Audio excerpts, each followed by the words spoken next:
doing today? Been absent here for a couple days. Went into the city, and that is no. I can't do the city. Too many people and too many microwaves, too many millimeter waves for me. Microwave towers, too many people. That's a trap. So yeah, you can have your cities. You're being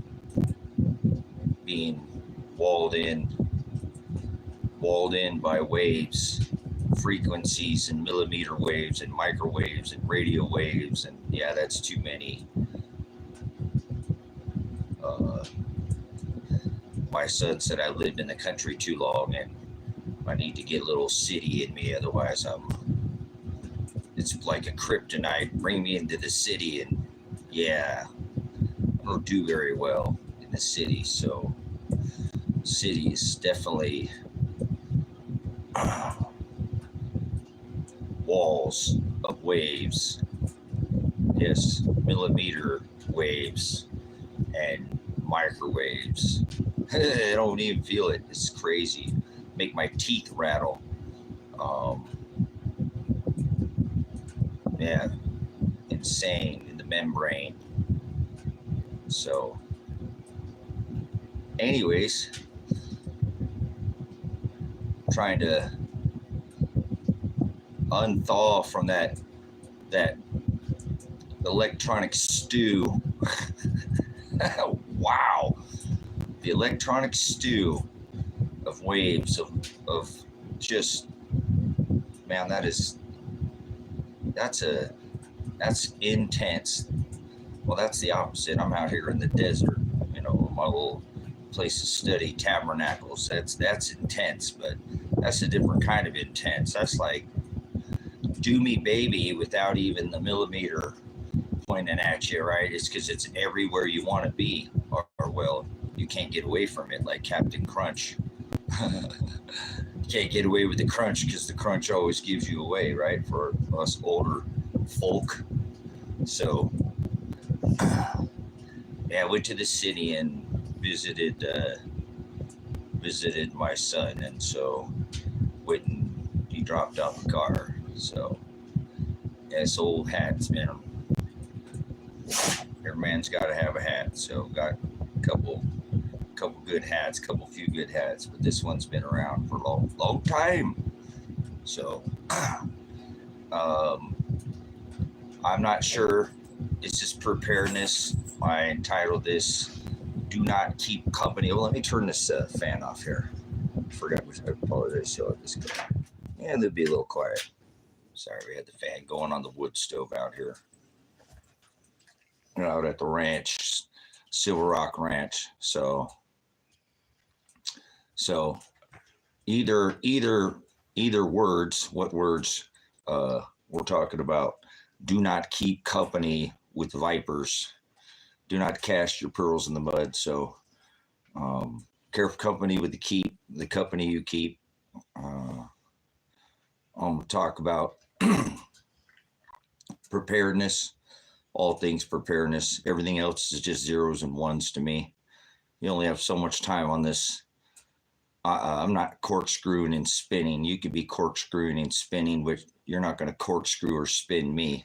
But on this supposed third rock from the sun, in this here dimension, they call the third. So you only have so much time. Time markers, like in the stars, they mark time. So people are on a different time and space. Like, I'll go by your model, but it's 5784 to me, and most people I know it's not. Most people live in Pisces and that deception, and it's not. It's the age of, whoa, this is it. We're already here. We already made it. They've already announced that we've entered into the 6th extinction event, and so you don't have to wait to be doing anything about it anymore. I went into the electronic stew, went and visited my son, dropped off. He insisted I have that car over here because I don't have anything that's 4-wheel drive. And so he came over and dropped it off and went back over, visited him in the stew, the millimeter bowl, the waves, the microwaves, the towers. Speaking of towers, they were everywhere. So Babylonian radio, microwave, millimeter towers, and my teeth rang for days. And I can only take so many days, and I had to get out of there. I stayed a couple of days and said, I gotta go. So,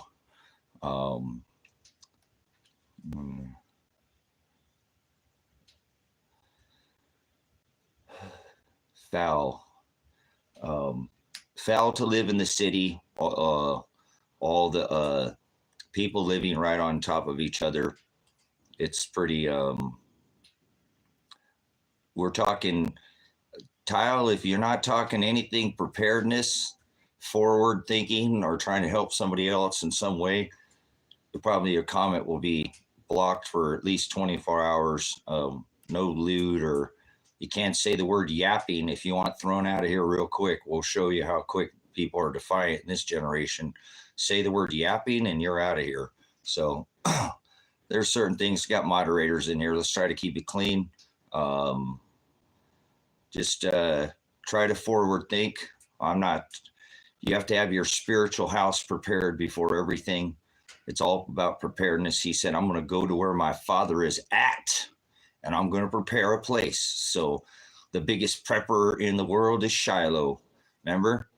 He's preparing a place where he's going to come back in a one-time purchase possession. He only purchased one bride. That's it. There could be a blotting out of your name, but it was already from the foundation of the world. What part of from the foundation of the world do you not understand? It was a one-time purchase.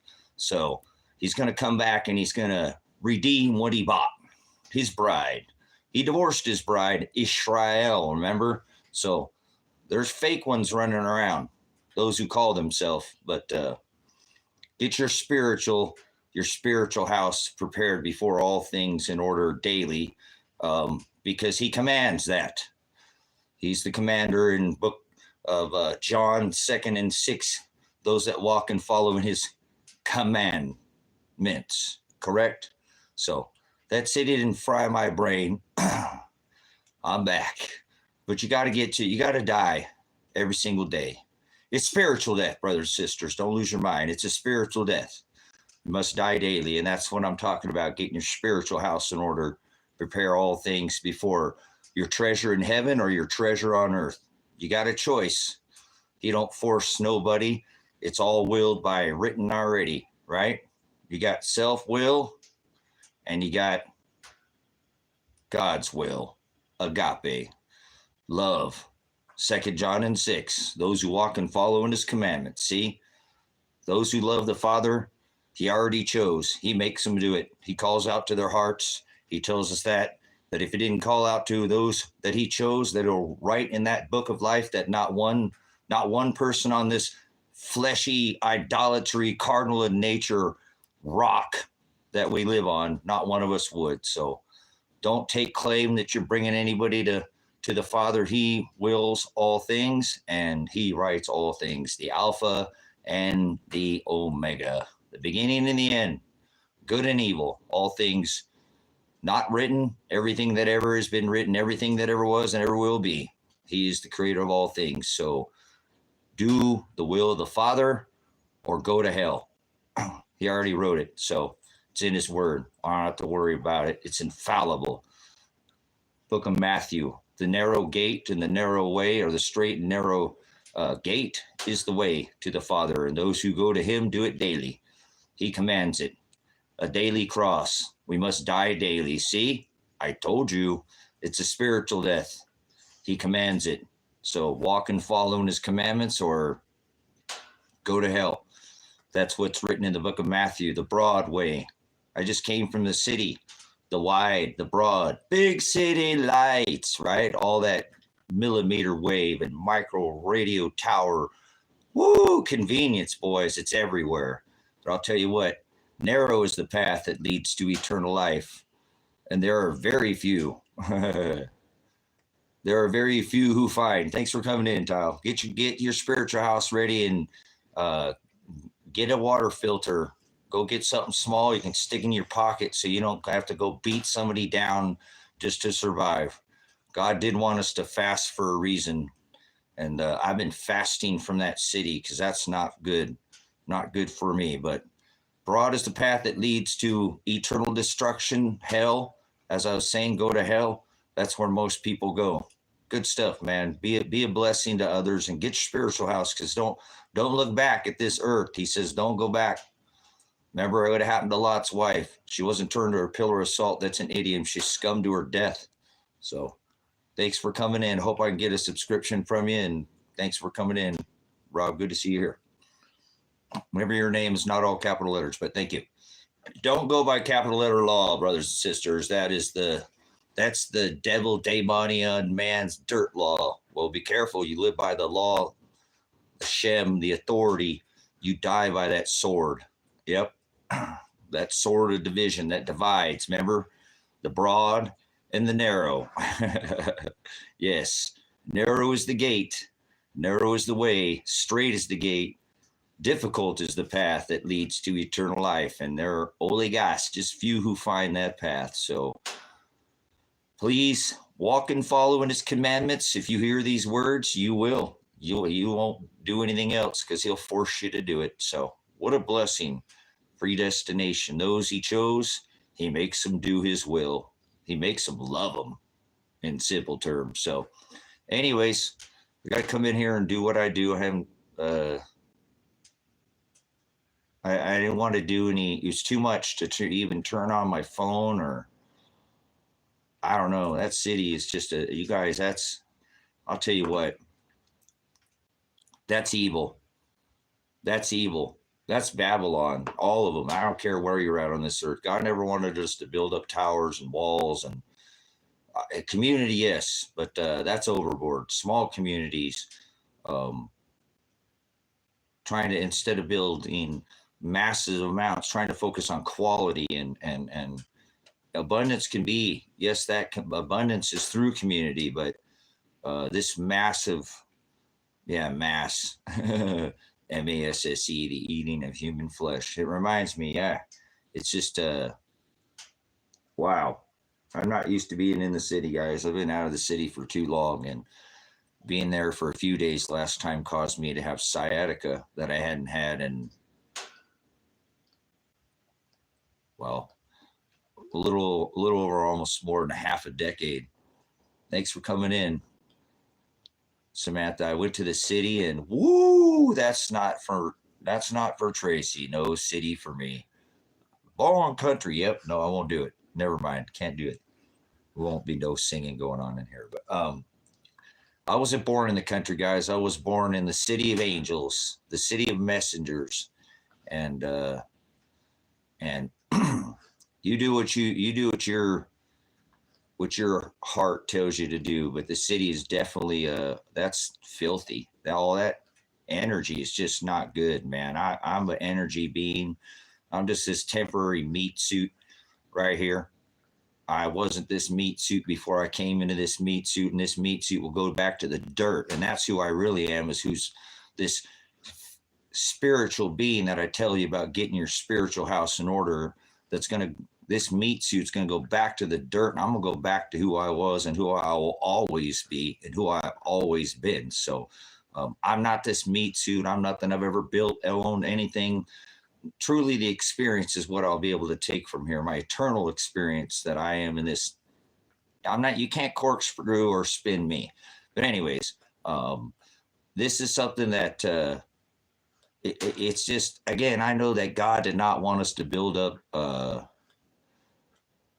towers and walls. And when I went into that city, it reminds me of that, because I was born in one of the largest cities in the world, and I wouldn't trade the experience, because it makes me who I am today. The man that realizes there's just one race, there's the human race, and that's the thing that's been lost and now forgotten as long as the law with the Testament. And that's really what it is God doesn't want us acting like animals. That's why he says, let vengeance be mine, saith the Lord. There's not an eye for an eye. You have to give a man your cheek, woman, whatever you call it, same thing. We all come from the Creator. One man, one woman, one source, one race, the human race. So that's what I see. That's what I see that's been lost is humanity. That's what I'm talking about. Small communities, people focusing on quality, the gems of the earth that were given to us, instead of thinking that we can create things better than nature. We never have and we never will, and nature always wins in the end, not Mother Nature. God does not have any feminine spirit. God is the Father. Your brothers, your sister, and your mother, according to the will, to the will and the word of the Father, is sons of God. Those that do the will of the Father. It cannot be doing the will of the Father and not be a son of God unless you are doing that. Exactly. Yes, you can't be fallen angel and a son of God, because a fallen is one who's fallen from grace and fallen from the heavens. And a son of God is one, your brothers and your sister and your mother are those that do the will of the Father. Sons of God. Yes, his bride, right? Those that will have their name called out, the bride and the bridegroom, the wedding feast of the lambs. God doesn't have feminine spirit. He's the Father, so not Mother Nature. That's filthy. I can't stand that word. It disgusts me. Father time. Mother Nature. God created this earth and he doesn't have feminine spirit. He created a beautiful thing called woman, made from the rib of man. Focus. But anyways, you can't create anything better than the Most High, and that's all their little farm guy, the big farm guy, the one they stuck everybody with. Remember the big farm? Oh wait, that was a messenger. Never mind, that was something completely different, huh? That wasn't a. They didn't whack the nations, did they? With their whack the nation, right? Remember? Let me just put in the tip. How'd that work out for you, ladies? You ended up getting the whole shaft, huh? Filthy, disgusting people with their think they can make things better than the Most High. That's why they fail, and that's why they're going to fail and keep continuing to fail at their. The devil knows he has but a short time, brothers and sisters. Let's focus on what's more important here: getting your spiritual house in order, and then the things of the flesh before, TikTok. Time's going away every single day. You only get so many days on this earth before you're going to pass through that book of judgments sooner or later. So we come with the message that, you can't take back time. You can't take back anything. Don't be anxious. It's willed, but you can make a difference. You can make a difference in this time and space. You can be the light in the dark place. That's called the devil's earth that you live on, third rock from the sun, supposedly spinning. I'm not spinning, and corkscrewing. Can't corkscrew me. So anyways, people don't want to get ready for this. I know that there is only so many days that we have from this celestial gas giant alignment that I keep mentioning, that it's not something you can run from. You can't run from the stars. So we already see effects from these gas giants on our earth right now, or plane, at whatever you want to call it. So can't corkscrew and spin me. So I'm not corkscrewing and spin. I'm going to make sure you understand that. So how we doing? Trying to thaw out from the electronic stew, but I think I didn't lose my mind. I thought I was going to lose my mind. Had to go. My son dropped the car off here, so I had some kind of four-wheel drive vehicle, and it's not what I need. I need a truck, but anyways, it is four-wheel drive. So, I went and visited the electronic stew. Electronic stew. And again, it's not, to me, I'm trying to judge with righteous judgment. You can call me what you will. I don't pay attention to comments. I only have so much time and space on this earth left. And so those cities are ungodly. I'm sorry. I'm not sorry about anything. I just apologize for my words are a little harsh maybe to you, but I don't think God wanted us to live in cities. I don't think that any of that. It's been a long time since I've been to. It's just not. It's towers. It's too many walls. It's too much electronics. It's too much convenience. It's away from the earth. Nobody's feet in the dirt. Nobody's planting gardens. Nobody's. Yes, appreciate it. And unfortunately, I didn't want to go pick up that vehicle over there. I told my son, because he's pretty low on funds. It's expensive where he lives and stuff. I can't believe how much he pays for rent. But that's what got me back over here. It's the first thing to appreciate that. I had to pay for gas to get the car back over, and some, not all of it, but some of it. So I appreciate those funds were available to be able to get back. And I told him, don't bring the car over because I don't want it to cost me and him, but whatever. I'm glad I got to hang out with him for a couple of days. I love, I love my son. He's a good young man. And I didn't turn my phone on or anything. It's too much electronics. I couldn't even look on the internet. I was just overwhelmed. My teeth were literally buzzing in the city. And I don't know, maybe you live next to the dump. You don't smell the dump after a while. You live next to the railroad tracks. What train coming by, what airplane going overhead when you live next to the airport. But people get like, I don't know, city blind, city nose blind, nose blind. You can't smell something. That's the city makes my teeth ring. All that, my head just it's hard because the way my brain works. There's just like these. I was even having a hard time for a minute remembering the name of his cat, and that's crazy. It's cat. His name is Tora, but just all these weird, just blockers, mental blockers, in the city. And I know what it is. It's the millimeter waves. I'm not foolish. So I think that is not a God. I don't think that city is what God intended us ever to live in cities. And I was born in a city, so it is what it is. I'm just free thinking here. But yeah, that's not, that's towers, that's walls, that's waves, millimeter, micro, gigahertz, hertz. Yeah, too much electronics, stew, too much convenience, too much lost what we're here to do. We should be more agrarian. We should use the resources he has here for us, provided, irregardless if we're in the devil's world or not.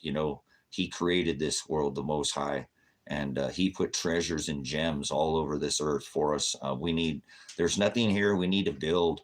There's nothing here we don't need. Everything is we need. No child should ever go hungry. This capitalism, this building up is what's caused why children die and starve, if you think about it, because we're trying to build up why some have more and some have less. And it's okay. It's all willed. I'm not trying to step in the way every jot and every tittle, but it's definitely in an age where, oh, wow, you're such a blessing. I truly don't know. And hey, this person, I don't want to get into finance. I got to try to leave, stop talking about that on here. But this finance thing has just been, I don't know what the Most High is doing with me, but this is going to be a tough month for me to try to figure out how to get these land payments done. I don't even know, because I've been so blocked electronically, speaking of this electronics. So I'm glad maybe I kept telling myself, this is, I'm 50 years old and I feel a million years older than 50. So remember, I told you I'm eternal, so I don't care about these 50 years in this time and dimension. But this is seven Shemitahs, right? Of 7 is 49. And then this is supposed to be my Jubilee year. So I've put in so much work. Maybe he will, let up on me and stop crushing me. So many people have robbed me, and that's what's made my financial situation. And then me putting my neck out there and pushing so hard on the beast, what I consider the system, the principalities, spiritual wickedness, the rulers of the darkness of this world, the things that I press on, not the flesh. I mean, I do have a tendency to fight my own, and we all do it. We're all guilty. I feel like Paul. I just can't stop fighting it.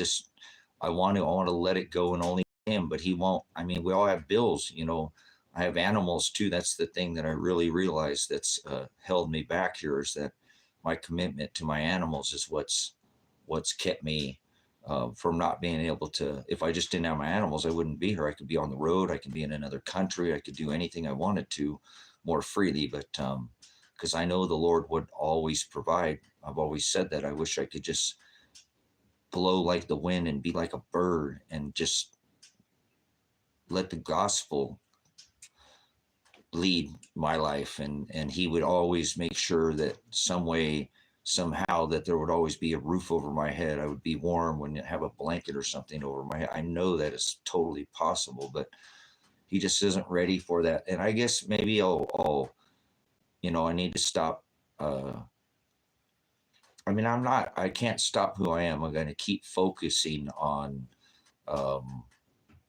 what is. I realized when I went and visited my son that it's 100% meant to be, that these animals have kept me on this property, and it's for a reason, because I don't care whether it's a right or wrong or what.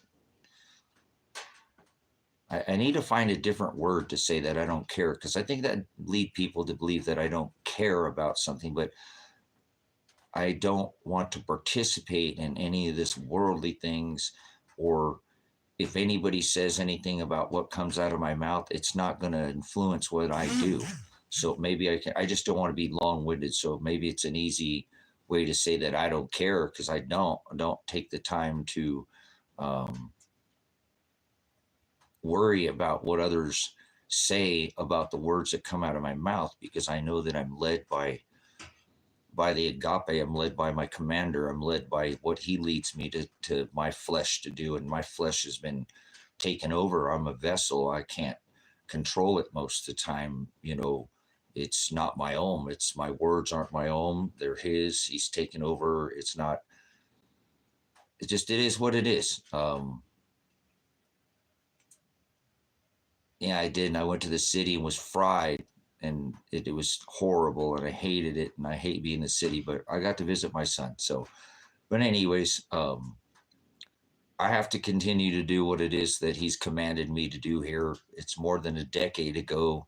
He told me to tabernacle out here in this desert, put up a place to rest, like you say, there, Walker. And I've been fighting it a little bit, because it's isolation, and it feels like torture to me, because all I want to do is share, and because I can't share, I come in and I share the gospel, and I share these aletheia, these truths, and all that I sought out and found, and all that I asked for and was gifted, treasure that couldn't fit in a shredder. I mean, we're not talking about that kind of treasure, that folds or jingles, but treasure in heaven, this treasure on earth that he's given me of this coming to this tree of knowledge, this gift that I can give others, because I can't give my life to others. I can't give this flesh and share it with anybody. I can't share this abundance, this massive amount of property that he's gifted me, that I've worked all very hard for in the flesh, and worked honestly to make something out of nothing. It's just a, chunk of dirt in the desert, but it's a set apart place that's quiet and peaceful.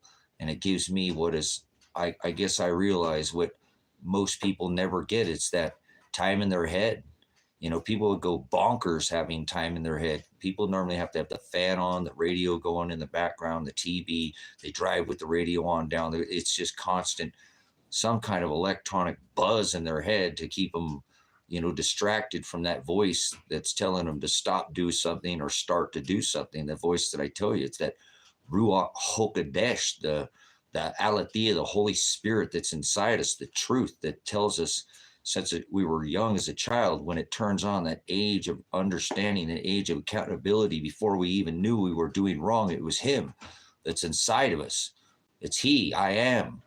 Shiloh, the only begotten son of the Lamb, that David declared, that ram, right? That Lamb of God, Aries, the ram, and he is inside us and always been. It's what Paul said, that we have an outer man and an inner man. And so I believe people just don't want to hear it. They don't want to hear that voice. It drives them crazy, and they're used to, people say you have voices inside your head. Of course, you got yours and you have his. You get some other voices. I don't believe in, remember, I study aletheia, Ruach HaKodesh. He leads me to definition and demonion, devil, demon. That's all one who distributes fortunes or lies, not this 10 or whatever, 24, it's 5784, but we'll say whatever. What is the date? I don't even know the date today. The 27th of, what is the lunar? What are these pagan, what is this Gregorian Greek pagan calendar they go by? The date, I don't even know. Doesn't even matter. I don't go by dates. I live off the land and I follow the clock. But anyways, again, we have to come to this understanding that, if we seek these things, he will give it to us. And I have been gifted, the things that I guess the flesh wants is to share myself and my time with other people, but that's okay. I realize I had a revelation, an apocalypse, if you will, that the animals have kept me here because this is where I need to be for this time and date, and that he'll release me from these chains, either this flesh that I am under, this prison that it is to me, but I need to understand what I'm here to do, the blessings that he's given me, this platform that's still growing. And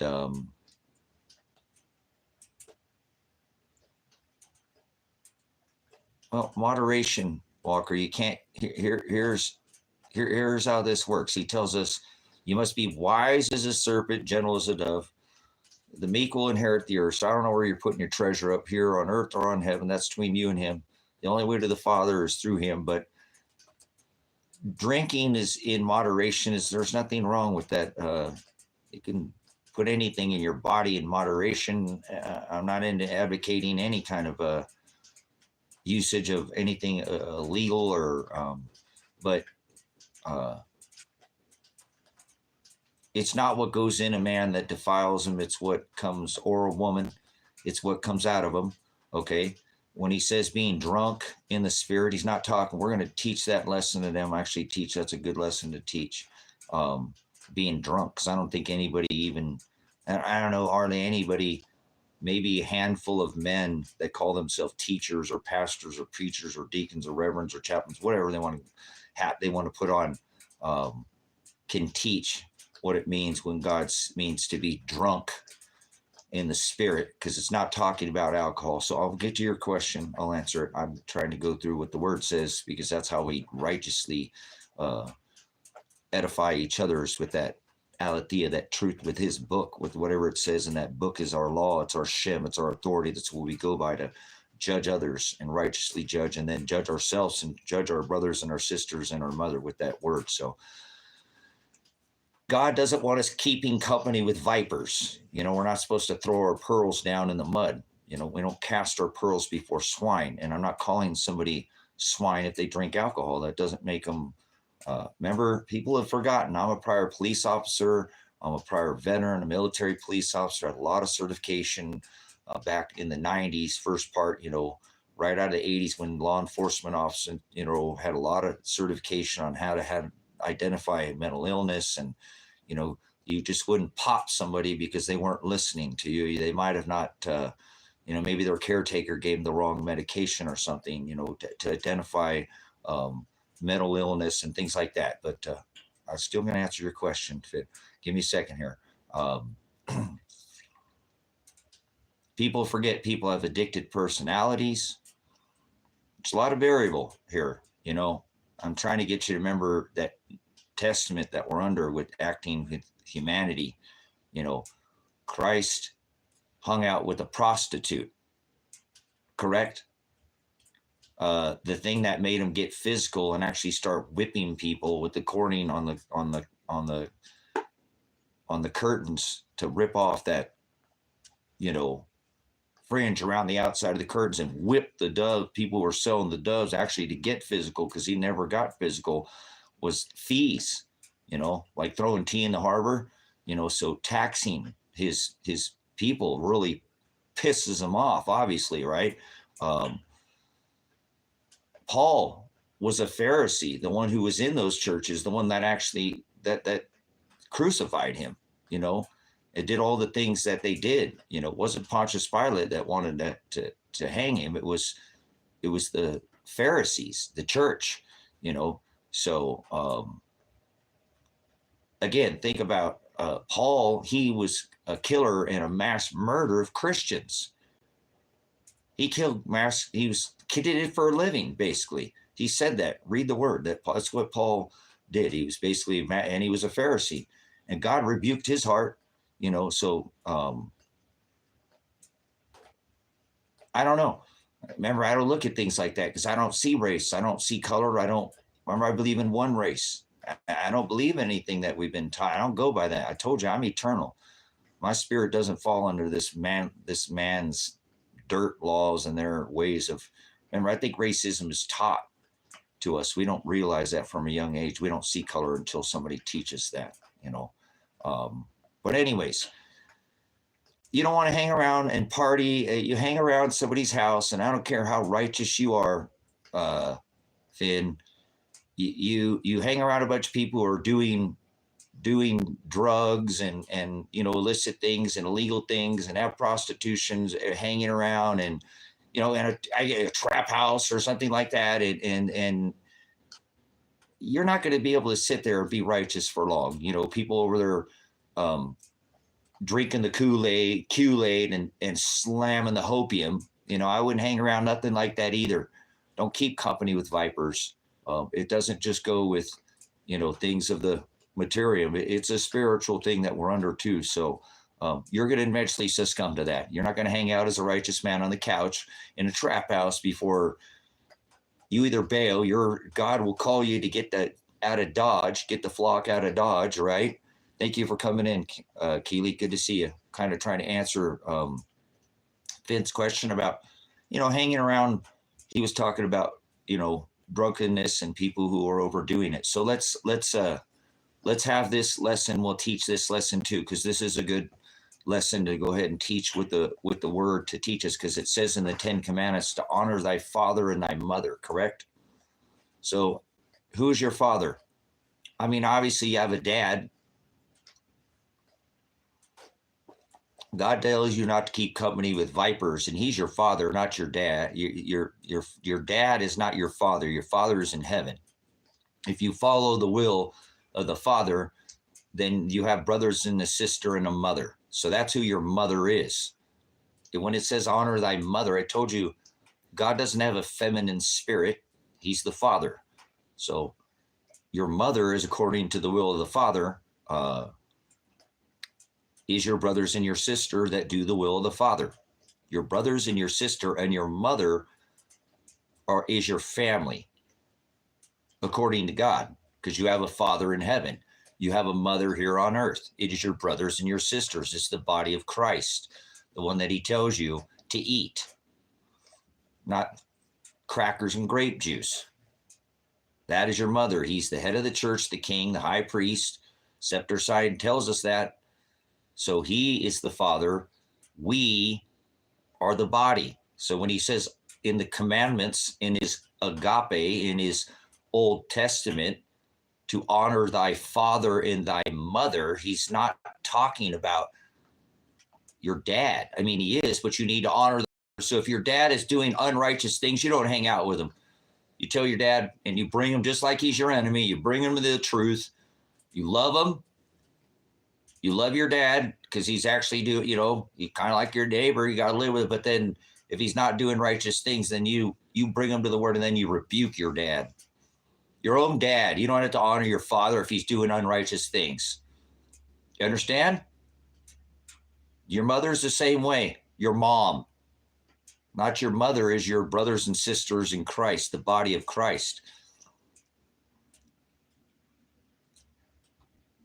See what I'm saying? Yeah, because they are. They're not your father, and your mother is you, those that do the will of the Father. I think you got it, Finn. I know that's a long explanation, but it's a good lesson. You know, it's a good way to understand. God doesn't, that's everybody. You treat everybody the same, correct? You treat you agape your neighbor like you agape your enemy. Don't be biased.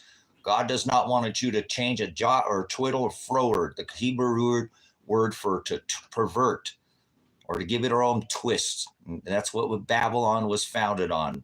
She was the whore who cheated on that law. That's why she's called a whore in Scripture. These things are all the whore was the cheating on the law, the mother of all idolatry, self-law. Those who she was founded on, let us make us our own law, our own shem, our own authority. Remember the whore who rode the beast? That's why she's a whore. Okay, guys, in scripture, that's what it means. Most people don't know what it means when it says that, but it's because she cheated on that agape, the 613 laws, statutes, commandments, Genesis, Exodus, Leviticus, Numbers, and Deuteronomy. She didn't agape. She didn't love him. She cheated on him. Get it?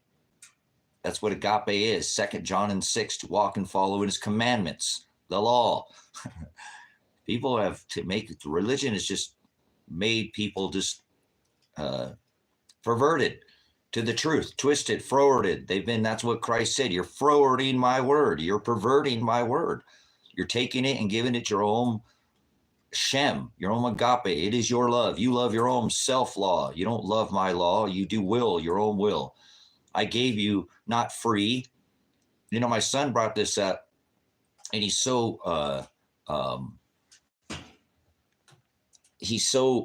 sharp. And he's like, Dad, you know, you teach that God is the only thing that's sovereign and has free will. But think about it, Dad, here on this earth, because it is the devil's playground, and this earth was given unto Satan with a third of the angels as well. And that they're down here not messing with people who are hellbound. They're already going to hell. That's a waste of time for the devil. Why would he do that? And the devil's much more cunning and smart than that. He's here trying to get those, as I keep trying to point out to you. Blotting out, blotting out, blotting out, blotting out. Don't get comfortable. Blotting out, blotting out.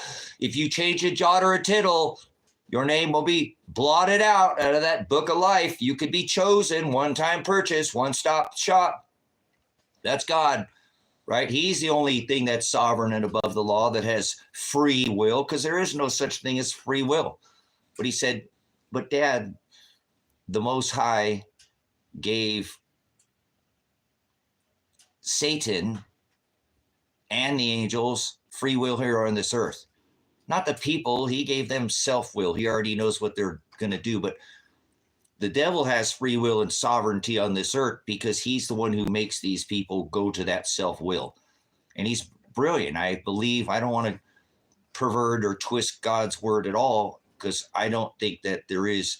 See, sovereignty means to be above the law. And that is truly what sovereignty is. That's why he's the only thing that exists without darkness. There is no other thing that's ever existed, period, that does not have darkness in it, because it's of this earth that is given unto Satan, that's been here, okay? And he's tried, obviously, more than one time to rid this Canaanite,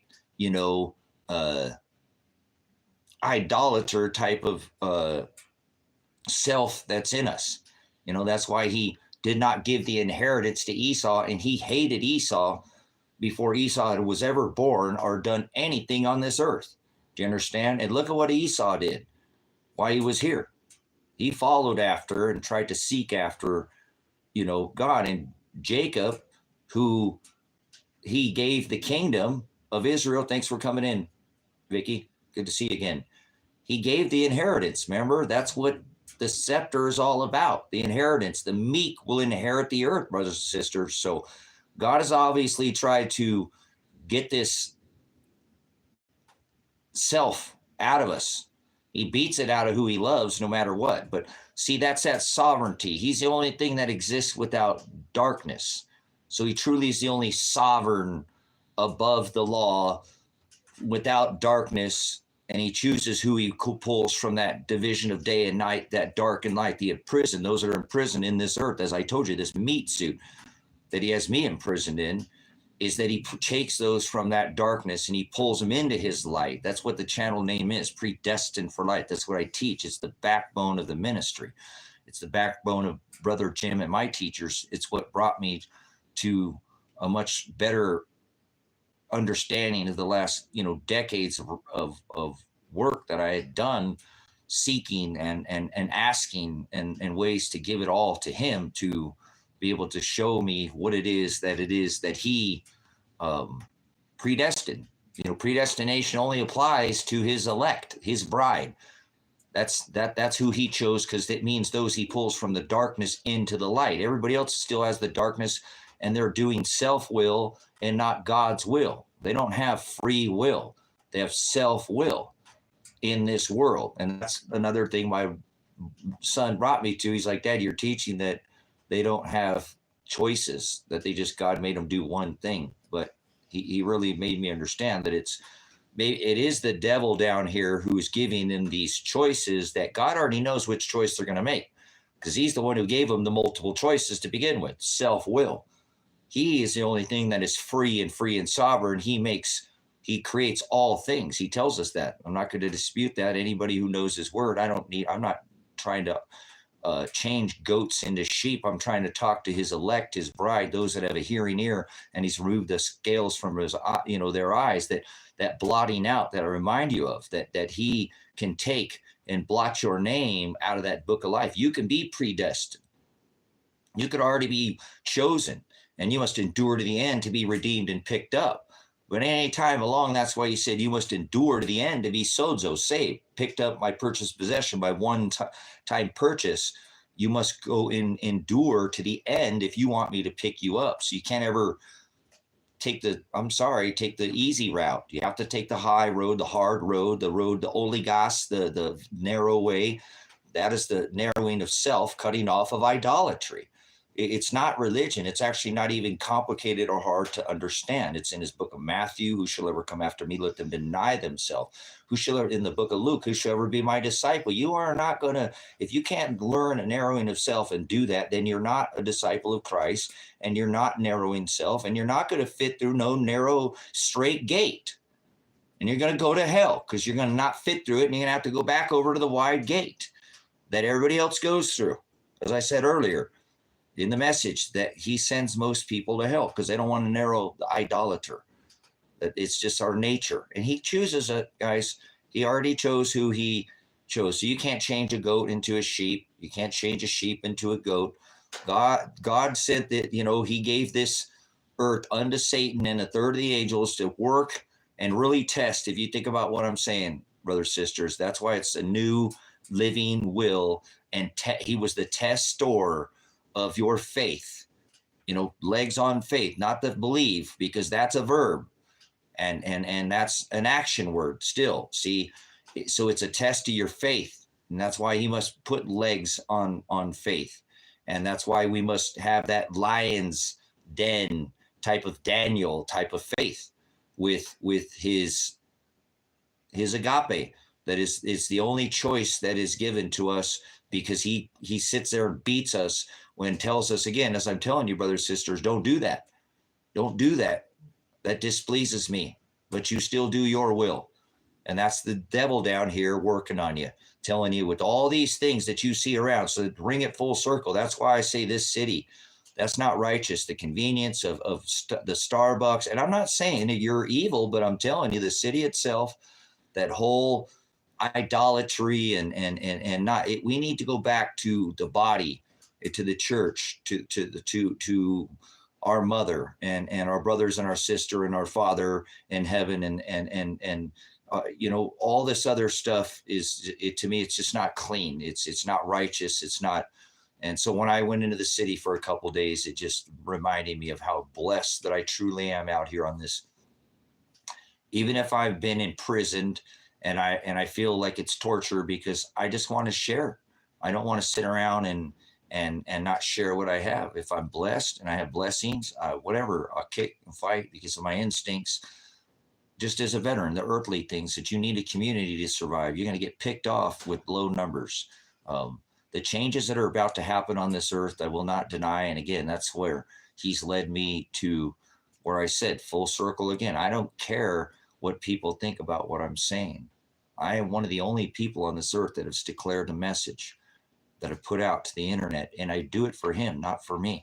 He's the one who's brought me to this understanding, about this celestial gas giant alignment and this 10-24-24 square, right back at the time of Christ. All these things that I keep repeating, I'm like a broken record, but it's all keeps leading and the days keep ticking away and we keep edging closer to these dates that I keep pointing out. Now, this Omega event, this X event, the 24, 10, 24, 24 forms that square in the heavens.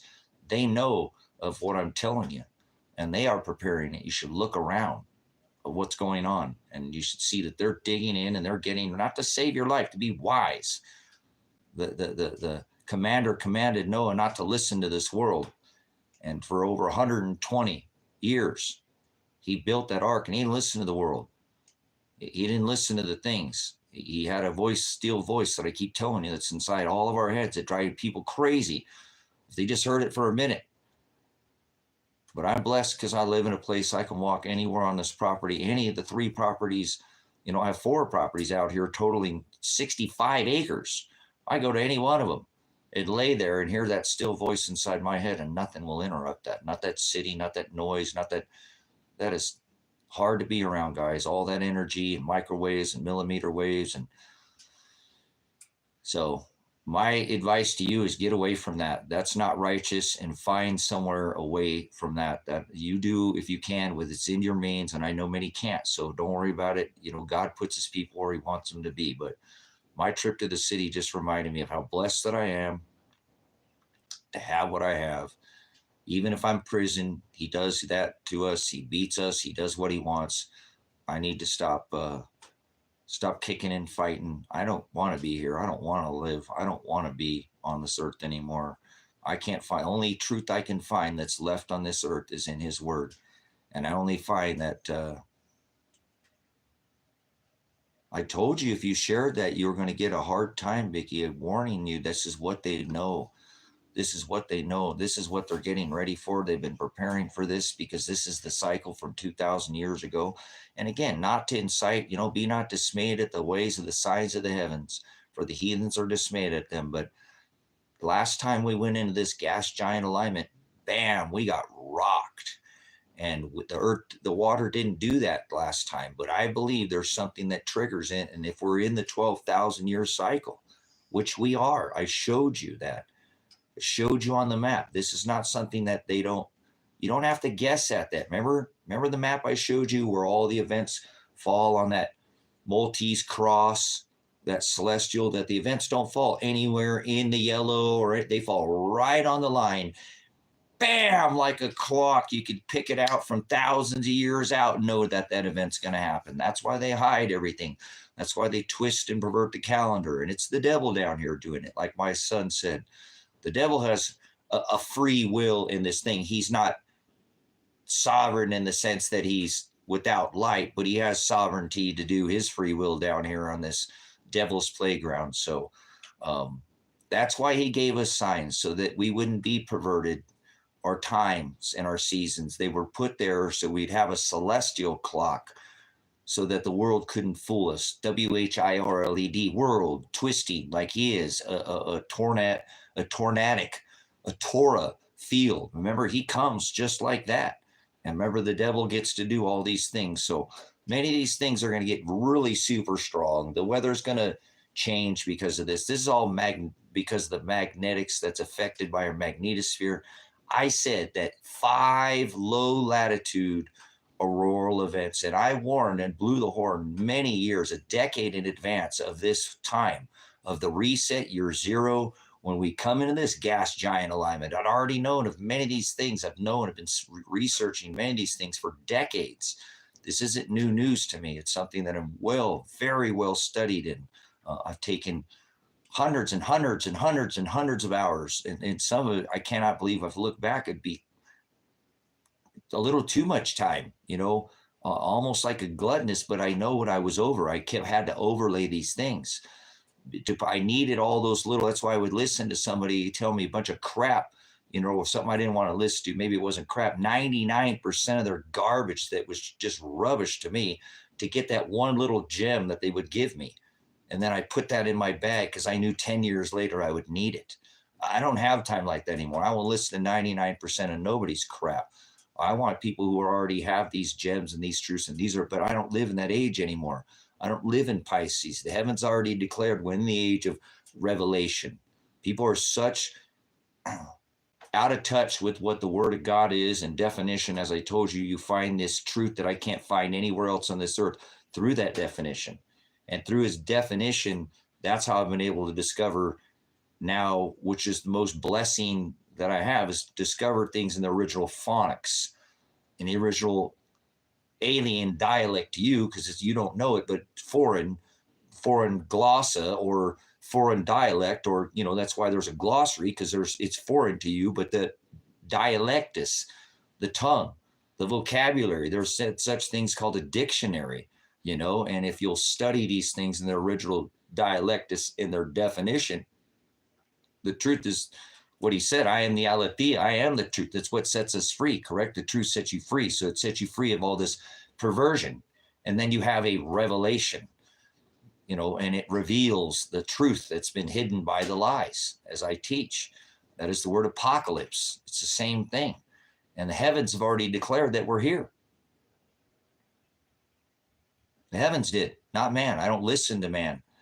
I listen to what the heavens tell me, because he put a celestial clock, the firmament, up there. He tells us right in his first book that the stars and the sun and the moon are there in the book of Genesis, there for times and for seasons. So I don't listen to man. I don't believe in space and all that nonsense. I believe in the firmament. It's a clock to me, and it's a celestial marker that marks Saturn. I've tried to teach you guys all these things that I know to bring you to this beautiful understanding, this beautiful gift that he's given me. Like I said, at times, for my brothers and sisters that are here with me, I feel almost as rich as Brother Jim. He's got 37 years, whatever, on me of my studying, but to be given this celestial gift, because he still understands the 23.5 degree tilt, and I understand his lesson, but I don't believe we're corkscrewing and spinning. The word says that the earth cannot be moved from its foundation. Do you understand? So the heavens spin and corkscrew, but we're not corkscrewing and spinning, geocentric. We are the center of this universe, and I don't give a rat's patootie what anybody thinks about that. Remember, I don't allow that in this platform, on this comment section. We don't talk about the shape of this realm, dimension, third, that we're in on this channel. I won't allow it, because most people they're in a different one-sided camp. Remember, they only know the spinning ball camp. I don't care which flute they blow or which horn, which band camp or whatever camp they're in. We're not doing that in here. That causes division, red, blue, and I don't do that. A plane flies over a plane, and it never adjusts for, it never noses down. It's just filthy, guys, all that division. So that's why I don't dispute it, because it takes away from the message that there's markers in the heavens. So it's not about round or flat or plane or none of that. And that's why I never allow that in here. So, because people should be able to come in and speak about both camps and have a discussion, and know both, and not come in with a bias and say the earth is this or the earth is that. The word of God says this is what I always do, remember? And so pay attention to these markers, because they've been marking time, and even the heathens knew to look up at them. They didn't understand that it was God,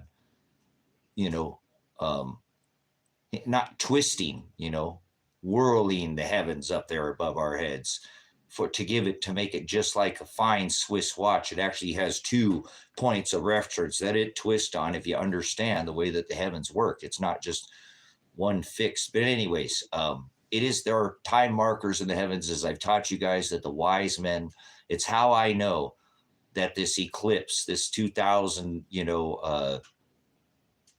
starting in 17 on 8/21, to mark, the first mark of their 7-year shadow, on the ground, foreshadowing what is to come, that it's all a bunch of nonsense. It's a bunch of cockamamie, and it's lies, because they're marking these times on the ground with obviously they have something. I haven't figured it out yet.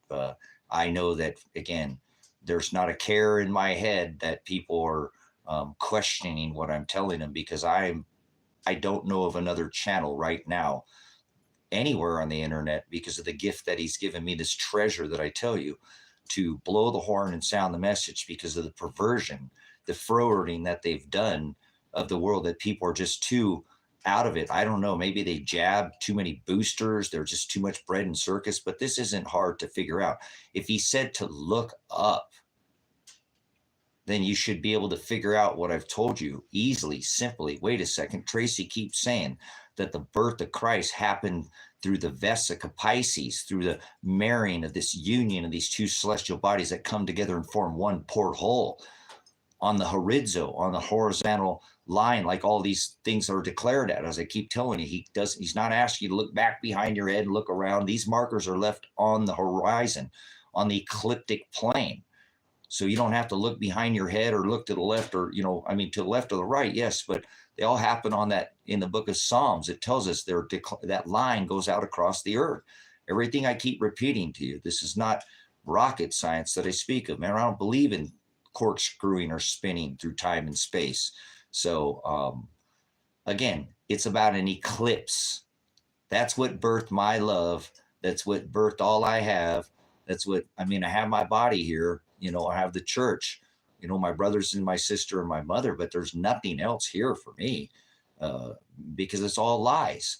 And that's what this whole 7 year marker, with the sun going backwards across the United States 3 times, marking an X marks the spot.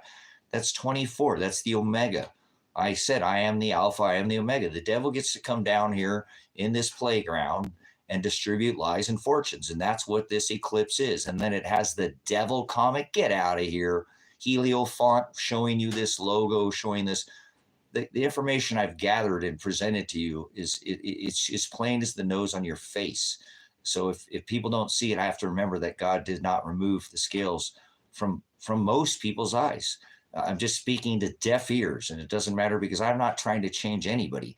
He will give those who have a hearing ear an ear to hear and eyes to see what it is that I've presented. And I'm going to teach this until they shut me down. And like they did on TikTok, it doesn't matter that, I paid massively financially because of this. In my own personal life, I've gone through and where I can't even sell anything on the internet anymore. Don't get any responses to what it is. And I did it for a living. So I'm not going to stop pushing this message, because the heavens declare his handiwork, as the book of Psalms 19 tells us. He left celestial markers, as I told you, that I believe, again, there's not another man on this earth that has the second coming of Christ and teaches it as I've taught you. Teaches it that these markers, because that was that marker that declared Christ. When the morning star conjuncted, it was an eclipse. That's why I have this tattooed on my body and have taught this over and over and over and beat it like a drum over and over to you, that the heavens declared the birth of the King. The heavens declared the leaving of the age of Aquarius and the moving into the age of Pisces and the age of deception, where for over 2,000 years with Roman Catholicism, Christmas and Easter and Halloween, all this has been a masking of the true aletheia that's always been there, the Ruach HaKodesh, the Torah before, the living, word put on stone, through the voice to Moses that was given the commandments, the agape, and then it's been perverted, it's been forwarded, but there is a living will, a testament that was made with his bride, and you can't fool his bride. And his bride will be paying attention to these celestial markers and these signs that were given. And the Apostle Paul does tell us that we will see that day approaching. Yes, no brother or sister or mother knows the day or the hour, not the angels in heaven, not even the Son. Only the Father in heaven knows that day when he will call out, and that final trump and that series of trumpets, the last. And remember, in a series of orders, this all has a rank and a file. This is all being done by the law. This is a contract between his bride. That's why the bride tarried. And the contract that he made with his bride was just as a contract was made in that book of Deuteronomy. And he had, when he was here on this earth, made such a huge deal to the Pharisees that you'd perverted and you forwarded the contract that it says, in my law, in my statutes, commandments, it says in the book of Deuteronomy, you had to go to a public place and nail that contract, that bride contract, that bill of marriage, because it was a contract between the bride and the groom. And it was just exactly what Christ did as he nailed himself. That same contract had to be nailed top and bottom, and he nailed himself top and bottom, and he knew they would crucify him. He knew exactly what they would do to him, because the contract he made was in blood, and it was the same contract that a bride was under between in the book of Deuteronomy. And that's what Christ here in the flesh, Shiloh, the one who holds the inheritance to the church. See, that inheritance is a kingdom, and that is the contract between the bride and the bridegroom. Remember, those that have their name called out at the wedding feast of the Lambs. That contract had to be taken to a public place and had to be nailed to a stake or a tree. That's exactly what Christ did. He did not carry a cross to his death. That's blasphemy. He was yoked, and he was nailed to a tree. It says, curse it, he hangeth from the tree in the book of Acts. When they took him, you study Roman torture, you realize he didn't carry a cross. Keep the religious nonsense out of this chat room. There isn't anybody in here talking about it, but I just don't want it. Study Roman torture, study the crucifixion. You'll realize what Christ knew exactly what they were doing him. Is it was a contract that he was griping about, that these women were out selling their bodies, literally having to whore their bodies to feed themselves, because under the contract of Deuteronomy, that under adultery was the only way that a man could divorce his wife, and that he had to go back to the town square and nail that contract top and bottom. And the two witnesses originally, that had to be declared that was a legal and binding contract.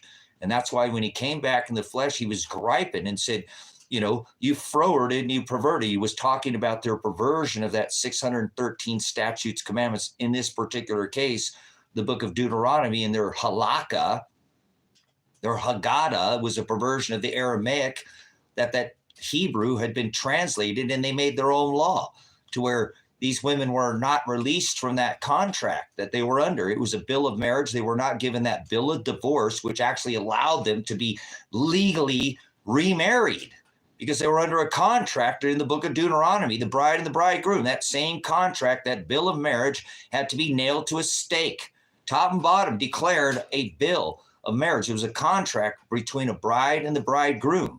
And you had to have two witnesses declare that in a public place. And they had not done that. They perverted it, and that's why they were talking about adultery, and they twisted it, where basically in today's terms, the wife burnt your TV dinner and didn't bring you beer, and so you threw her out on the street with nothing. They perverted the law, and Christ said that's why he made a new law. Right, he was here. He made it spiritually. He was talking about the adultery, the act of actual adultery. A woman committing adultery. He says, if you covet, if you even think of another man's wife, that is adultery, right? And he made it spiritual back then. So the perverting of his law, they had already done it when he was here, and he didn't deal with it then. And he put her under this New Testament that I'm telling you about, that started the day he nailed himself to that tree as a contract. They nailed his feet, top, right, on his hands, yoke, bottom, put a crown of thorns, declaring him the King of the Jews, right? Not little thorns too, guys, big thorns that went into his, literally, but it was a contract. And that's what he was griping about, is these ladies are out here selling their bodies on the streets. And in my law, it says you must give her half of what you own. And they're not even being able to be legally remarried. People don't take this bride and bridegroom and understand what he did. This is the same exact contract he made, and he's doing this by the law. That's why he said he's going to leave this place. That's why he made that contract. That's why he went down and battled with Satan. Those blood that was spilled, that leaked out, that went down, turned to water, and made this living contract, this living will and testament over 2,600 years ago, brothers and sisters, that it's not an eye for an eye anymore. It's let vengeance be mine, saith the Lord.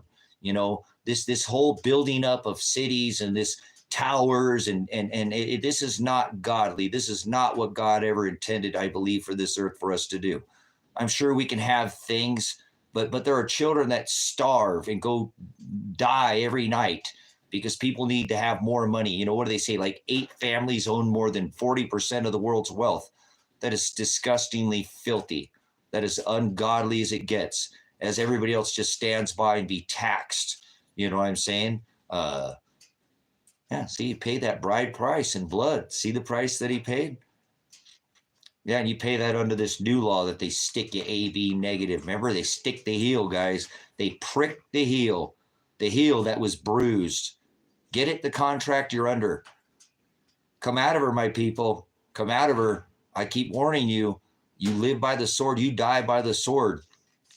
This capital letter law that they put you under, if you live by that, that's not righteous. That's what they enforce. That's all these extorters, road pirates. You know, yep, you're saved. But remember, Finn, your name could be blotted out of that book. He'll blot out his elect. He can choose you as a sheep from the beginning. He already chose you, and you'll do what he says. But careful. This is the devil's playground. He says, anybody who adds to this book, you'll receive of all the plagues. This is the last words he left us with. He left us with this word. And he says, if you add to it, you're going to receive all the plagues that are written in this book. And if you take away the smallest jot or the tittle, there's that blotting out. Just like he blotted out the handwriting of ordinances, as he did in the flesh. If you covet another man's wife, that is adultery. If you even think about it, it's spiritual. He blotted out the handwriting of ordinances. He said once was written on tables of stone. As Moses was given the law, it was pounded out. Remember the Torah, 613 laws written on stone, little tablets, pounded out in the Hebrew on stone. He now didn't abolish the law. He fulfilled the law. Can you go kill a man right now? No. He fulfilled the law. He made amendments. That's why I'm trying to tell you, he made amendments when he was here. I was telling you one that he did actually when he was here in the flesh. He said, if you covet another man's wife, that is adultery. If you even think about it, see, he made it spiritual. So he said that with that bride price that he paid when he made that contract for his bride, as they stuck him with blood like a pig and leaked him out, that was the bride price he paid in blood. And not only that, he made a promise that he would be unblemished. He would be the unblemished, not a bone broken in his body, the sacrificial lamb to make it. And that's why when they came to Christ at the time, because that's how they would kill a man, they would come to him and they would break his legs, because that's the only way that a man could get any breath of air.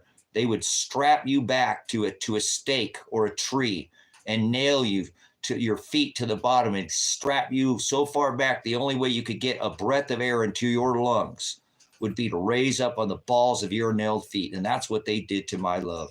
That's what they did to Shiloh, Christ Jesus, when he was here, and he knew that. He knew exactly the torture that he would go to. And actually that spilling of the blood is the bride price that he paid in blood for those that would walk and follow in his commandments, those that would love him, those that he commands them to do, and they will. They will love him. They will do the will of the Father. That's what agape is, 2 John 6. They would go out the other side of agape. They would have humanity. They would turn their cheek. They wouldn't be an animal.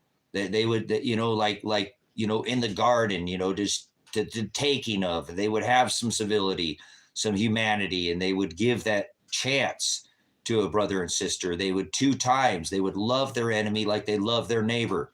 They just not want us to keep company with vipers, brothers and sisters. He does not want us to cast our pearls before swine. But we have to do what he tells us. He commands us, and we need to go out and do exactly what he did. Go out and heal the sick. This nonsense we just went through the last 4 years just drove me crazy. I was trying to tell people, what do you mean go inside, flatten the curve? There were way worse plagues at the time of Christ. He went out and said to lay hands on the sick, to be with the widowed, be with the downtrodden. Remember, he hung out with a mass murderer, a tax collector, a prostitute, guys. Have some humanity, please. This is the message that I teach. This is the law that you are under. This is the agape. You are being tested. Do not turn your back on humanity right now.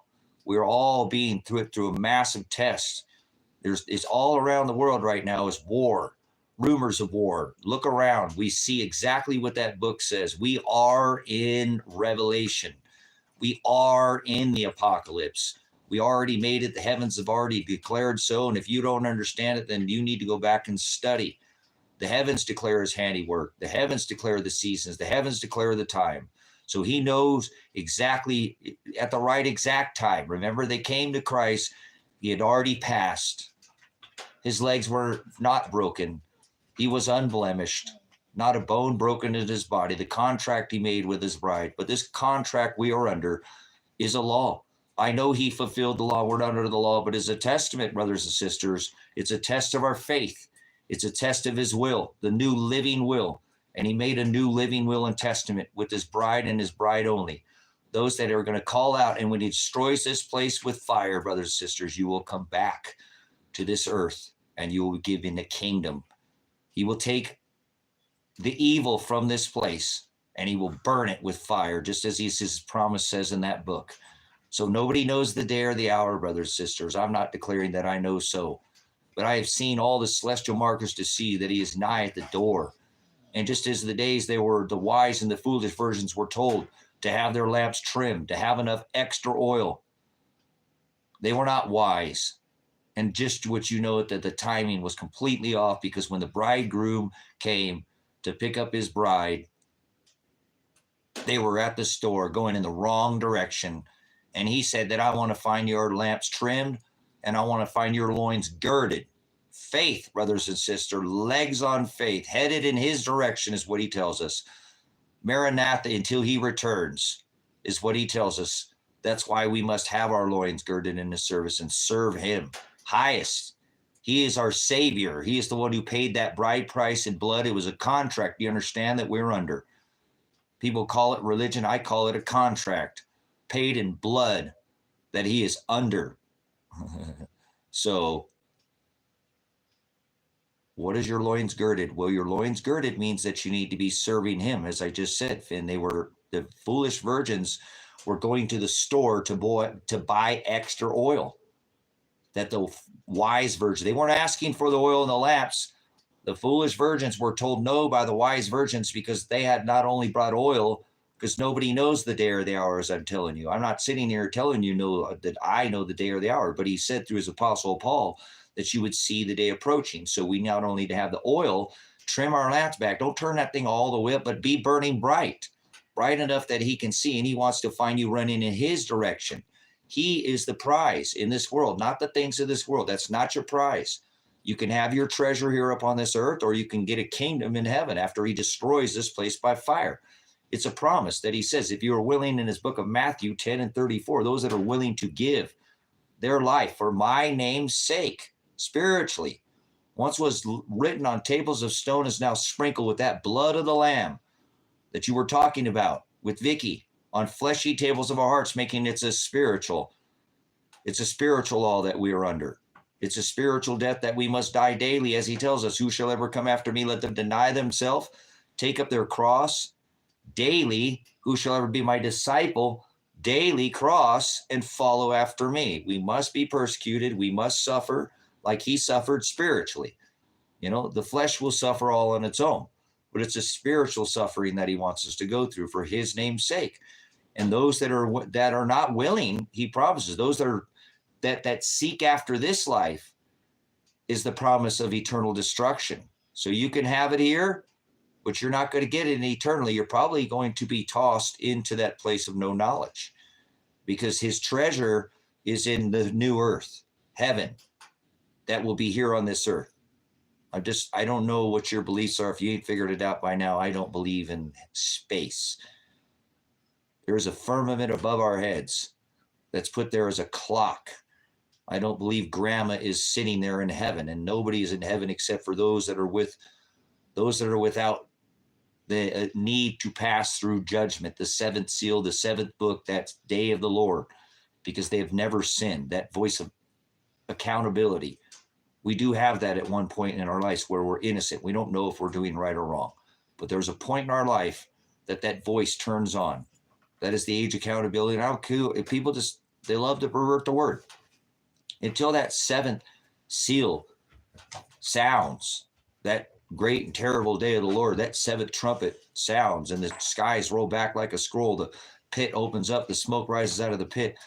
He will pull the ashes out of the earth that were once human beings. Whoever was burnt, whoever was buried, right? Cremated, buried. I don't care what your death was. Crushed. It didn't matter. He will pull you from the earth and pass you through that seventh book. And then he will destroy this place with fire. This is a promise.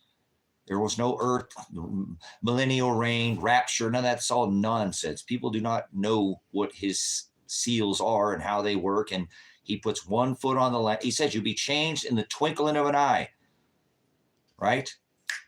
Puts one foot on the land, one foot on the sea, and says time is no more. This place is done. It will be burnt with fire.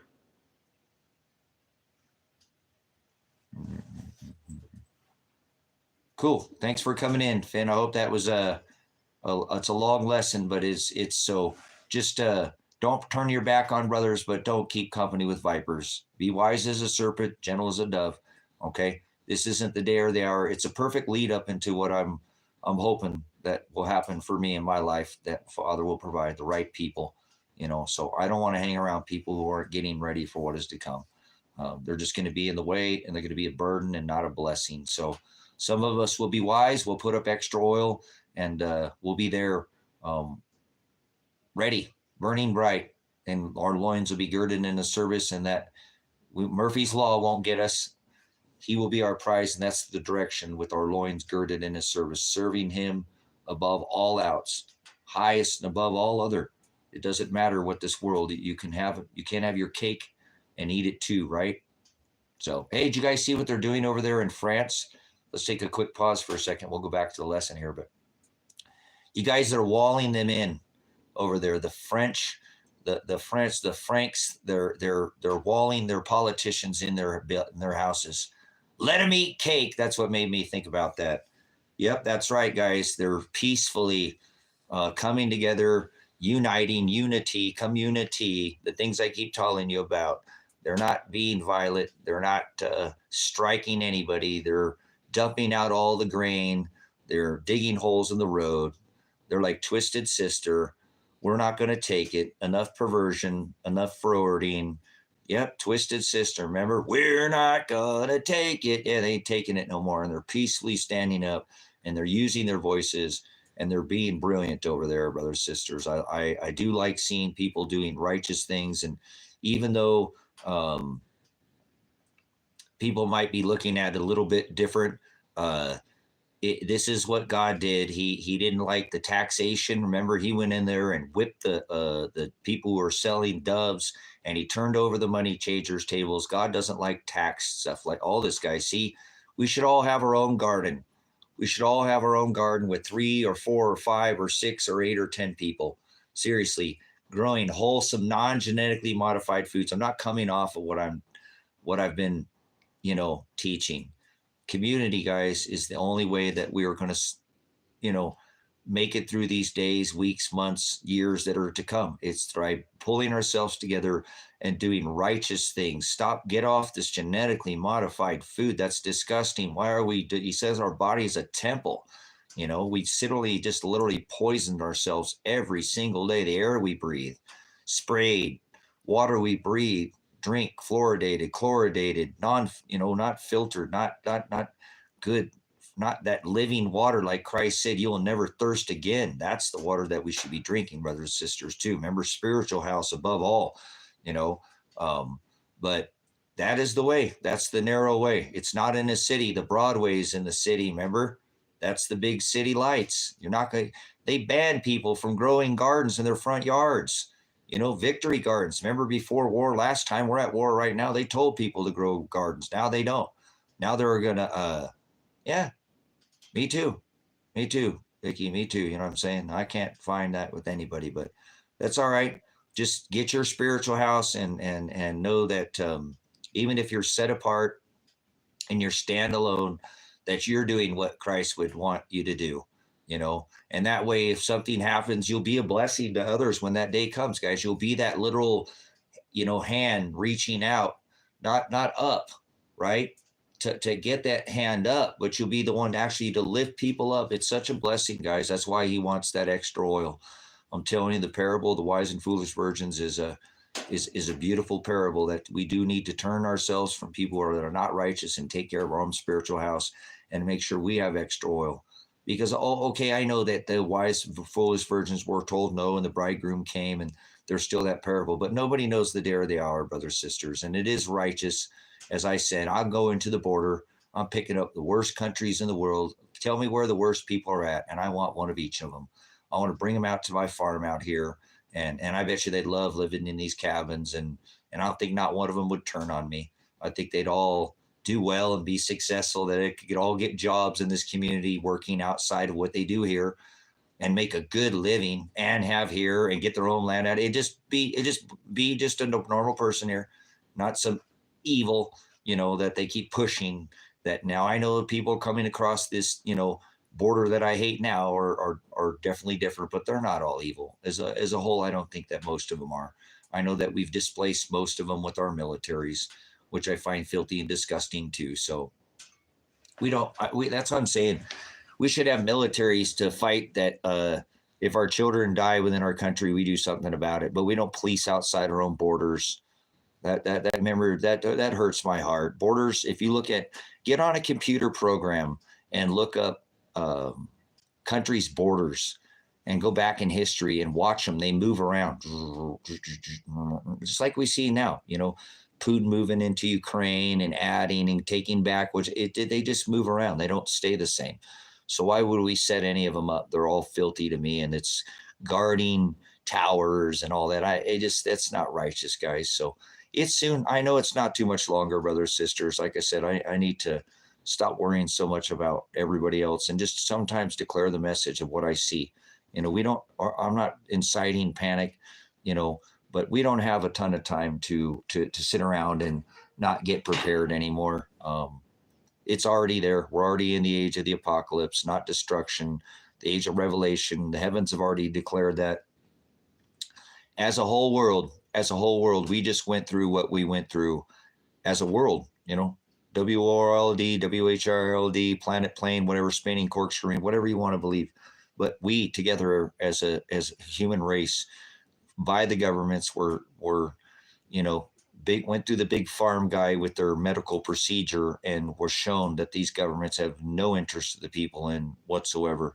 As a matter of fact, they have the complete opposite in mind. They are trying to unalive, and I don't have any care in the world that people don't see that.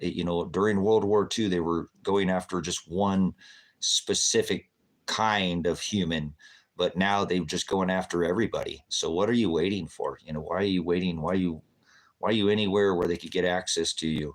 And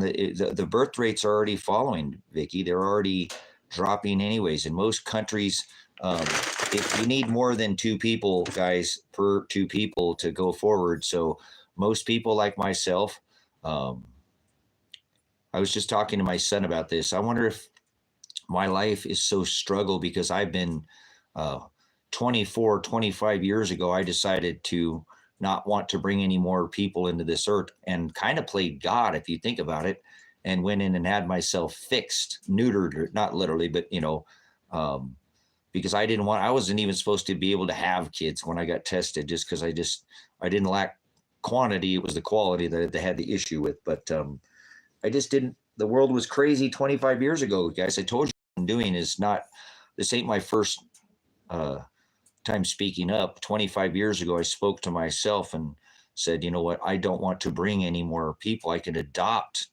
children. If I'm the president of the world, I'm making having children illegal because you'll be unalived if you do have any. We'll go ahead and keep your offspring alive, but you'll be unalive because until all the children in the earth are adopted, I don't believe we should have any birth. There are millions of children that need adopted. that don't have homes. What are we doing having children more, bringing them into this earth? So it's a good thing they don't let me run this WHIRLED world that we live in. Because, yeah, I would take you out if you had a child right now and play God, I guess. Not literally, guys. I'm just thinking about what I'm saying. I'm not trying to justify what I did, but I said, I don't need to have more children. I could always, a child doesn't care about how much melanin that's in my skin or the shape of my eyes. They just want to be loved and cared for and nurtured. And they don't care, even when they're young. If you have, remember, they'll call you mom, they'll call you dad, and they won't look at you no different. And they won't even hardly notice the color of your skin. If you raised them in any way, the worldly stuff today might, but I guarantee you live somewhere out away from people, that child is going to look at you like mom or dad, irregardless if you're black and white, which I hate those colors. I despise that for the name of people. People aren't black and white. But anyways, you know, the child is not going to see that. So I said, you know what? I'm going to adopt if I ever decide to have more than one child, and I'm going to adopt. There's too many kids that need to, that are living without, and they don't care. Even guys at this time, it's so crazy, but think about it, and I'm not advocating this, but they don't even care about your sexual preference. As a child, did you think they care about that? I don't agree with none of that. I'm more with what the book says. Do the hokey pokey, turn yourself around. I'll bring the fire. I don't know what, throughout time we've been like that, but, and see too, let's just put it back to layman's, simple terms. God obviously doesn't want us to do that, guys, because that doesn't help the population grow, does it? See why our population's going down? There is a lot of that running rampant. The XYZ, double Q, R9, R2D2, 32D2, YG2, PQ, whatever they call themselves. I don't know which. They put all kinds of different alphabet soup, whatever Campbell's labels on themselves. But anyways, that doesn't help the population grow, does it? See why God doesn't want us doing that as a whole? That's not in his design. So back to what I'm saying, I wonder if I'm kind of cursed, not literally like that, but because I chose to do that, and I've thought about maybe going and getting unfixed because, it's not like I'm not worried about it. I don't think I'm ever going to meet anybody ever again in my life. I don't know. I could live another 50 years and that's stupid. I don't doubt anything that God can do. I just don't think it's in his cards. I don't think I could ever meet somebody that's serious enough. I don't know. Maybe we'll see after these events that are coming. Maybe my life will change or something. But yeah, and that sucks, Vicky. You know what I'm saying? Because we should be encouraging our kids to have, to flourish. Remember, we want a better world and more people. And I see 90% of the world's population, guys, lives within 100 miles of our coastlines. That all has to do with, supply and access to food and the oceans and all that. So there's no such thing as overpopulation. 90% of the interior of our earth is unpopulated, mostly as a whole. I live in that portion. I won't live anywhere near the ocean, not 100 miles, not in this cycle. Remember what I told you? I know it's coming. I don't know when, but I know it's coming. So, but anyways, adoption is something I always knew that I consider. And 25 years ago, I said, no way, and decided to go ahead and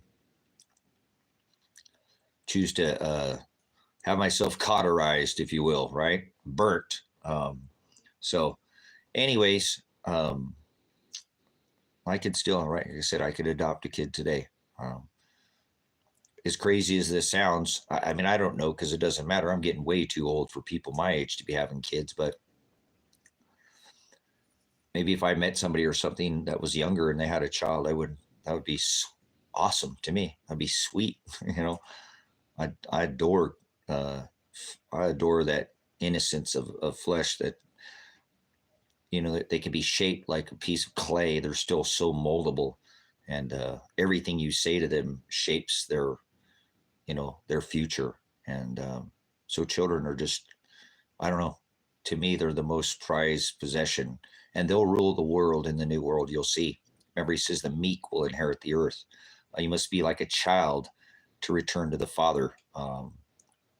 There will be elders in my I don't want to speak out of the context, but in my eyes, the elders will look after the youth, and that we will look to the youth in the future in the new world after he destroys this place with fire for guidance, because their innocence is like a child and is the most godly thing on this earth. And I know that sounds a little woo-woo there, but I used his word to decipher these things, and I know that the meek will inherit the earth. And again, when he was here on this earth, he was in that square. He said, "You bring that child up to me," and he said, "You must be like a child to return to the Father." So, and if you're going to have to be meek, and you have to be that innocence about you, and the most Christ-like thing truly is that meekness, that innocence that is in the Father. That that's who's going to rule this new world, and there will be no child will ever starve ever again on this earth. And that's where where I believe I see in his word the future so clearly, this new earth and this new heaven that he speaks of, where he said, "I will make a new law. No, when I return, no one will know my name, no one will know my law, no one will know my Shem, no one will know my authority, no one will know my agape, but I'll make a new law, a new Shem, as he did a new living testament." So it's in his word, brothers and sisters. I studied. You know, I'm always in that study mode, and I'm always trying to overlay that word at the time that we're in now, and to help me decipher this new heaven and this new earth as well, because my treasure is not here on this earth. I understand we reap what we sow. I'm a blessed man, but I'm hoping that for the suffering that I've gone through, the price that I've paid, again, the price that was paid in blood that I suffered for, that it's not in vain, and he will pour out. It's not vanity. It's not nothing. It is worth something. It is everything to him, and he will reward me with an inheritance in my new body. And whether I'm an elder or I'm youth again, and he boards me into this new, whatever, how that happens, you know, innocent like a child. If I have a child body, I know that I will grow wise again to these understandings, why we're here on this earth, this plane, in this dimension that he keeps bringing us back to since the beginning, and will always be here. He will destroy the earth itself, but the earth is not what people understand as earth. Earth is the ruled, and the heavens are the ruling class. The evil rules this earth. The heavens is the ruling class of this earth right now. That's the spiritual wickedness. That's the principalities, the powers, the rulers of the darkness of this world. But remember his promise in the new world that he's going to take that evil from this earth, when he burns this place with fire. And most people are going to hell. So there will not be many people here, brothers and sisters. There will not. It's a new earth. It's going to be like a garden. It's going to be a reset type of moment. I don't think it'd be back to just Adam and Eve, but I don't believe there will be many, because he tells us that most people have perverted his word and forwarded it and did self, and they were idolaters, and they didn't love him. Even since the beginning of time, they didn't follow the 613 statutes, commandments before we were saved by grace, and before we were under the New Testament, the will that he put us under. So it is something that I really wish people would take a little more serious and be a little more forward thinking. Again, I would never wish this brain upon anybody, because not only do I think about the past, I think about the time that I'm in now, and then look so much to the past to try to decipher the time that I'm in now, so that I can make sure that my treasure is in heaven, and that I'm more focused than have been for at least the last 2.5, 3 decades of what happens after I die. The things of this earth, yeah, I get caught up just like everybody. I'm just like you. I'm not special. My chances of going to hell are just as good as any one of you that I've ever talked to in this chat, ever met, and blown the horn to. Oh, cool. Well, me too, Vicky. I appreciate having my body here. You know, I try to simplify things. His word isn't religion, guys. Remember, his word is law, and we're under this law. So that's why I try to forward think, because he'll make a new law.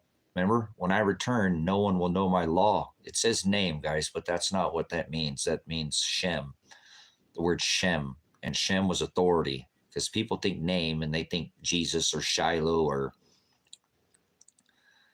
that's agape. That's 2 John and 6, the commandments of the Father. You know, the things that he tells his bride to do, that he commands them to do. It's the law. So I know that we're not under the law, but he did make a new Shem. He made a New Testament. And I take that as good as law.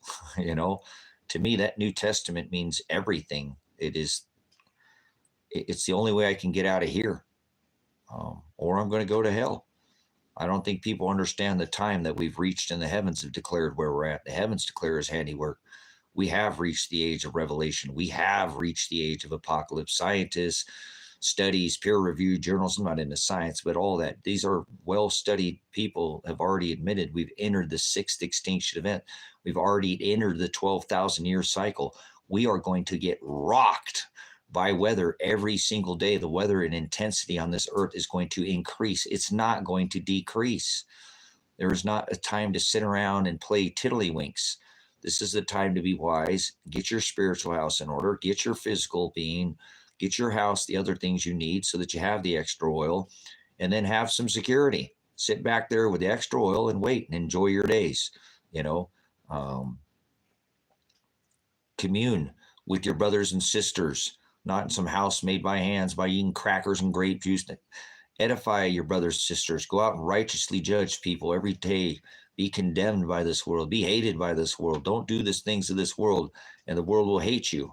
And then you'll be knowing that you're narrowing yourself, because the things of this world are not for us, brothers and sisters. They're here. We have to get by, but anything I look at anymore, it's just treasure, and it's not, and it's,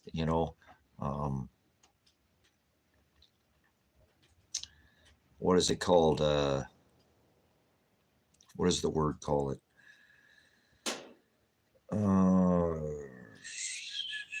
There's another name I'm thinking of. Apologize for the pause. I'm not normally short on words. But we do have to have stores, guys. Again, the extra oil. No, there's a name that that I'm trying to refer to, that it's more biblical in a sense that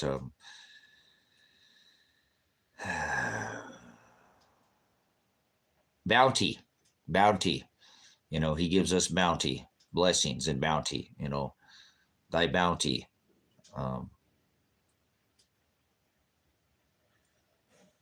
Bless us, O Lord, that these thy things that I give, that I receive through thy bounty.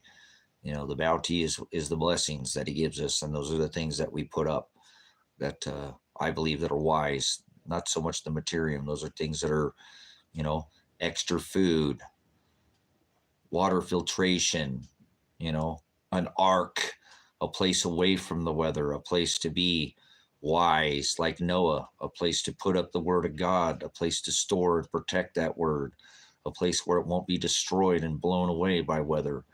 Yes, even the word of God should be protected. It should be archived in a place safe away from weather. Remember, that's what I'm doing. Heaven and earth shall perish, but my aletheia, my truth, my word, it will never die. So I know that we're not going, when he destroys this place with fire, that we're not going to some place on Mars or Jupiter or Venus or something. That's not how it works. We come right back here in our new bodies, and that word will be underneath our feet, if he so chooses, or he'll flood it out and destroy it. It doesn't matter, burn it with fire. But some of us are going to archive that word of God and make sure that it's protected, no matter what the elements around us. More, I'm talking about straight line winds, hailstone the weight of a talon. Can't go outside because it feels like a microwave today. I heard it's going to be like a microwave for the next 2 weeks outside. That's the forecast. Are you ready for that? It's in his word, guys. I just don't understand how people don't discern that. The sun is going to do everything that is going to happen to this earth. And they'll play with their little toys and bring the fire to the heaven from the earth. Do me, baby. They'll have their shields, millimeter wave bolts. They have protection. They've dug in. They're all ready for this. But the general masses are just like a thief in the night. They'll be taken because they won't have extra oil, and they will not be found burning bright. They will not have their bounty put up that he gave them, the blessings that he gave them, because they will not seek out those things. They never sought him. They never saw it. They were more worried about Uber Eats and Starbucks and the McDonald's and the Piggly Wiggly and the Checkers and the rallies and all the things of this world, the convenience, you know, and they didn't get back to a wholesome lifestyle where that inner pineal gland, the antenna, that a connection to the earth would tell them, hey, come on, man. Wide is the path, broad is the way that leads to eternal destruction, to hell. Get back to the earth, put your feet in the dirt, get your hands in the soil, start growing some food for yourself. Come on, man. The price of organic, and it's not even organic food anymore. It's been fluoridated, chloridated, genetically modified, chemical. It's not even food. They gave me a basically, George Jetson. They're giving you 3D printed food pretty much, a hollow shell of a food. No nutrition. You grow your soil.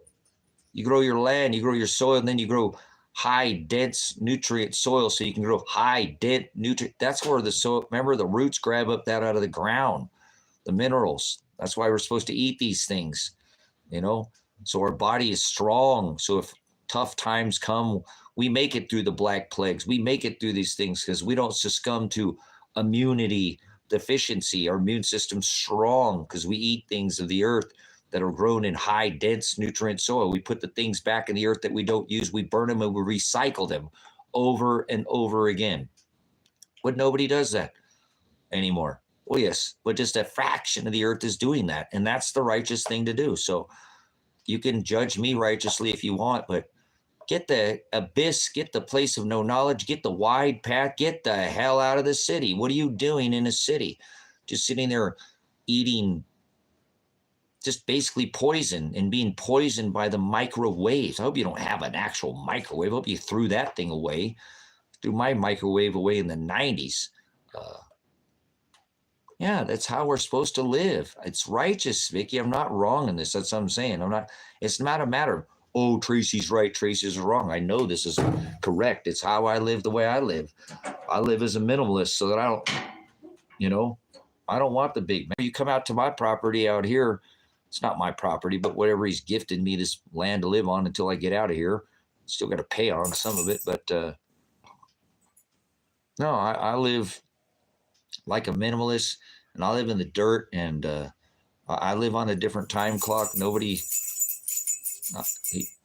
I've been gifted with that, and this is the thing that, remember, I don't have all those millimeter waves, microwaves, radio waves. I'm not in the electronic stew. And so I choose to even more live simple more than most, way more simple in a sense, but I feel like that's the righteous thing to do. Remember, I repurpose almost everything I do, and I don't live in this modern society. This property looks more like a movie set, from a Bonanza or something, back old Western, than it does this modern world. I can't do the modern world. It is filthy to me. I mean, I'm a high-tech redneck, I use modern power and all that stuff, but that's cutting off my power bill. I take this technology and I turn it on its head, right? He tells us you must be as esteemed as the potter's clay. You must turn their works upside down. That's why I come in here and teach the gospel and share it, because most people don't. They want to get on here and do the hub all day or whatever they do, or TikTok and do the bread and circus, And since you've been following me, I get in here and I smash out treasure in heaven. I carry my cross, come out here and make sure that I'm sharing and edify my brothers and sisters with the word of God. That's what we're supposed to do. We're supposed to go back to being small communities and small churches and not, where there are 2 or 3 gathered in my name, there I'll be in their midst, right? So that's where he's at, not in houses made by hands. And so I know it's the righteous thing to do. Oh, you're condemning people for living in the city. No, I'm not. I think living in the city is crazy. You're all going to fry soon. The sun's going to smash you, and you're going to fry because you're an electric grid. And I know the way. My dad died in a fire. Okay, I know fire a lot better than most people on this earth. Fortunately, I've studied it because my dad died. Remember playing Nimrod, Santa, Christmas killed him and all that. Yeah, fire is how my dad died. So I know a lot more about fire because I've investigated it and looked at it and and respect it massively. It is one of those things that no matter what, it's our nature. Even they get sit around a fire. Why do you think I have a wood stove and the fire? Just looking at fire is mesmerizing, and so yeah, fire is something that I've studied, quite extensively, more than most. But remember his promise of the rainbow: no hokey pokey, turn yourself around. That's what it's all about. I'll bring the fire. So he'll do it again, and that's what I'm getting ready for. And I just actually don't want to be around anybody anymore. That's not. I'll come in and hang out with you guys, my brothers, my sisters. You want to talk about preparedness and getting ready for that day, but I don't want nothing to do with nobody anymore like that. And I'm not turning my back on anybody. God's going to bring the people to me in my life, so to speak, that need to be there. I'll continue to do what I do and try to count my blessings, the things that he's given me, and be count blessed that I'm not around a bunch of people that aren't being prepared right now, because they're just going to be a burden to other people, because they're unprepared and they're going to go be opportunistic, and they're not going to think with their heads. They're going to be thinking with their belly. And that's why I plan on throwing cans of soup at them, and all the ones that are diabetic, throw cans of peanut butter, jars of peanut butter and a spoon at them, try to get their blood sugar back down, and then bring them in possibly into the community and try to extort them for their abilities, and then bring them into the community and not go around and unalive people and have stacks of unalive people around my community. I don't want to do that. I actually been trying to teach that with everybody, that I'm a pacifist now. I don't care. I've always been known to, strike you back if you push me back in the corner too far or too hard. Sure. Whatever. We all have our own, but I'm not never been known to, I went and tried to make something right with somebody who had owed me thousands and thousands of dollars, and that didn't turn out like I did. But that's not something that I'm normally known for doing. I don't, somebody pushes me back, pushes me, then I whatever, I'm going to strike back. You can't. But anyways, remember, I told you I don't want none of that. I don't want anybody to I don't want to give them the ability to get me cornered per se, if that makes sense. I don't want to fight anybody. Whatever. I'm a pacifist. You think you're weak, Tracy? No, I'm meek, not weak. I'm strong. I'm very healthy for my age, and very strong-willed, and I believe I have good, solid morals and good, solid values in the core of who I am. And I'm not let this earth jade my who I am, my heart, my soul, my mind, my body, my abilities. I keep doing what it is that God commands me to do, so that I know that, again, I'm more concerned of the things that he's looking at than the things of the world. But I also am very aware that I need to be a light in this dark, dark place. So, and I can do that by being an example. So that's what I'm trying to do where I live and what I do. So people are successful at what, doing very similar things to what I'm doing. But I feel blessed now that God has really not provided anybody, because I don't know anybody who's counting days and not living in fear, but like going, okay, well, we only have so many days until this 10-24-24 celestial alignment. And I know that things are not going to get better. They're going to progressively get worse. And that's just going to make things harder and more expensive. And I'm not just going to sit around and do nothing about it. Actually, I'm going to do something about it, so someday I can help others, and we're going to make it through this. We've made it through the last 5 extinction events. Many of us are already preparing for this, and, not many as a whole, but there are many. And many people are going to make it through exactly what's going to come no matter what happens, because God will protect them. And then there's those that are going to make it through what, again, I believe is weather. I'm not preparing for anything other than weather. I think you're wasting your time preparing for all this zombie apocalypse, nuclear war, all that. That's nonsense. That's all nonsense. Get your spiritual house in order. Prepare for people who don't have. Prepare for those that don't, because they are going to be the most immediate and closest threat to you. We've already seen the government. It's not here to help. So if you have anything to do with the government, you are my Satan. You're my adversary. I don't. I can't stand anybody who likes anything to do with government or law enforcement. It's sickening to me. You're a bootlicker, and I won't condemn you, but I'm righteously telling you, you do the works of your father, the devil. You're participating in things that are unrighteous. God didn't like taxes, and God didn't like this building up of towers and all this. And that's what the government supports, all their big business and big corporation, and that's all they've done. They crushed small businesses and took care of the big businesses. So government is the enemy. Your brothers and your sisters are not. They're not. But some are going to be very hungry, guys. And the government says a lot who did to them. That's why I'm asking you to act with some humanity.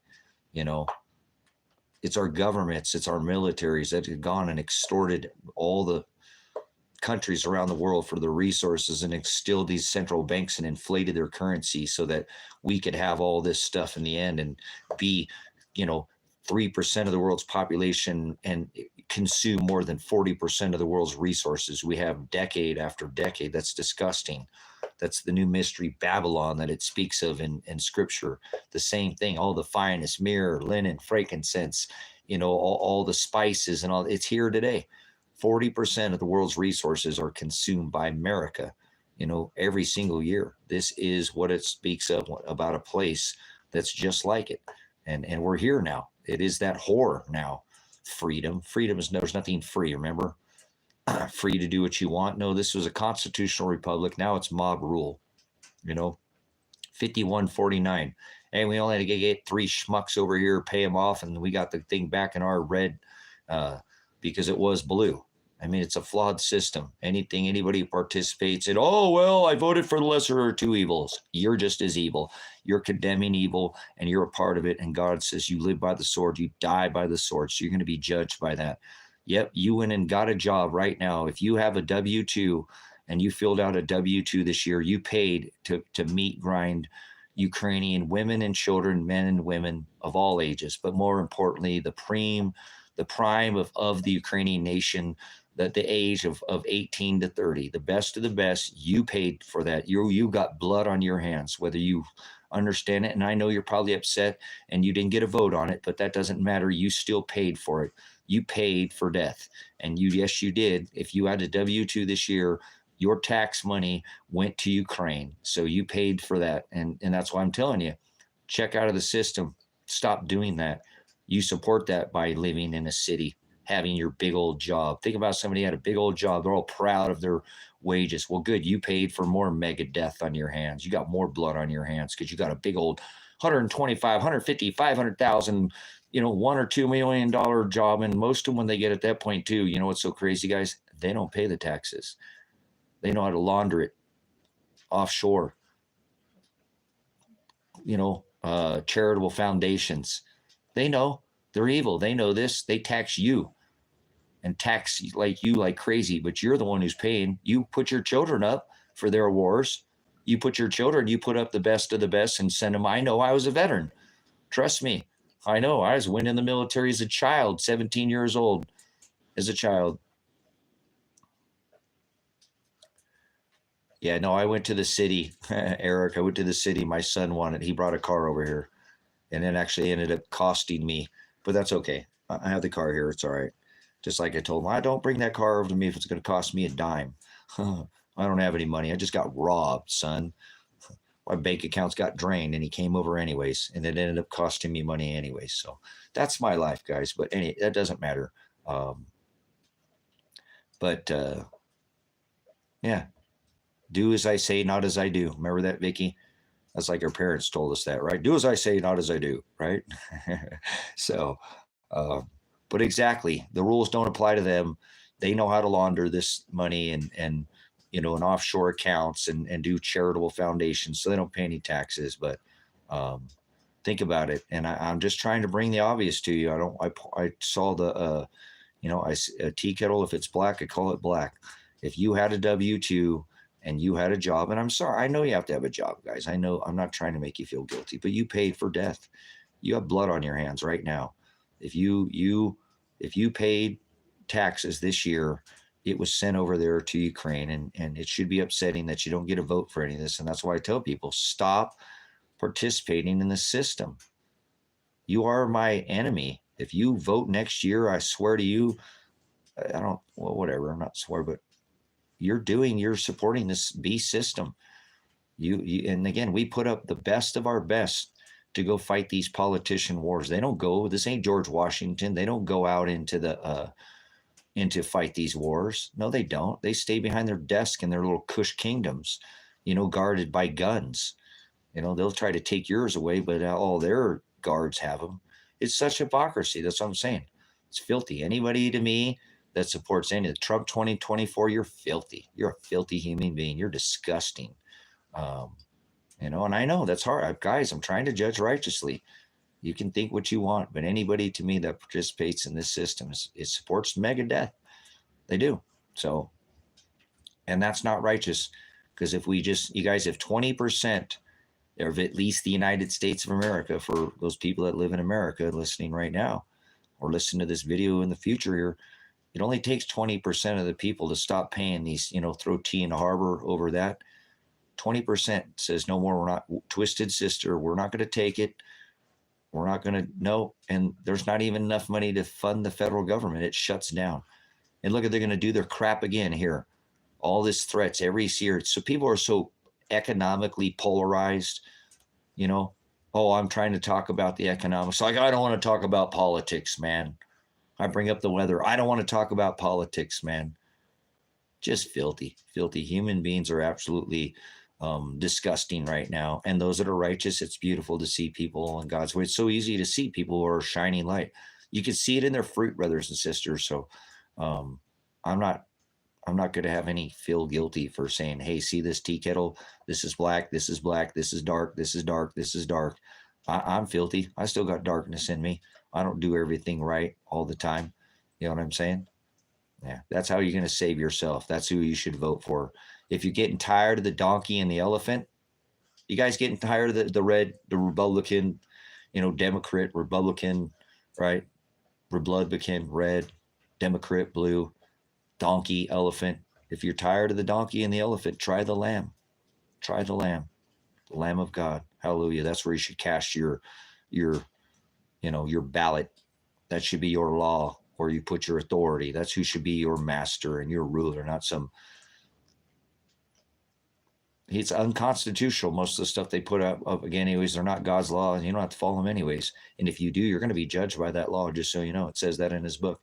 If you live by their dirt laws and you follow their dirt laws and you lick that boot, he will judge you by that boot that you licked. Yeah, it's all the same thing. Merrill Lynch, right? Wall Street with the bull, it's all the same thing. Bull markets and bear markets, and it's obvious. It's obvious. They don't hide it anymore. Hey, these guys, 20 years ago, hey, these guys are meeting out in California, in the woods, Northern California, and they're burning these, candles on the ground and drawing pentagrams. They got big statues and stuff. They're like, you're crazy, Tracy. You're a nutbag. You're always talking about this, you conspiracy theorists. They're like, hey, we're meeting in Davos, Switzerland. They ain't even hiding it anymore, guys. They don't even hide in the woods anymore. They all meet in buildings, and because they know that most of the people are weak. They've been fluoridated and chloridated. They don't have the truth in them. They don't use the armor of God. They succumbed all their bread and circus and told lies to their vision, schooled them as they were children. They all got that same narrative. Everybody was programmed and,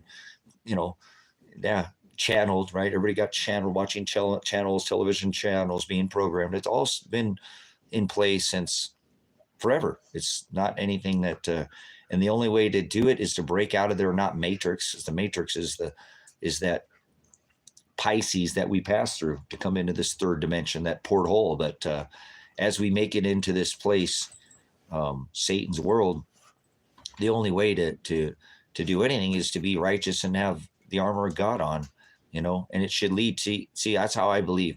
What led you to come out to the desert, Tracy, to get away from, be a breakaway?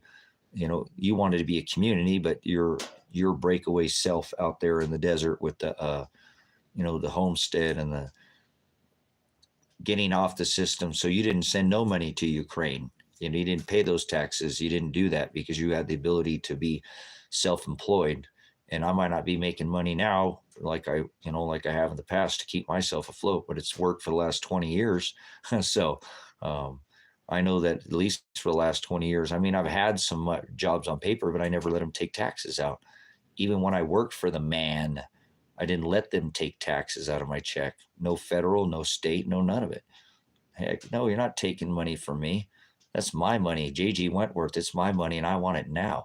So I ain't going to overpay on my taxes and let you make a bunch of interest on my money, government. You freaking beast system. If you got a refund back, I'm sorry, but you were foolish enough to give the government your money and they made interest on it, and then they gave it back to you and didn't give you any interest. There's ways to do taxes, guys. I know I'm pretty good at taxes. I've done my son's taxes, my many people's taxes. I do taxes because I can stay up on the yeah, I know. It's ridiculous. $18 for a Big Mac here in America, Big Mac meal. You should be eating that crap anyways, but I don't want to give away your gig, but Dispersing Wade's got a beautiful garden, guys. She got a beautiful garden. Oh, wait, no, that's not. Wait, you're not my boss. You're in California. Who is that? Who is that's over there?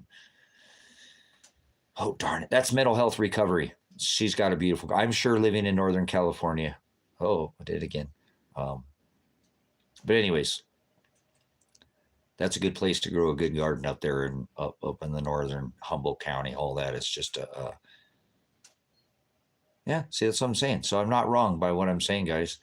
This is righteous. It's righteous to get back to growing your own food, becoming your own boss, making your own power. Yeah, you got to invest, but come on. The wind's blowing out there right now. I've got more power in my batteries. It's just my batteries are full. They've been full for weeks now. They just keep getting topped off. So I don't lack power out here. I don't use as much, and I could hook up more power and stuff, and but I'm a minimalist. Remember, I don't live like that. So this works for me. I can charge my phones, charge my batteries. The only thing I don't have out here that I would run is like a refrigerator or something. I can run dual off a battery bank and then have it hit the propane or something if the power went down. But I still live out of a cooler, and I'm fine with that. I have a Yeti cooler. I can get 3 or 4 or 5 days of the groceries stay cold and eat them up. And it forces me at this point to go up to a little tiny town. Otherwise, I just stay here and never leave.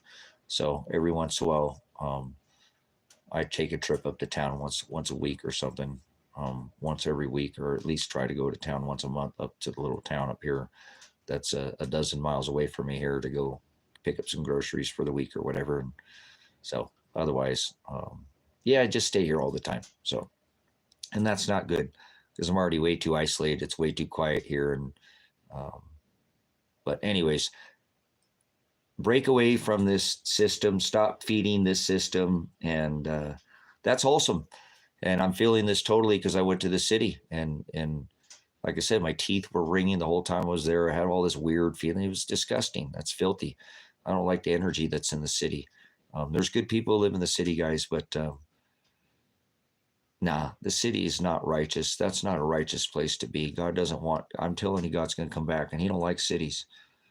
He don't like it because that all funds their oil wars and stuff, all this smart city, everything. Think about what I'm saying. These corporations are all in the big cities. They're not out in the, where the country where the population's too spread out. It doesn't work for them. They can't play their games on everybody and offer their crap, their poisons and their boxes and bags and plastic. Everything's in plastic, it seems like now, lots of things. And so can't even get anything in a glass jar hardly anymore. So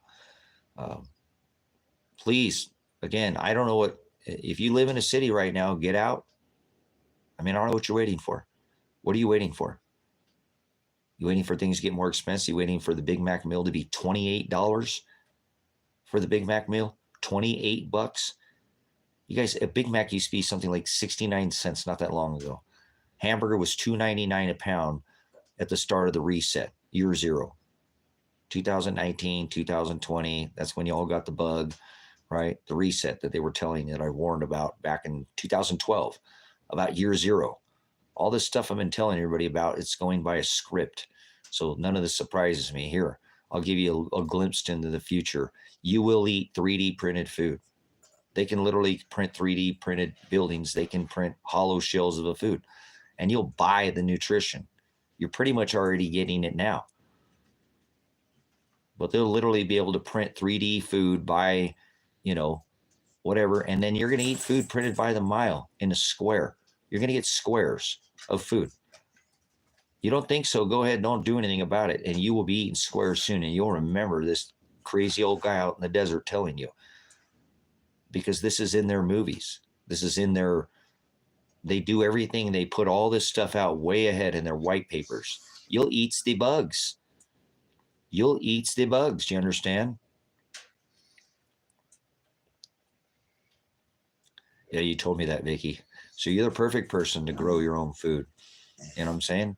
Perfect person to definitely not partake in their unfruitful works of darkness, poison. Just your body's a temple. We're not supposed to be literally poisoning ourselves.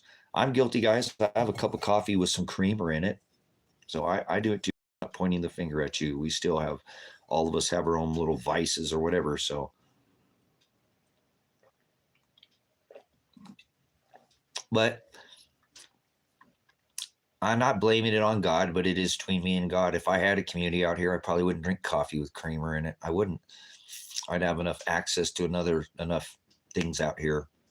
But it's myself. I could grow this all by myself, I guess, but I'm not going to beat myself and have to death. I just, you know what I'm saying? I just can't. It's too much. I had a garden out here.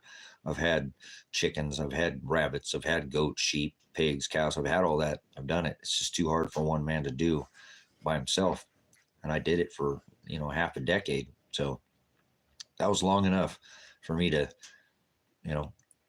say, okay, I don't feel bad about turning this off for now. Everything is still here. The ability could happen again. I could turn this into a farm overnight, bring the livestock back. Boom, we're back farming again. So, but now I just need to focus on finishing my arc, and we'll keep blowing the horn now. I don't think I know anybody that I know personally that's getting ready for the sun, doing anything about it.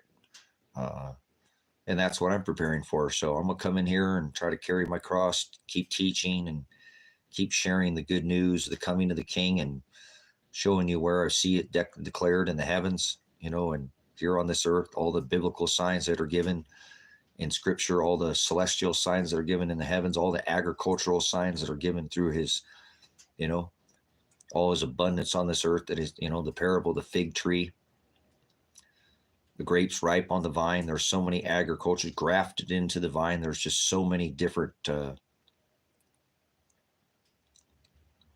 That's right. Can't serve two masters. Thank you. Yep. I need to be patient. I'm really glad that I went and visited my son, getting away from the farm. He wants me to come back over there and take a week for a week, or whatever, but I can't go live in that city for a week. I'd die. That'd fry me to death. I come back a changed man. I can't be in the city. That's torture for me. So, what I'm going to do is I'm going to try to work through, steps, shoot for the stars, but, shoot the moon instead of the stars, so to speak. And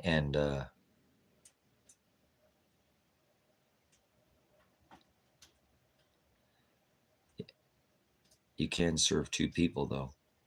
Yeah.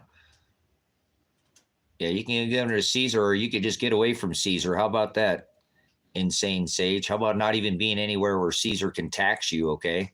Yeah, I got to pay these land taxes out here. I'll give them to Caesar, but I ain't giving him no more taxes. Get away from Caesar. And don't serve mammon, and you can't serve two masters. Mammon and God. So if you have the right and the ability to not serve Caesar at all, then yeah, you're just giving into the beast, which is Caesar, and that's the beast system. You know what I'm saying? So, but I appreciate what you're saying. That's very, because it's brought up. There's times, guys, we've got to do things we've got to do. We have to do what we have to do. I don't have any savings either. Sage, I got land and see, what is money to you? Money to me is, this is money, right? That's money right there, not currency.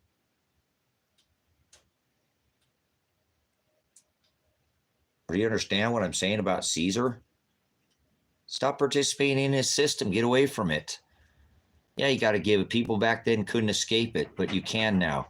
So stop giving to Caesar anything that you get away from it. Don't participate in his beast system. Be not partakers in her unfruitful works of darkness, because Caesar's system is disgustingly filthy. It's the city that I tell you. It's whores and entertainment. It's cheating on the law. It's a whole different agape. So yeah, that's the life. Get your hands back in the soil. So I don't have money, but I have some. I don't have savings, but this is where my savings is at. You understand? This is God's money. They sold him for 30 pieces of this.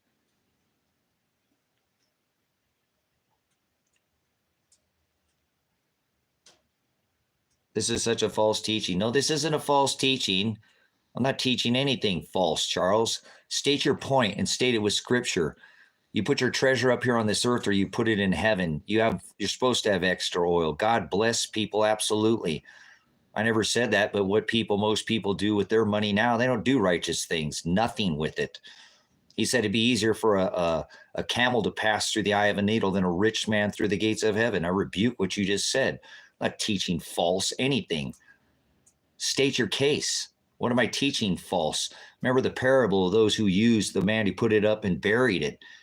I'm telling people to actually have more. What are you talking about? But abundance, what do you mean? Cities are disgustingly filthy. All the horrible things go on in the cities. I'm not saying that horrible things don't go on in the countries, but convenience, nothing's the better seller than anything on this planet than sex. Second to that would be convenience. And you find that in the cities more than anywhere else. So state your case with Solomon's temple. Oh, state your case. Yeah. Is that the same thing that's going on today in these temples, these big buildings? No, huh? Solomon was a man of God, was he not? Right? Even with his temples and all his, right? God blessed him. So, yeah, currency, paper. That's paper. This is money, Charles. This is money. That's currency. Yeah, you guys keep spending that paper that has lost, since 1937, it's lost 97 to 98% of its value. Keep staying in that system. Don't spend God's money. Don't get in any gold or silver. And every 4,000 currencies incepted since the Chinese were the very first were to invent a currency, paper, not money, because this is money. In order technically to be money, obviously Charles doesn't know economics very well, because money and currency are two different things. In order to be money, it has to be tangible, dividable. It has to be a store of value. And currency doesn't store value. It just loses its value, guys. Since 1913, the inception, since this current one, there's been 4,000 since the 12th century. They've all gone to zero.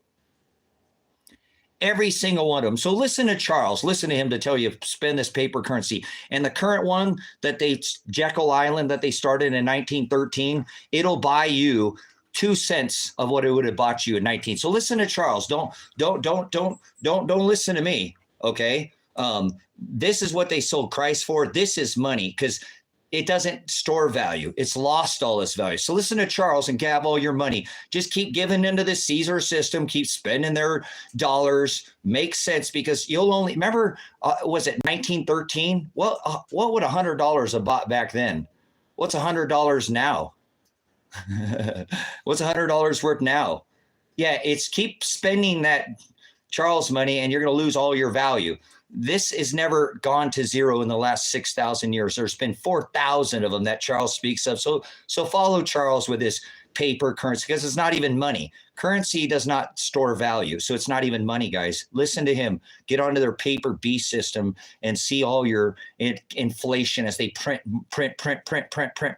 away, and all your money is lost. The future of the children. Good job, Charles. Good job. You don't know economics. You don't know what money is at all. You don't. Okay. So don't call me false teaching in here. I've never insinuated what you said. You're being blasphemous. I'm going to set you in your place here real soon. Let me go back and read what else see what other nonsense you wrote. So he says, God also cursed him and prophesied against his kingdom that it would be divided. You also realize I can't buy a dwelling place in silver, right? Yes, you can. You're foolish. That's nonsense. We understand that fiat isn't money, but to tell people not to use is ridiculous. Yeah, stop using their paper currency, guys. They keep stealing with you. Stay in the system and keep letting them print more money. Keep listening to this Charles guy. Stay in the system when gold. Look at the price of gold, guys. Check this out. Let me show you the nonsense of Charles here. Let me show you how nonsensical this. I don't know how old this man is. Whatever they are. At the time before Christ, if this was a 1 ounce, this is 5 ounces. If this was 1 ounce of gold, okay. And I'm not reading any more of your nonsense there. You're not speaking. You're not making any. No, I trader, Charles. You don't know your tail end from a hole in the ground. I'm a horse trader. I make my money in trading. See, Charles, you don't know. You don't know me. I'm a horse trader. I rebuild everything and repurpose everything and trade 90% every day. No, I don't. I only go to the store once a month. And if I have currency, I get out of it as quick as I can into an asset. You don't know anything.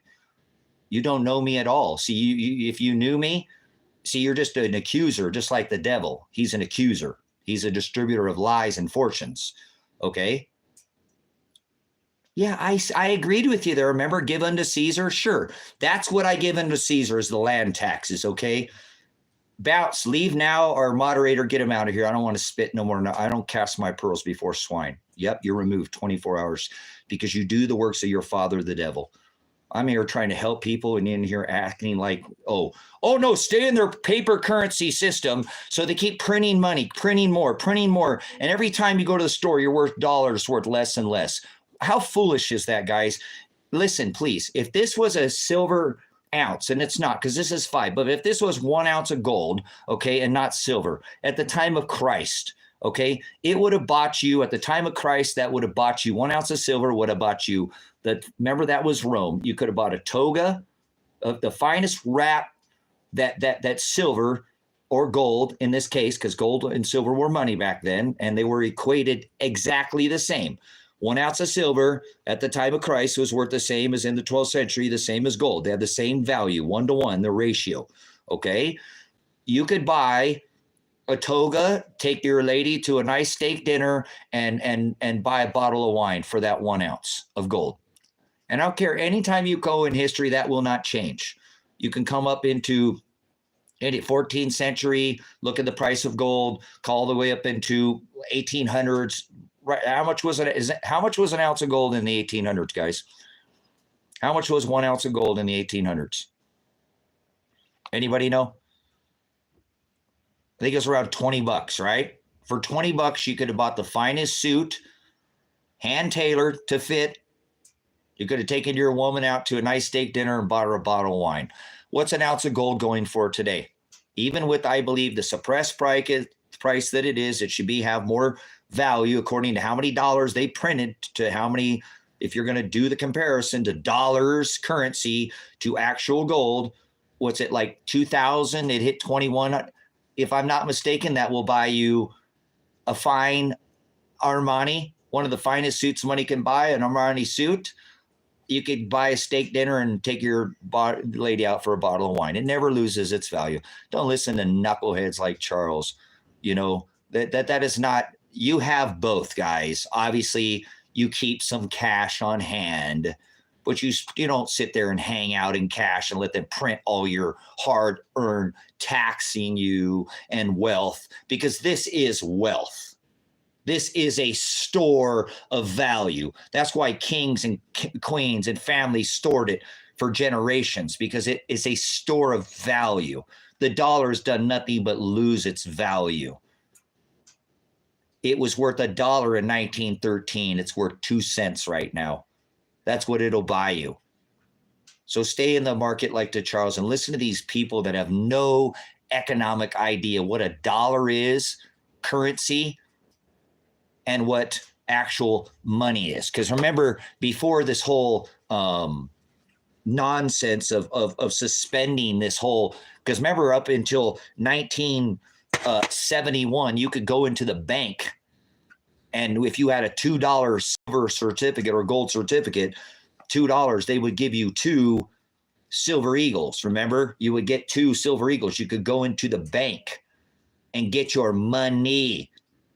That currency that he's telling you is an IOU that's backed by hope and faith and oil at this point, but not even anymore. They've fled the OPEC nations. Saudis are taking other currencies for their oil. We used to go blow your countries up and unalive all your children and women for doing just that, or try to pay for your oil with gold. Remember Gaddafi? They never did find anything in Iraq, did they? That's where Desert Storm, Desert Shield. But remember that? You could go into the bank and they give you 2 silver dollars. That's what Mr. Charles is trying to tell you. Oh, just take the paper. You're crazy because you're telling people not to spend paper. You're telling people to not spend paper. Yeah, you got to have it, guys. But you don't stay in it. And they're obviously been robbing you of all your purchasing power. Hello? And so, here, hold on. What was an ounce of silver in 1913? Like $2?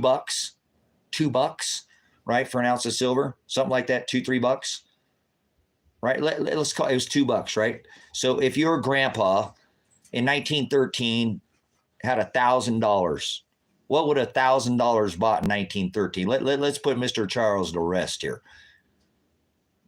What would that have bought you in 1913? Jekyll Island, the inception of the Federal Reserve Act. Then they implemented what is called the Federal Reserve.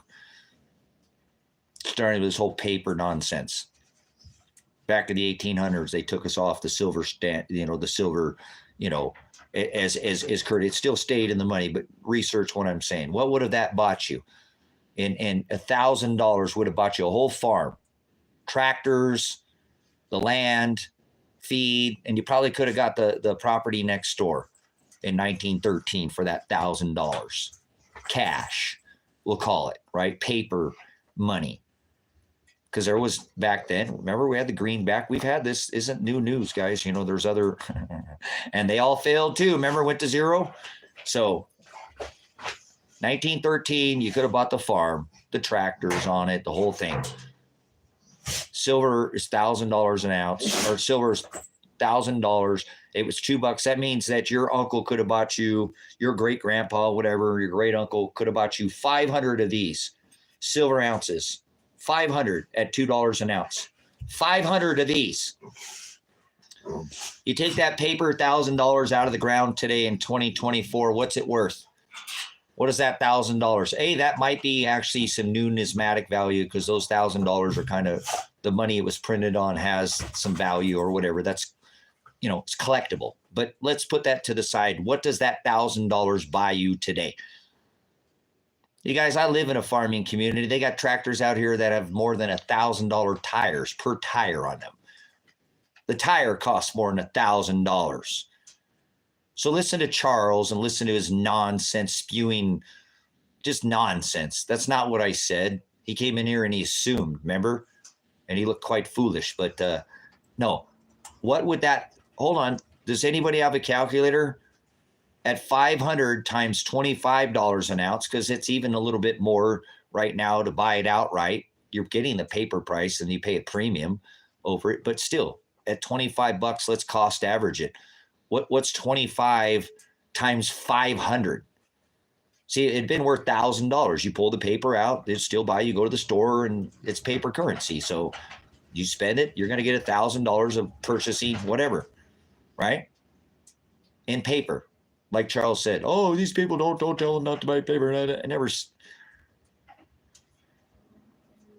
Yeah, you don't need paper. You can have your own vegetables, wind tower, turbine, land, cabin, well. Yeah, now you don't need any dollars. Don't listen to knuckleheads like, yeah, I'm calling him a knucklehead. He's a knucklehead. That's nonsense. Foolish is what it is. Sit there and tell people to stay. So what is 500 times 25, guys? What is that? What's that come out to? And that's insane. The price of silver is, I'm on, it's been $50 before. So what's 500 coins times 25? You go change it, and they're going to have numismatic value, guys. Those coins are going to be super valuable from back then. They'll have not only I'm just asking for the metal price. I'm not telling you that they're not valuable, because those would be super collectible coins from 1913. They'd have that value to it too, but I'm not telling you that value, because remember, the dollars had it too, but they're going to have way more value. So 1,000. So what is 500 times 25, guys? 500 ounces, $25 an ounce. What is that? He said it's still worth $1,000, because it's $1,000 to go spend the paper.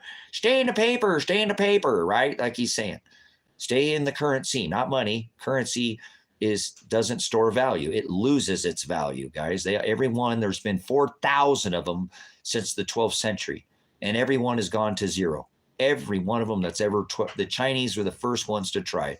And in the last $12,500. So look, guys, this has never gone to zero. In the last 6,000 years, silver and gold have never gone to zero. So you'd have 12,500 plus all the new numismatics. So listen to Charles, right? Listen to that guy and stay in the system. And don't take what's always been. And it's silver and gold have always been money for the last 7,000 years, guys. It was the first, silver dinar was the first money in Scripture. Christ was sold for 30 pieces of silver, you guys. So this is money, okay? And this is wise. I actually don't have any dollars. I have some silver that's for savings, but I can't sell. And if I have to, I have to. I'm hoping I don't have to this month. I'm hoping God will, have 37 things online for sale. This guy pays money every day. No, I don't. If I have money, I spend it almost immediately, and I go buy an asset that I can fix up and make better. I build out of things. I go get things. I go to the mill. I build, I trade. I'm a horse trader. That's how I make my way. I spend very little money at all. My money only goes towards my land payments generally, a little bit towards assets, but I trade assets for assets all the time. I'm a horse trader. That's how I believe we should be already doing this. So anyways, that is where we're going to go in the future. You can step into something like this and you won't have to Bitcoin or CBDC or none of that. This will still have value. Whatever that dollar is going to go, it probably won't completely ever go away, guys, but it just will be worth so little. It'll be so little, you'll buy something like this and you wouldn't trade somebody $1 million for this, because that $1 million is not going to be, it's going to cost a lot to get everything. It already is right now. So the idea that I'm trying to tell you, go ahead and listen to Charles and keep your paper, watch it lose all your value, or take something like this and watch it retain its value. And not, this is how you're going to store what value. This is wealth. This is wealth retained in this piece of metal right here. And it's storing the value for your hard labor. It's been there. It took a lot of labor to get this out of the ground, to get it into this form. That's how they used to actually put the value on this, was what it took to get it into this form. And your labor, that's how it used to work, guys. But again, people don't recognize this. They've forgotten that this is money, okay? They call silver money in other countries, the yellow metal and the white metal. But in some places, they call this money because it is technically money. Currency is paper. It doesn't store value. Yes, it's tangible and dividable and you can spend it, but it doesn't store any value. So no matter what system comes in next, if you're trying to retain your wealth, especially right now, when everything is getting so expensive, this is a good way to put your money in that, store it, and never look at it again like that, because the hopes is never to sell it back for a piece of paper. Ever. God forbid you need, it's liquid. There's no place that I can't take this coin on the planet and they will give me their paper for it. period. I go walk 2 to 3 people. I might have to walk into a business, but this silver dollar is the most widely recognized silver ounce on the planet. It doesn't even have to be that. It could just be like a Buffalo round or a, here, this is just a knockoff of a Liberty dollar. This is the bullion, or a Mercury dime. It's just bullion. It's not an actual piece of currency. It's not in circulation. It's not printed from a mint. It's just a bullion. Same thing. It doesn't have to be the most widely recognized coin on the planet. I can take this same one and walk up to 3 people anywhere on this earth, pretty much any close to a smaller country, a little smaller city. Well, I guess you got to get closer to the cities, don't you? You better get what you need out of those cities, guys, and get out to the country as soon as you can. But I could take this anywhere in the world and they'll give me their paper for it. I don't care if it's a dinar or a dong or a ruble or a ruby, or I don't care what it is. That is money, okay? That is a store of value. It is tangible, it is dividable, and it's a store of wealth. That's what makes it money. So listen to Charles Schwab over there and put all your money in these assets. As they're going to blow up the market again, guys. Not literally, but there'll be we'll see. We'll see what happens. I don't think people are going to rush into the dollar this time. I think people are already rushing into assets. You have the central banks, since the Basel III agreements, making gold a tier 1 asset, meaning the only tier 1 asset on the earth before then was the US dollar. And now gold is a tier 1 asset. And since then, they've been buying record amounts of gold. And actually right now, they're again buying in 2023. The central banks have bought more gold than they ever have in the history of the central banks. So the big money always moves first, guys. It's obvious. You should see that right now. Bezos sold how much? He's never sold anything in 19 years or whatever. All these, Zuckerberg sold out, Microsoft, all these, Berkshire Hathaway, all this, guys, it's already happening. This move in these markets, financial markets, is all already happening. So please be ready for that, is all I'm telling you. Maybe someday I'll go buy a piece of land. He say you can't pay for your land payment and taxes, but maybe someday here soon, this 5-ounce piece of silver here will go buy me a nice chunk of land. I need a piece in the woods right up here. I'm only 20 minutes from the woods. Maybe somebody doesn't have some of this, and when this gets unobtainable, it's going to be 2 phases. It'd be an affordium, where it's going to get so expensive that the average person can't afford gold, guys, and they're going to rush into silver because it's going to be something that is be much more affordable and more obtainable. But just for a moment in time, it doesn't matter what the price of it is right now, Vicky. It doesn't matter. Price is a tool of manipulation. Do you understand? It doesn't matter. It's $25 an ounce. That's a 5-ounce piece, so it's $125 plus probably a $5 over spot premium. So probably $150 right now or less for a 5-ounce bar. You could probably buy one for $130, $140 for the same bar. But I'm telling you, that will buy a piece of land. Did you hear what I said? Price, it doesn't matter. I would never sell this back. You don't ever buy this, God forbid, with paper currency and hope to get paper for it. If you need to, it's there, Vicky. It's there as an asset. You could take it to your coin shop. They'll give you spot price. Probably not premium that you paid, but you'll always get your money back out of it. Maybe not the premium, but with inflation, it's going to keep pretty close to. But the idea is to hold on to this and to, no problem. I just want to make sure that people need to get out of the idea that whatever money they're having now, you can't even, every time I go, my son said this, he reminded me, he's like, because we were talking a little about silver when I went and visited him, that he's like, Dad, it's so funny. Every time you go into one of these local coin shops, you always say the same thing when you walk out. You say, hey, thanks for letting me trade you a bunch of paper for some real metal. Thanks for letting me get over on you guys again. I'll see you next time. I got some more paper. And they make, you guys, they're fine. These silver shops know, and coin shops, silver coin, shops, jewelry, they're all more kind of a one, an LCS. They're doing fine. I'm sure they have their coffers full of gold and silver, and they're not worried about, they're in the market. They need a place to, but that's what I always say. Thanks for letting me trade paper, some IOU, for a real tangible asset. You know what I'm saying? Turn blood money. I never want, so they bought a field. Let's see more. I don't think judges bought it themselves. So remember that they will eventually, as it says in scripture, guys, throw gold and silver in the streets. You can't eat this. Do not have one piece of this in your collection coffer. Don't bury it because we're not supposed to, but unless you have a water filtration system and you got about 2 years worth of food put away. Don't buy any of this. Food will be way more valuable than this, guys. Food will be way more valuable than this. Do you understand? Yeah, it was money back then because currency is a paper. This was actually money. There has been 4,000 currencies since the 12th century. The Chinese were the first ones to try to invent it. Something not actually, and don't listen to back buy. There's nothing back buy. Do you really think there's gold at Fort Knox? That wouldn't even be strategically a wise thing to do. Tell the whole world where your gold is at. That doesn't make sense, guys. I'm a military veteran. That's nonsense. So, and I've been to Fort Knox. My brother was stationed up there at Fort Lewis as a military police. I understand, you guys. Again, what I'm saying is this is something that it's not an IOU. It's not a lottery ticket either. You don't buy this hoping to get rich. God forbid you do. You may. I'm not saying that's not what I'm telling you. This is how you don't lose the value that that you have. You understand? So this is money. This will always be money. It has always been money.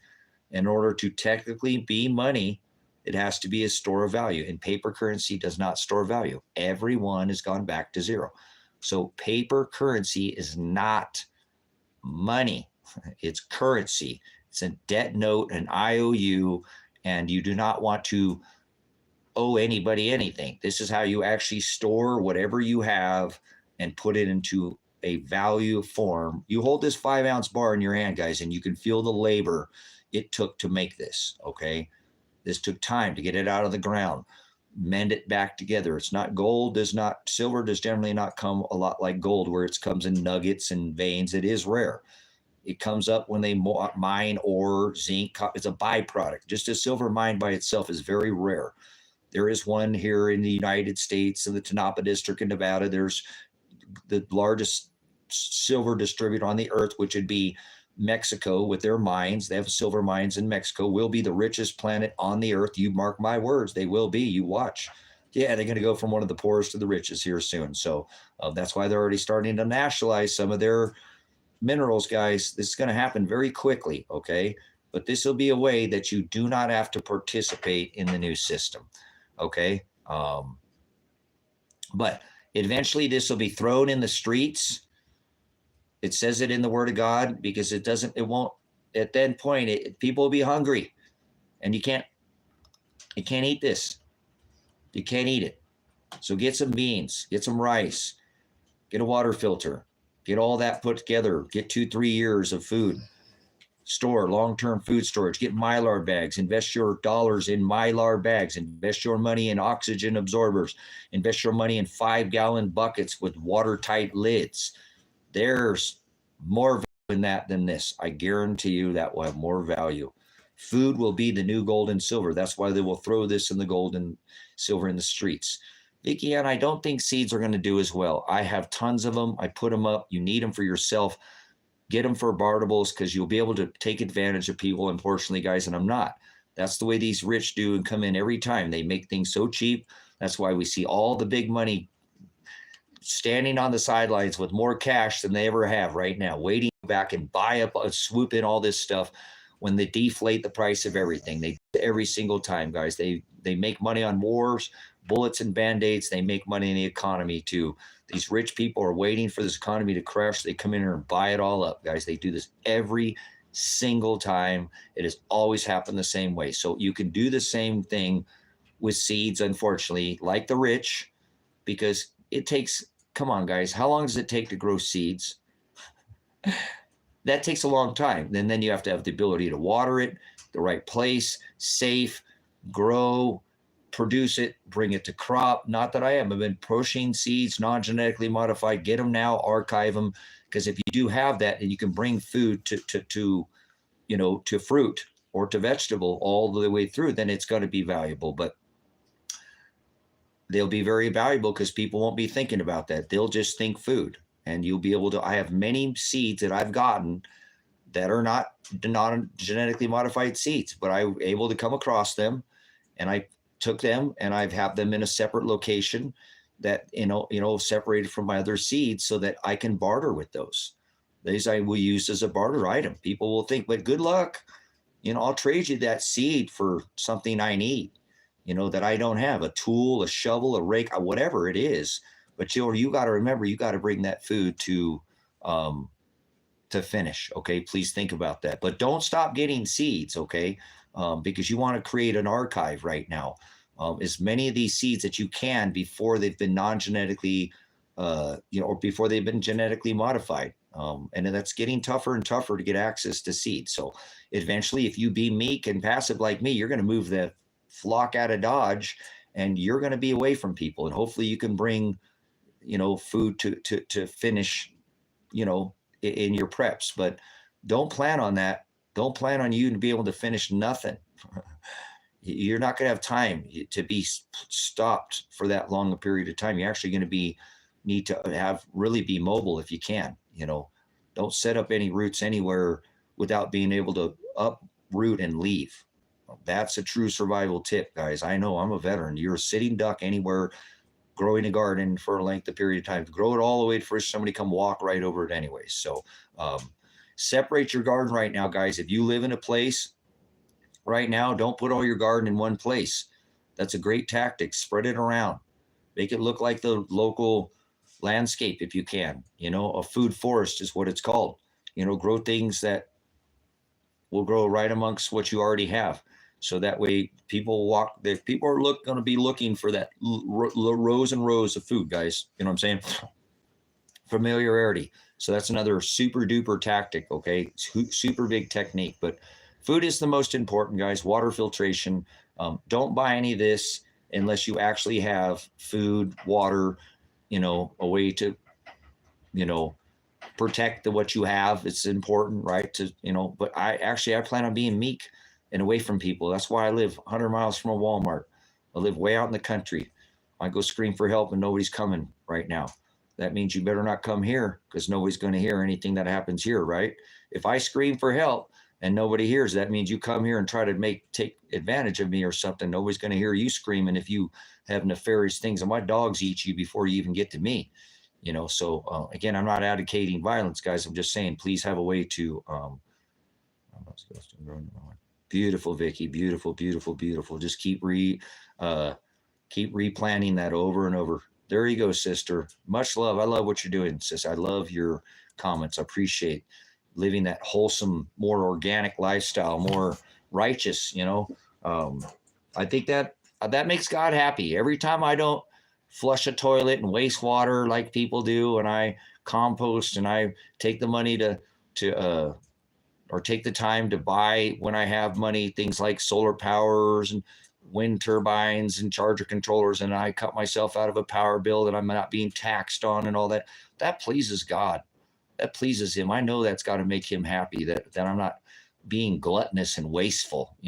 Every board comes from a different location. These all probably would have went in a burn pile, thrown in somebody's burn pile, but yet here it stands as a cabin, my little tabernacle out here in the desert, all repurposed material. And I think this is what God wants us to be more like this. And it's not saying that we can't have things. It's not saying that we can't have wealth like that knucklehead Charles was saying. We can have wealth. God gave David 150 wives and 150 concubines, the kingdom. He gives who he chooses. So that's all I do is dispersion with this whole property is nothing but repurposed materials. It's all, like I said, it looks like an old John Wayne movie set out here, right? An old bonanza. You guys give me a minute. I need to throw a piece of wood on the fire. It's actually my last piece of wood that I got here. I'm going to have to, because I got back yesterday and from the city, I didn't go get any more firewood yesterday. Oh man. So I gotta have to get me some firewood. I haven't eaten anything this morning. I'm probably gonna make some tacos. I'm hooked on tacos. Is that all you eat, Tracy, is tacos? I eat a lot of tacos out here. So my favorite breakfast taco is carne asada tacos for breakfast, but yeah, carne tacos. But and lunch, I like tacos for lunch, and dinner I definitely can do tacos or tostadas for dinner. So probably go eat some tacos here in a minute. And then I'll come back on here. Or I could probably just leave this going here. Why not? You guys, we're getting pretty close to hitting the 4,000 hours, I think. So I'll be able to turn that monetization on, which is pretty cool. I've got to start streaming some income out here. I have no idea how I'm going to get my land payments paid this month. I've got 37 things online and I haven't sold anything for over 2 months. So hopefully, again, the Most High will lift this restrainer off of me. But I know it's probably not. It's probably has to do with everything with this information that I've been putting out, that it cannot be found. I don't see it being put out anywhere else. So when you're over the target, they're gonna, you're gonna take some flack, guys. That's how it works. So dispersing weight. Thank you so much for your Cash App. It got me home. Again, I told my son I didn't want to spend any money because I didn't have it. Neither does he right now. But he really wanted to have me to have this car. And and I got to hang out with him for 2 days, which was awesome. So we both ended up spending money that we didn't have to get the car back over here. And but as I told him, don't stress about it, son. I was a little upset. I'm like, dude, are you serious? Because I left and the gas tank was down and he was out of money or whatever. Like, here we go again, because that happened last time. But I'm glad I got to go hang out with him. Even though it was really painful for me to be in the city. I hated it the whole time. Being in the city just absolutely crushed me. But I didn't turn my phone on while I was there. I didn't look at my phone. I just hung out with him and talked, with him. And we churched and spoke and hung out with his lady. And we made dinner and, lunch and stuff. And so we didn't leave the house or go do anything. We just hung out for a couple of days. And so I'm really glad I got to have that experience. But that's why I told him, I got to get back, son. I can't hang out here. This city's killing me. And eventually I got land payments to pay. And now I only have like 13 days to come up with 3 land payments. And I don't know. I'm going to have to figure something else out, because this internet selling thing hasn't been working for me for a couple months. So I don't know. That's why I've been working so hard on these cabins to try to generate some, but that's not going to happen. I'm not going to be able to pay my bills this month with cabin money. So it's okay. It'll all work out. Like I said, hopefully something will sell. I really was hoping to get that motorcycle back that I'd purchased. But this guy I ran into him at the store and he said he needed it for another week or so. But I don't even have the money to pay him for the labor he did. But I'll figure it out. Like I said, I'm going to figure something out. Maybe that bike will be my saving grace. I can get that KX100, that KE100 back, you know what I'm saying, and sell that because the weather's getting better out here. So if I can get back that motorcycle for him, I'm just going to have the money to go get it. I don't know what he wants and charges to do what he did. He's had it for a few months. I'm not going to be very happy if the price is super, high on it. And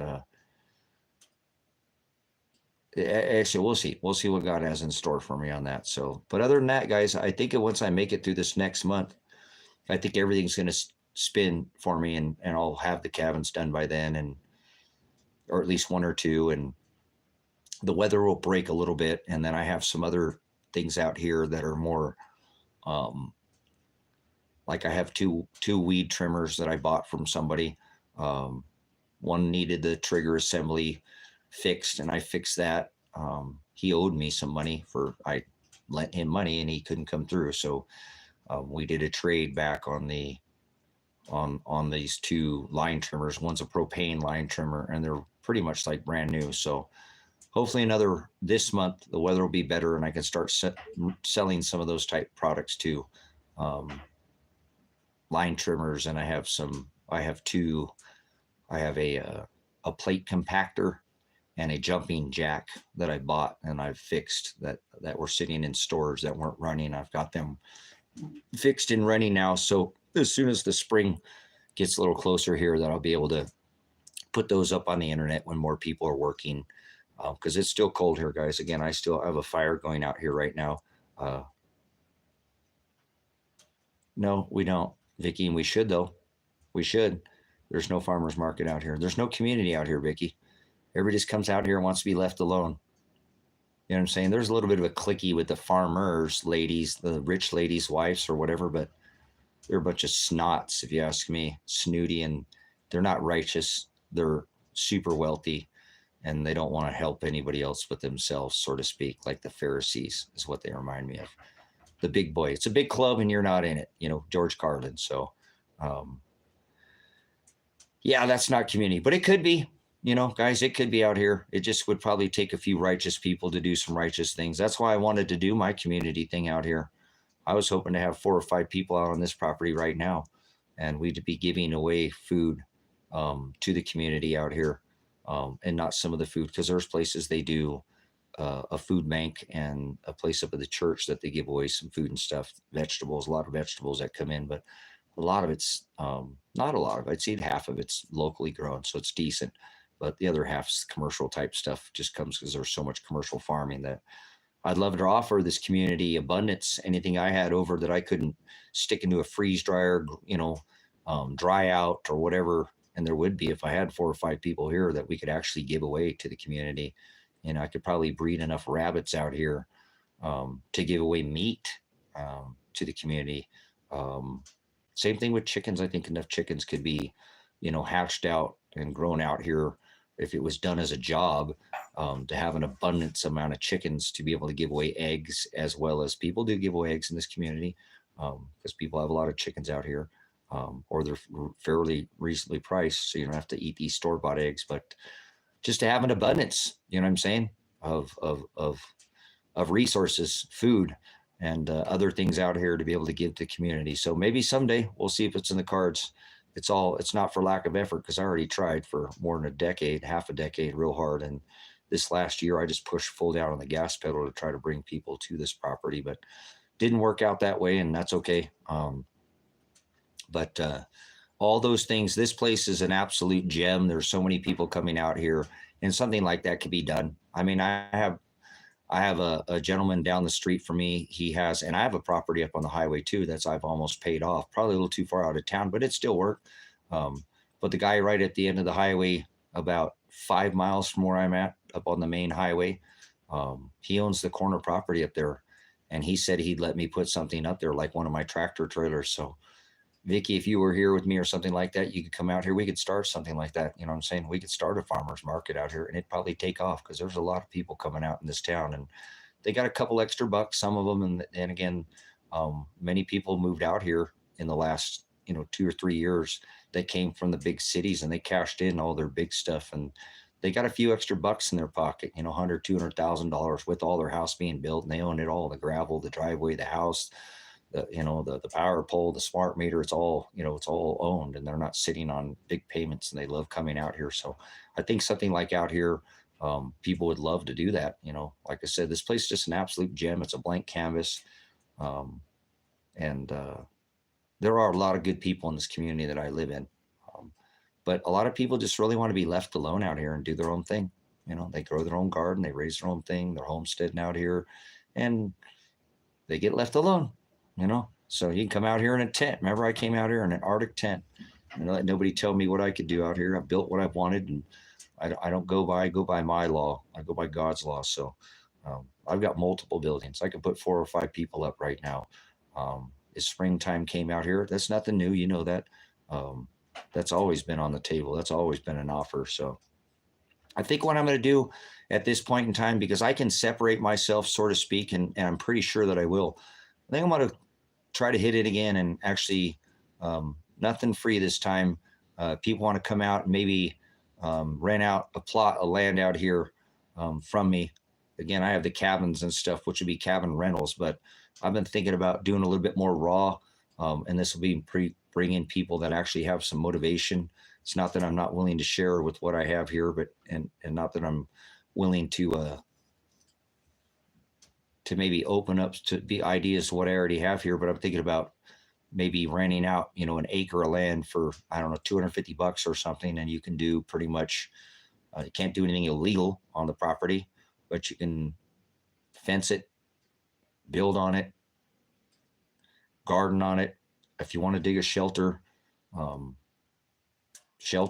dig a well, have a well drilling kit, $250 a month to get people started. Maybe I can start doing, for an acre of land, and you come out here and the acre's yours, to do with it what you want. You can't make my place look like crap. I'll put some stipulations in it, write it all up on paper so I don't get, messed over and you don't get messed over, so that you got rights. I know how to do this before, but open myself up.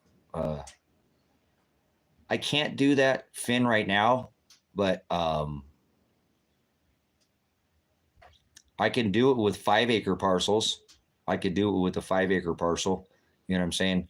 I can't break it down to 1-acre parcels, but I could definitely break it down to 5-acre parcels where I could pay to have each one actually separated. And I think it's about $1,500 or something for the whole process to go through the whole thing too, because I'm on what is considered an AG2 property. It's an agricultural property where I'm allowed to have one dwelling, on the property to farm the land. But I can separate it and do it R1 or R2 residential, where each one could have a residence on it. I just have to pay the county to do it. So it's something I've looked into. No, there were some on the property, but I didn't, there has been, but they didn't continue to get water. There's not enough people here, Vicky. I can't keep going. And if I did, there should be tons of fruit trees that have been planted, but they just didn't get upkept out here. So, but it's not that it's not possible. People have fruit trees out in this valley, and they grow. I'm not in some tropical climate. Remember, I'm in the high desert at 4,500 feet. But there are people who grow apples and pear trees out here. There is fruit trees that have been in this valley for a long time. And what I plan on doing eventually was going and getting. There are trees, 15, 20 minutes. You can see in the background. I can see the wood line from my house. It's right there. So, but every one of these farms around here has massive trees growing around it. All of them, all these farms, because they came out here 50, 60 years ago and planted trees. So what I plan on doing is just going out and getting all these trees that are in this valley around these farms and say, hey, can I get some of your, your sucker trees or your saplings? Because they're going to grow in this zone better than anywhere else. And just litter this property with trees. So, eventually, look back at it 10 or 15, 20 years from now, and it'll be hopefully enforced with trees if we make it that long or whatever. Yeah, that's definitely a huge part of, but that's something you can do too, plant trees, landscape. So I think that's what I'm going to do. I'm going to start opening up some of these parcels out here. I've got another 20 acres down the road, and I got 5 acres up on the highway. I've got the 20 I'm on here and a 20 over there. So I could split this up.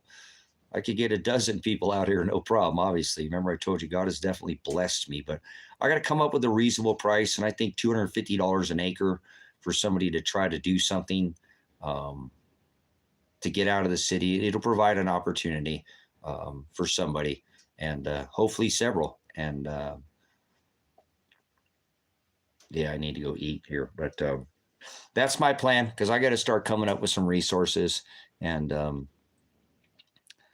anyways, I'll invite people out here or whatever. And if people take me up on it, it'll all be written on paper. And if somebody screws me over, I'll just boot them out of here. I know the law out here. I'll just go through. We'll do it according to the law. I'll just make sure everything's written on paper. There's not some shake in the hand, which is a binding contract in this state, but it will cover both of us. That way, if somebody tries to get silly with me or something, I'll have the ability to, people have rights. We'll do it by the rules. But I think that's a fair price. I was thinking 300, is reasonable, but I'm thinking, whatever. I'll come up. There's either 250 or $300. What I was thinking in an acre, and that's a lot of land for people who live in the city. I mean, that's a lot of land for somebody. You can do a full farm. You can have a nice cabin. You can have livestock on an acre. And if somebody wanted to rent more from me or something like that, obviously rent more acreage or something, I give you a way better deal. So I probably rent out 5 for $500. You know what I'm saying? So you get a lot more acreage there. But that would be somebody's more serious. Hey, I got a fifth wheel, and I'm out here living on this place. I want to relocate. I want to come out there, bring my livestock. I want to set up corrals and fencing, build a little pole barn out there or something like that. And I'm always going to encourage people to come out here and build a little cabin on a skid, something they can move to their property if they purchase, because there's more land out here available. And almost anything that I have available, they could find on their own too. It's not like there's no more property out here, but I got a really neat spot. I did a lot of research before I came out this valley, and I believe I've got hands down one of the best views in the valley out here. Anywhere around this area of the Maiden, Table Rock, this area, it's the icon. I live right at the icon of the valley. If you looked up this area, it's Table Rock.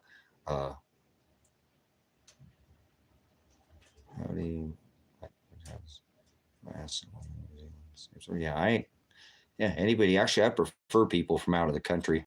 I believe that people from outside this country have a stronger work ethic than the people. And if somebody came from outside the country, they come a long way to come here. That's a big sacrifice. They're going to probably come here with some pretty darn good, not somebody who's just try to get a free ride. They're going to work hard for what they have, and they'll probably actually try to get out of here and get something on their own. And I want to encourage people to see, if I encourage people to come out here and they're good people, and I can be around good people, then I get more people I can be around. And I need that, because I don't associate much with people in town. I scare people away in town. So I've been here a long time, and I'm the guy that stood up during the COVID and stands up to the sheriff's department, stands up to the governor, and stands up to everybody out here, stands up to the rich farmers that they told me, oh, they're going to shoot you, Tracy. They're going to unalive you. Yeah, right. I'm still here, guys. They're going to arrest me during the COVID too, throw me in Guantanamo Bay. Look, I'm still here doing it. So, but anyways, I'm excited about that for the spring. And then if I had something like that too, guys, if I had some people that are worthwhile, come springtime, I'll probably go on the road as long as I can until the 10/24/24 date, until it's just too much. Not that I won't come back and work here, but I'd like to be able to leave here, and leave some responsible people on this property so I can go on the road for a week or two, Dan trying hard. Me, I'm trying hard too, Dan. Hard as I can. I can try harder, but I'm going to keep pushing as hard as I can. I know somebody on my TikTok channel called Anonymous. I have a couple of mouses. Actually, I have 2 mouses that follow me over from my TikTok channel, or TikTok subscribers over there on that platform. So I'm going to leave this stream running, guys. I'm going to leave the stream running. And if you guys want to chit chat amongst each other, probably going to get some tacos started here. I need to go grab a wheelbarrow full of wood, because my fire's starting to die down here, and try to keep the cabin warm. I don't think I'm going to go do any work outside today. Maybe I will before the end of the day. I'm not sure. I'm not super interested, guys, in this worldly crap right now, to be honest with you. It doesn't do much for me. It's actually everything on the surface I plan on blowing away. I don't think any of this stuff will be here after the end of the year in 2025. Anything that's sitting on the surface of this property that's still here in 2025 is a bonus to me, to be honest with you. So, but I have to work on the shelter, so I might be able to do something on that today. I need to stop and get off my 4th point of contact and start doing some work on that, but I can't do any work on that until the weather breaks, because the concrete work that I'm trying to do there, I want to make sure that I've got good, 50-degree temperatures overnight. I want good weather to do it. So I've been going crazy out here working on all this stuff that's, whatever. It's something. I don't know if you've seen any of my work, but those cabins are coming along. Yeah, this whole area is gorgeous, man. There's so much beautiful land out here. Somebody could come out here, live on the land, do a couple hours worth of work, 2 or 3 hours worth of work a day, and just to live, I'm just saying, stay here. That's fine. And they could just go tinker around this whole high desert area, from Bend, all the lava caves, all the falls, all the lakes, all the hiking, all the petroglyphs. There's so many petroglyphs. I believe that I'm sitting on the oldest place on the planet. And I know that sounds crazy, but they already said that this is the oldest place in the Northern Hemisphere. There's not an older place than Oregon. There isn't. Look it up. Everything I told these people when I came out here 10 years ago, all the stuff I was telling them, because I did a ton of research on this valley well before I came out here. Oh, what are you talking? People lived in their whole life. I've never heard of that. Well, I know you haven't, but you know what I'm saying? But see, that's what I'm saying, Finn. You know, you give me 4 hours a day, and then you got the rest of the day to do whatever the hell you want. You know what I'm saying? To go tinker off. And it'd probably be even less if we got it fishing at it. You know what I'm saying? Where everybody, if there was one more person comes, well, that's going to lighten the load. Now it's 2 hours and 35 minutes because we have 3 people here, you know, 4 people. It's just with the workload. Then we could take on more, you know, workload, do more things. But that's what I'm talking about. You got the same idea. That's what I'm asking. People come out here, and somebody wouldn't even have to pay me if they wanted to do a work trade. I don't need any money from somebody. If they straight wanted to do a work trade, you know, I don't need any money from you. You want to pay your, you know, $300 off a month, pay it in work trade. You know, and that's probably going to be about 3 or 4 hours a day of work. And then you go get a full-time job, part-time job up there driving a swather tractor, you know, during this hay season. They pay $30-40 an hour. Come out here being a mechanic, you know how to be a mechanic, you come out to this valley, you're going to be making $100 an hour, $125 an hour working on tractors. They won't let you lay on the dirt out here and work on cars. All the farmers scoop up mechanics out here. So anyways, yeah, you know, it's a neat place. It's unique. The taxes are cheap. They can't really mess with you. They know that I run the law out here as far as code, ordinances, mandates. I've been pushing on them for that for more than 5 years. Tell them you can't run these people around out here. You won't do it on my watch. Absolutely not when I live here. You're going to literally have to unalive me or run me out of here, and you ain't been able to run me out of here yet. So I'm not going to let you run roughshod on these people out here, not when I live here, because you can't do your duty in my backyard, and this is my backyard. So I stand for the people in this community, whether they like me or not. Doesn't matter. I still do what I do. You know, there are many people in this world, in this country, community, state, whatever, don't like me. It doesn't stop me from doing what I do.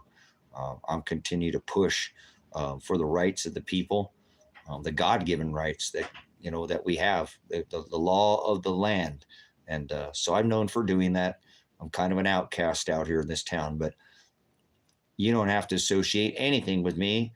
And most people are more afraid of me than they are than anything else. They'll run the other way when I come in the building. They'll leave.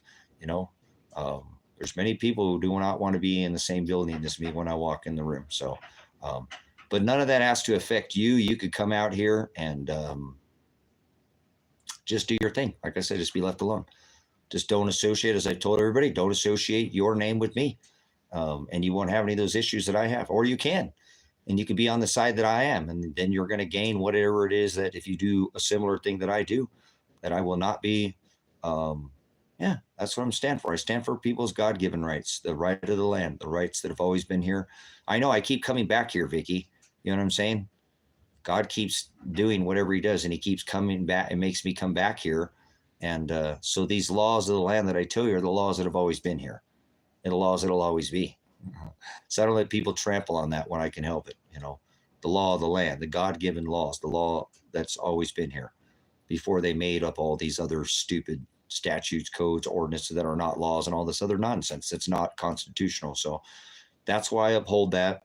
And when you do that in a town where the money and the millionaires get to control the narrative, thanks for coming in, Livette.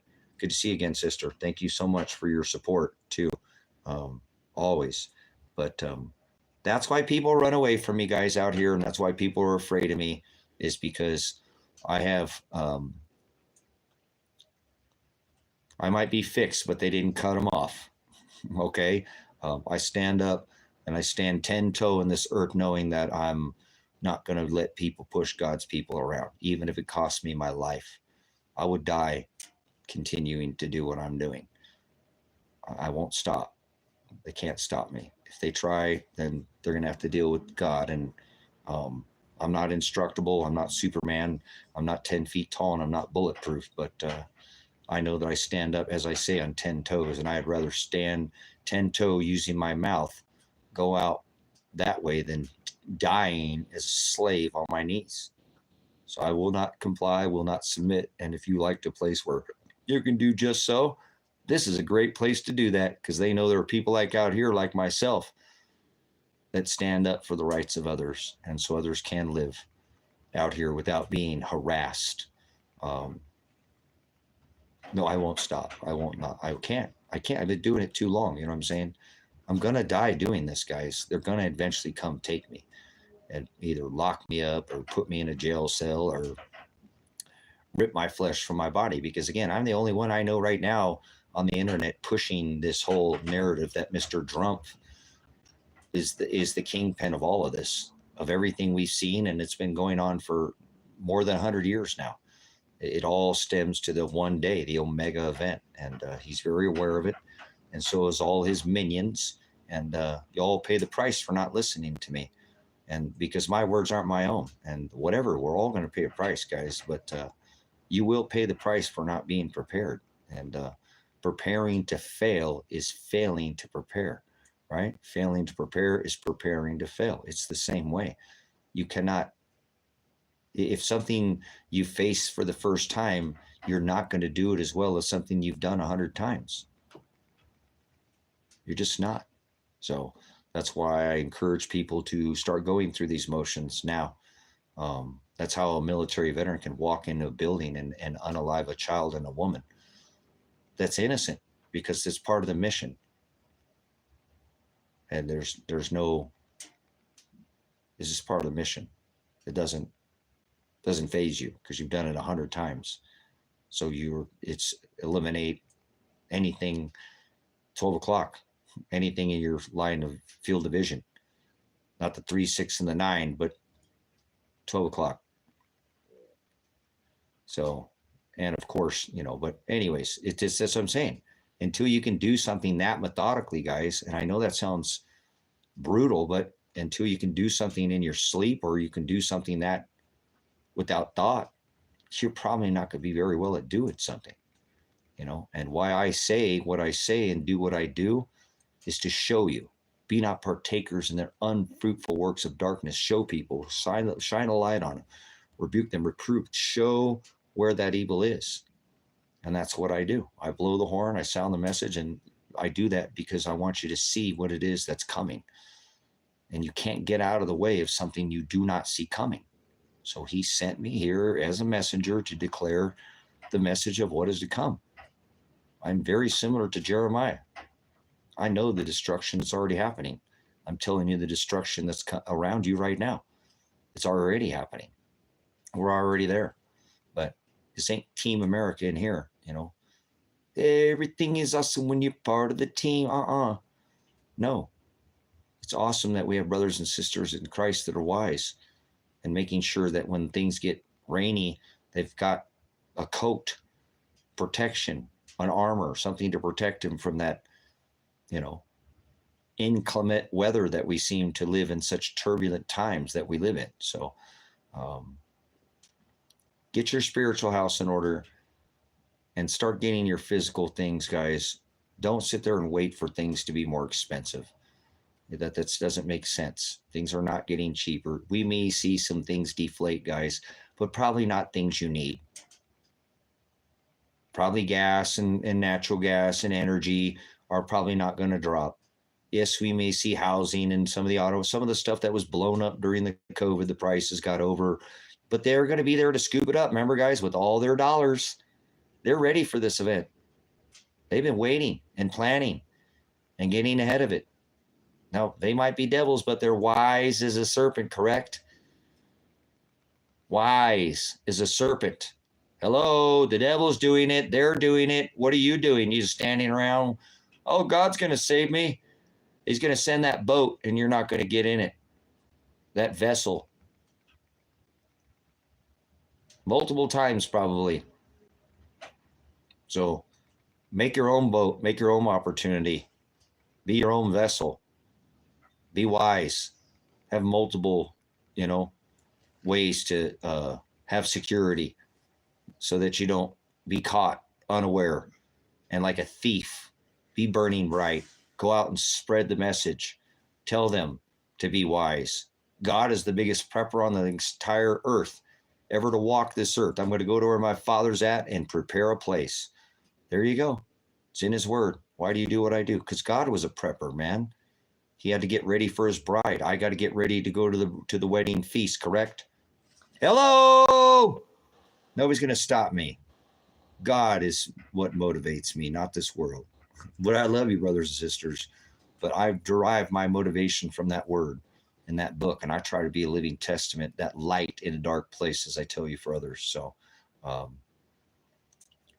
you are, many of you already are. I know that. I know my brothers and sisters that come in here are, you are that light to other people. Just keep doing that, brothers and sisters. Nobody knows the day or the hour, but the changes that are coming so fast, I believe that we will reap what we sow. You know, you put your soil on rocky ground, then what are your results?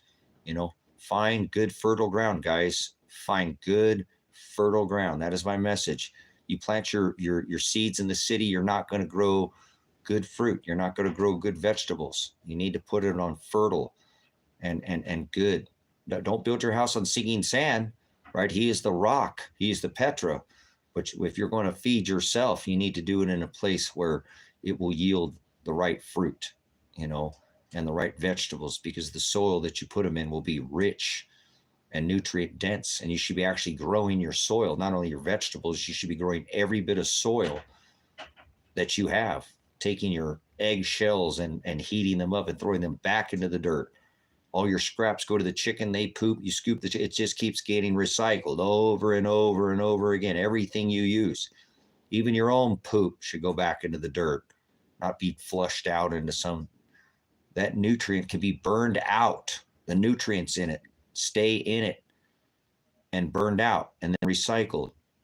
And then you could put that on, maybe you don't put it on your fruit trees because you think that's weird, or your vegetables, that's weird, but there's still plenty of things that could be put on as a natural fertilizer. So you're not in there buying this non-genetically modified. It's disgusting. That's right. You can turn this soil that I'm out here, it's a desert, alkaline desert, and turn it into black gold, guys. Literal black gold. You can do it by growing your soil. So I know I burn everything out here, all of it. And I throw everything into a dog kennel so it keeps the animals out of it. And then I can stir it and it burns in there, and the papers don't fly out. It's a perfect composting, and I've been doing it for years. So I've been growing my soil for year after year after year after year. I've got a big pile of it that I've been it's so nutrient dense. It's probably over dense. I'm going to have to thin it out a little bit. It's really good soil, but this is what we should be doing, guys. This is how we should live. And this is how hopefully this will be my Jubilee year, as I'm saying, I hit 50. I'm a lot older than 50, but in this meat suit called this flesh here, I hit 50, and this is supposed to be my year, guys. So I want to make it my year. So I'm going to count my blessings, and I'm going to try to start sharing again, opening that door back up for people to come out here. But no free rides this time. You want to pay or you want to play, you got to pay. I got a way for you to work off your pay if you need to, and I'll see that. So I'm excited that God has given me this opportunity again, because I didn't waste my time with a bunch of nons. I'll definitely filter everybody that comes out here now, obviously, as I always do. But yeah, I don't want to be around nobody. I don't want to be around nobody who ain't getting ready for what is coming. They'll already know. I'm just saying, I don't want somebody exactly like me, but they'll probably already watch my channel. They'll probably be watching Enter the Stars. They'll be watching Adapt 2030. They'll be watching Informed Christians. They'll be watching a lot of these people that God has led me to, my brothers and sisters that have this information, and it won't be very far off. They won't be exactly like me, but they'll be in the Hados. They'll be in that same narrow way as me, because I ain't keeping company with no vipers. I ain't just going to invite a non-believer out to this property. I'm not doing it for the money. It ain't about the money. It's about the opportunity, giving people opportunities. So I'm excited about that again. The weather's getting a little better again. It's been cold. It was cold in here last night or whatever, but I'm getting there, guys. Meaning I'm getting closer to that spring day that Spring is in the air. Not yet, but we're getting close. So I'm looking forward to presenting. As I said, I'll present that opportunity again when I feel like people ain't gonna freeze out here, and because they're not ready. So nobody's wanting to relocate. Go watch my water overlay video. If you're on the East Coast, I hope you can swim. I hope you got a boat and drive your boat over here when the water gets over here. So that's where I'm at. Yeah, the water's going to go all the way from the Carolinas, all the way from New York, and make it all the way to Colorado, just like it has on the cycle before. So better start studying. Don't think the East Coast is somewhere you're going to want to be, guys. I'm not telling you to move, but you better pay attention to the information I'm putting out. Not another YouTube channel putting out what I put out. Not another TikTok channel putting out what I've been talking about. Trying to get you ready for this event that they're very, very, very, very well aware of. And the plausibility is, yep, you're done, Vicky. You are underwater. You're swimming. I can't pansy around with people anymore. It might not happen in our lifetimes. It cannot, but 30 years of research, 30 years. I think this is the event that they've been planning for. This 400-foot, 150 to 400-foot raising and lowering of our oceans. Does it on a cycle. There's literally cities under the water right now. You can go scuba diving and book scuba trips that are under the water between 100 and 400 feet. The water's going to go down on this cycle. Down. That means there's going to be 150 to 400 foot of coastline exposed after this event. But it's going to take it coming up onto the land for that to happen. Soaking into all the valleys, soaking into all the dry places, and after the cycle, because it's going to be waves, I believe. Waves, not like tsunami, but walls of water that will come in labor. As I've said, labor pains, start out slower, come in. Probably should have already, everybody tells me, because I hate crabs. Yeah, we got crabs over here, but not nearly as many as they have over there. We've got Dungeness crab over here off the coastlines, and I'm telling you, the crab off the Oregon coast. I've lived in Alaska. I've had king crab. I've had crab from Maine. I've been over there, lobster, all that shellfish. And I used to eat shellfish back in the day. The Dungeness crab in Oregon is like buttered right out of the ocean. Right out of the ocean, you just eat it. It tastes like it's buttered already. It's incredible. Some of the best crab I've ever had in my entire life. It's right here off the Oregon coast, but not as many crabs as over there on the East Coast over there. All right, guys, I'm trying to get this fire going here again. I got to go get some more wood. Throw more than one piece on this, but yeah, I know I might be wrong on this, but I don't think so.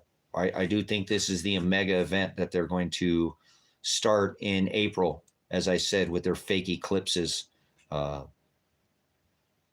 eclipses aren't real, and I don't know anybody else that's put out as much information as I have on these eclipses. Most people don't have the red dragon eclipse tattooed on their body. They don't have the eclipse, the marriage, the ring. They don't have the Star of Bethlehem, which was eclipsed. I have multiple eclipses tattooed on my body. I took the time to spend a ton of money, sit down in a chair, and to do this so that I can teach this, what is happening to people so they can be wise and pay attention. So this April 8th eclipse is going to be the last. It is the 7th. It is the 7 that they're telling you. It's the, in my humble opinion, there will be no America after April 8th. Not the America as you know it. They might not even call it America after that. And yeah, you're picking a date. So what? Yeah, I'm picking a date that they've been marking for 7 years, guys. They didn't just do this overnight. They just didn't decide to flip the switch on 3 buildings and knock them down with 2 steel airplanes. It didn't happen overnight. It took them decades of planning. One day they pulled the switch, and they did that. And so they're going to do it again. They've been telling us this since that day. So it's going to happen. I don't care what anybody thinks in this earth, because there's nobody else putting out what I'm putting out right now. There's not one other blogger, not one other YouTube or one other TikTok channel that is putting out what I am putting out right now, the overlay of the federal land that has been taken over and purchased on the West Coast by the governments in the United States. They are preparing for this event and have been. If you look, it's taken them nearly my whole lifetime to take over the exact overlay from the mean map that I showed you, that I built the program to show you. This is what it's been like before. On the average, it's washed up higher into the Rockies further than it has on the map that I show you, and it's come in less on this cycle. But here is the mean. Here's the average.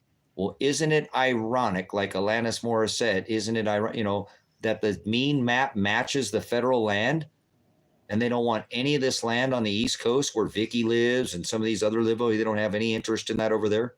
They haven't tried to take it over, actually, and that's where they're moving all these migrants. If you look at that, that's where all these migrants are going. Are you serious? They want massive, as much chaos as they can put into this event, guys. Once this snaps, once they pull that, switch, just like they did, during 11 and 9, blind 11, that's it. Patriot Act, there's no going back, guys. You better hear what I'm saying. You're not going to get a chance to get what you have access to right now. The world will go on. We still have to make it till 10/24/24, guys. But I believe, in my humble opinion and research, they're going to take control of this country and the world before that happens. And I believe they think they can protect themselves with their CERN machine to help, this bending of the magnetosphere, protect themselves. Mr. Drumpf, Mr. 45, the guy that's got a wife with an apple and a banana, that he has the technology in his millimeter waves. I was just in the city, guys, is how they think they're going to protect themselves from this walls of water that's coming. It'll wash around these walls. And they're not walls you can see. They're millimeter waves. This is the Tesla technology that he was messing with. So I don't care if I'm wrong. So what? I don't think I will be wrong at all. I think I'm going to get 95% of everything I've told you correct. It says in the scripture that the seas and the waves will be roaring, guys. This is part of this cycle. Yeah, remember? The seas and the waves will be roaring. This is part of it anyways. So when it's already starting to happen, the sneaker waves, the Marshall Islands, San Diego, look around the earth. The water is already starting to wash up onto the land. So it's not going to stop. This has to do with this magnetic excursion that started back in the 1800s, in 1859, when Earth got blasted by an X-ray, X-20 solar flare, Earth facing, just like we've got one facing Earth right now.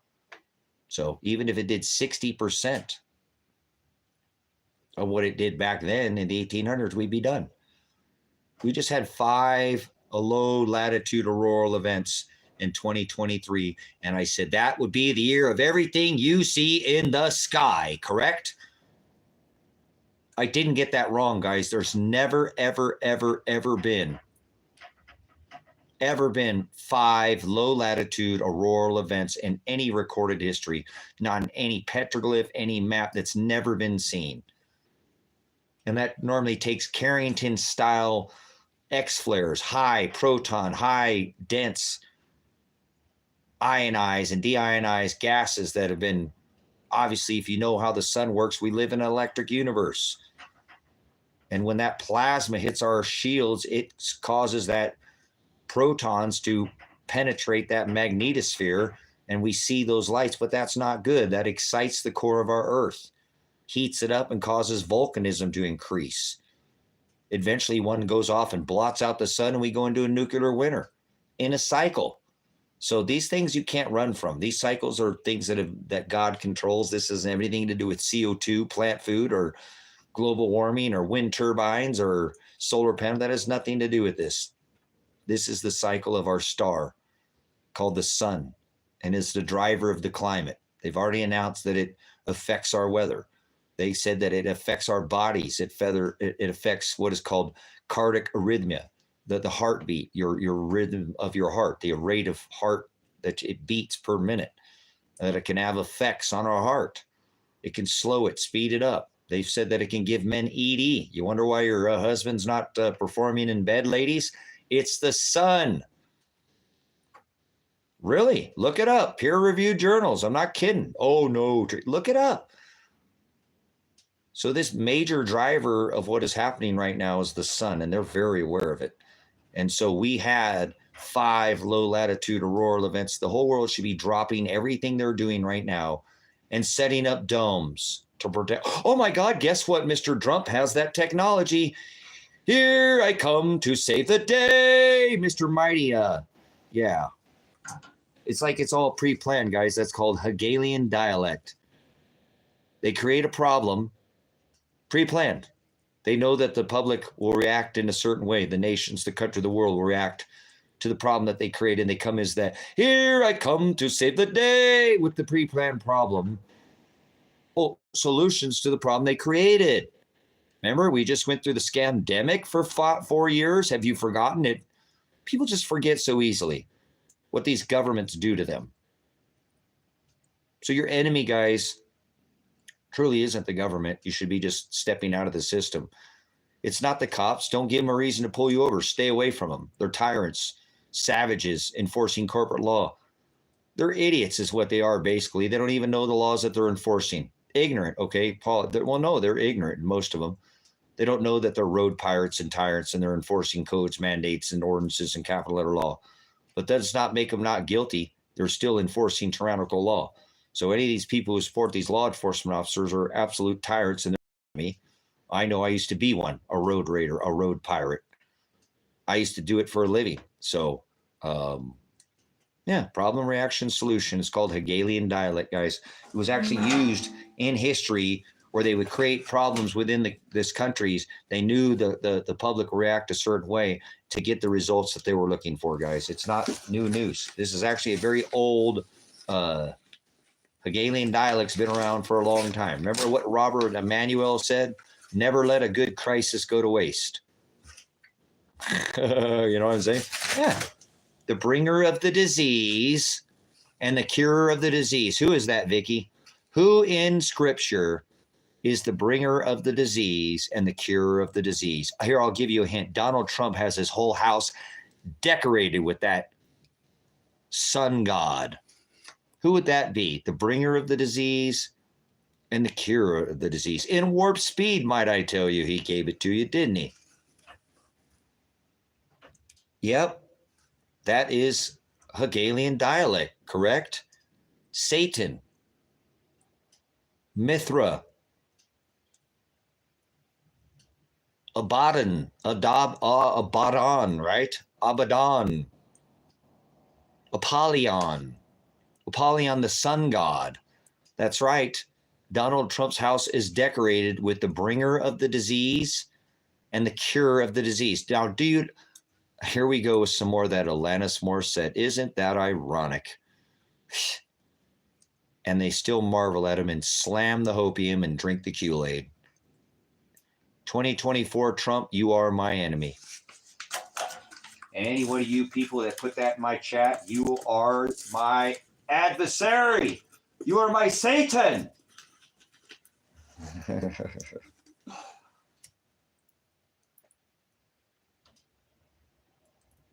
All right, I better get some more wood. I can't get this. I got a pile of ashes in the back. I need a couple more pieces of wood. My gut is getting rotten again here. I can't stop. I told you they can't stop me. They can't stop me. I'm all the way up. I'm all the way up.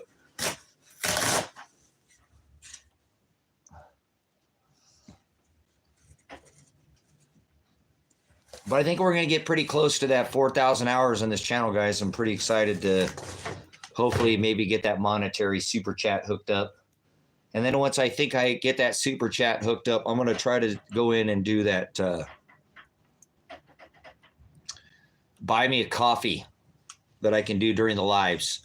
And people can buy me a coffee if they don't want to contribute to the super chat, because YouTube takes so much money from content creators like myself, or people who haven't been creating as much content, but my content is live.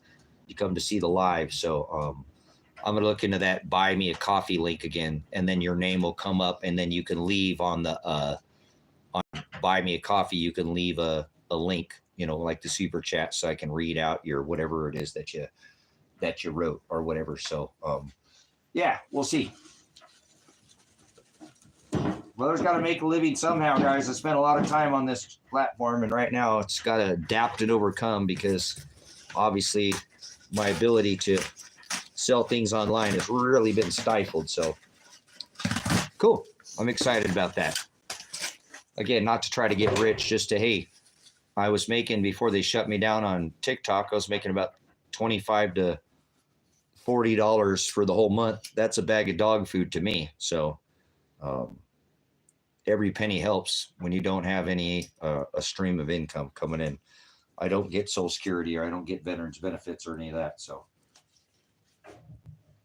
I got to do what I can do. And come on, how many people have monetization on their channel and super chat? So it's not like, Anyways, all right, guys, hang tight. I'm going to do my thing. I keep saying that, but I'm going to get up here because I'm actually just trying to get this fire going, but I need a couple more pieces of wood. So let me go, and I'll be back here in a few, and I'll make some food here, and I'll stuff my face and continue the live stream, because we're pulling in. How many subscribers? I think we'll probably hit 3,300 subscribers on this. 33 is a milestone for me. Christ was 33 years old when he passed. 33-degree Mason, right? 33 is the state of Oregon is the only state that equals gematria. That's why the state's special too, guys. Just so you know, it truly is. It's the only state that equals 33 out of all the 50 states in gematria. Oregon is the only state that has a geometric value of 33. So I believe this place that I'm in is very, very special, and that's why God wants me here. So I can't leave, and that's why he makes me keep these dogs that I have, and I can't get rid of my dogs, because one's 11, almost 12 years old, and the other one's been reincarnated from the one that got whatever. He's still here with us somehow. Dogs don't go to heaven. They don't have souls. So he's here on this earth, and he's kind of reincarnated in the other dog that I have. So they're like brothers from the one that passed, that's buried here on the property. But anyways, yeah, I got to stay here at least until 10/24/24. He's shown me that now. I can't leave. I can go take a vacation, but I need to stay here. Well, until 5/25, because as I've showed you guys, when the earth swings out in front of the sun, and it's the only celestial body out in front of the sun, I got to stay here until then. I can't leave. I want to go because I'm alone. I'm miserable. I'm tired. A little busted up, but I'll get more sun, and I'll bounce back from these physical, whatever injuries that I've done to myself.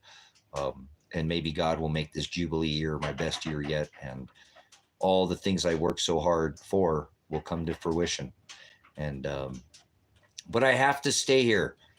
I have to stay here until 5/25. I can't leave. This is where he wants me to be. He's shown me that when I went and visited my son. He showed me that very clearly, that I have to continue this arc, and I have to continue to be miserable and lonely until he sends me somebody to. If not, then I can come on here and share myself with you guys until they take this platform down. So I'll try to be a little more positive and not such a whiny baby about being alone out here.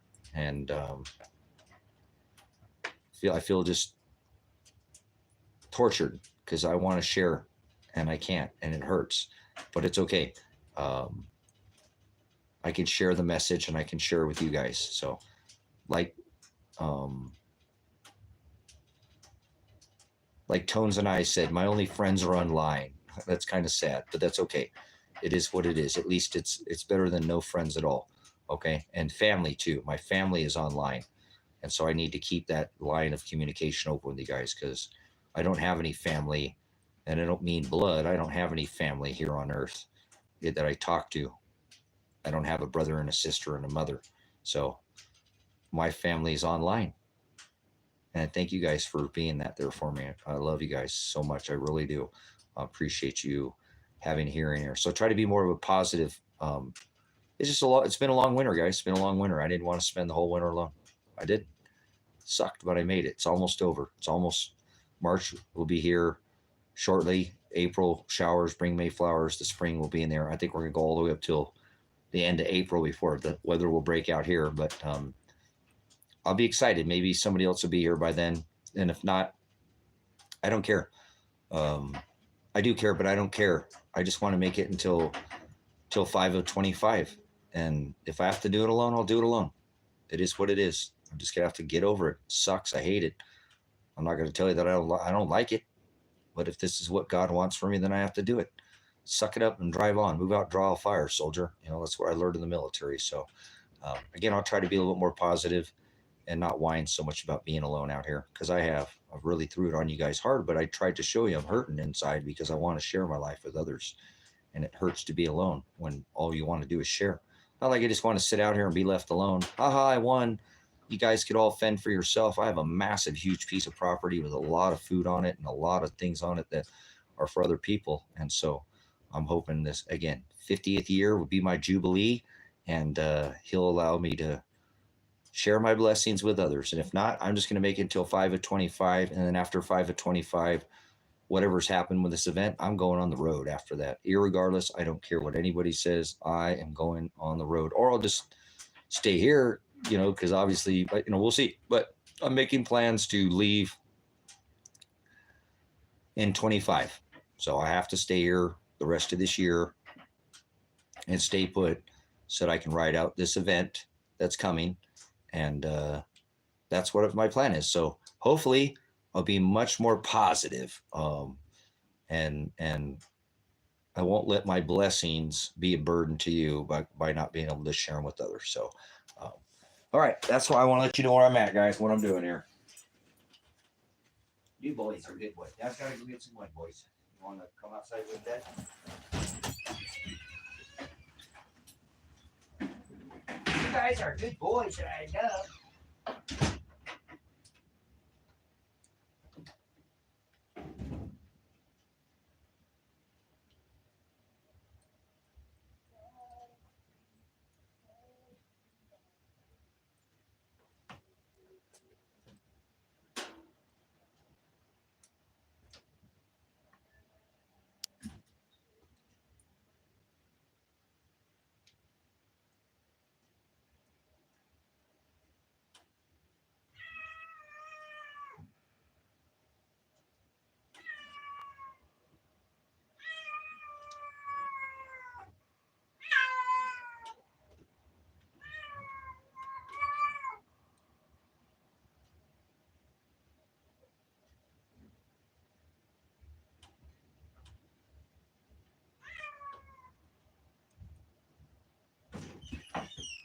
Go outside, Donald. Go on, Donald. Good boy.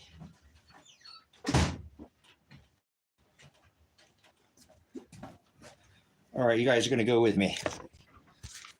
Pretty sure this phone's charged up all the way. So you're going to have to deal with the windy.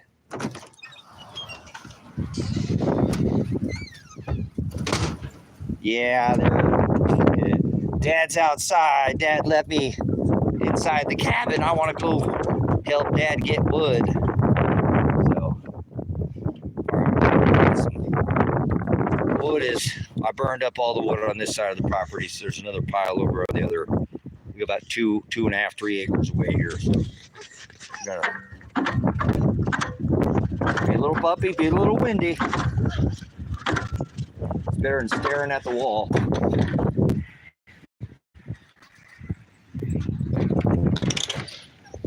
Okay. Go on. Hey, Pats! He has to play tag. Pats, go! Darn it, dog. He has to play tag. Alright, here we go. Going out the front gate. What does that say? Oh, it's the device. Pat, stop. You're being a squeak box. Hey, don't pee on that. This is the car that my son had me go pick up. It's Subaru Forester, whatever it is. Hey, don't pee on the tires. So we got the kitty out here up, but it's 4-wheel drive or all-wheel drive. So, Pants, stop barking. You're loud. You're barking so. Pants, stop. All done. God, he's so squeaky.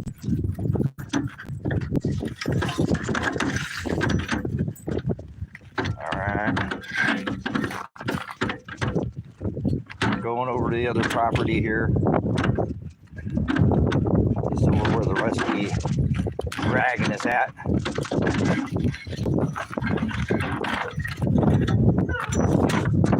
So there's a pile of wood that I'm pulling from. Here I've got some wood stacked here, but let's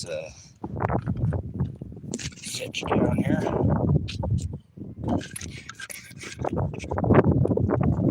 Somewhere that'll be steady Eddie.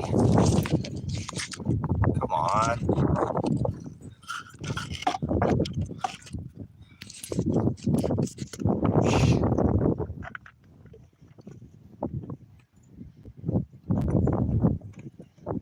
Guys, stay with the tent.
I think wind's gonna be a big factor here soon, too, guys.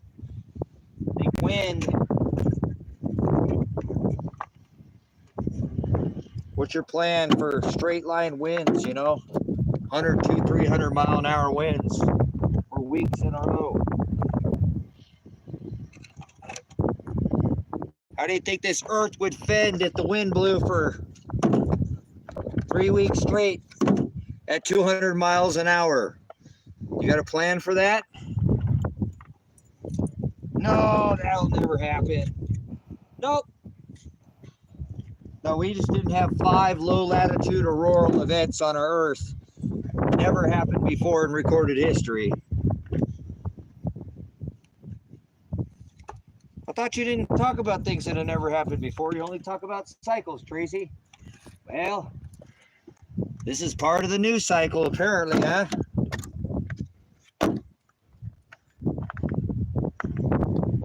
No, not the news cycle. You're not going to hear this in the news, guys. Doesn't mean that it's not happening.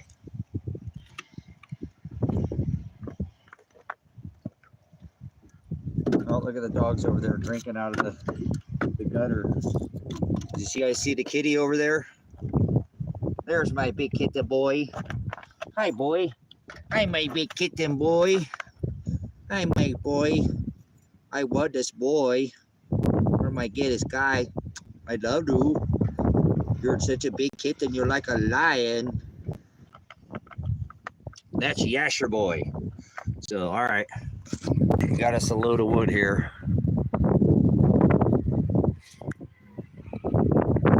Yeah. Oh, yeah. March could be super, super windy. Springtime, guys. All right, you're going to be looking up in the wheelbarrow here. You're in the wheelbarrow.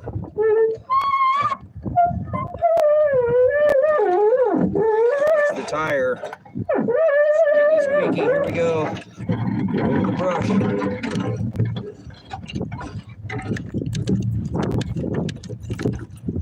We carry all our wood out here to the wood stove. I got water.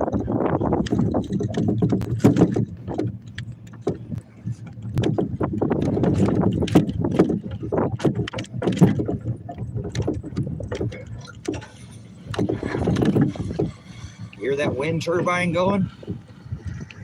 Thing is humming. It's not zipping. It go a lot faster. It can make an actual howl.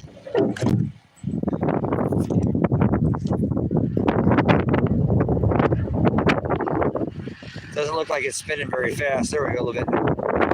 It's weird how it doesn't look like that in the. Hey, get away from the car! Get away from the car, Toggy. See, all my animals always come to help me. Oh. All right. You guys are good helpers.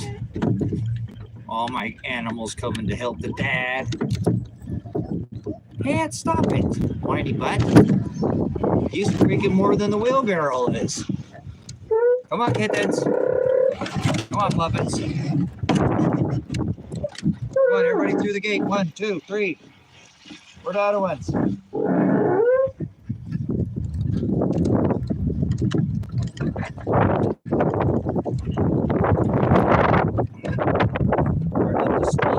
Here we go.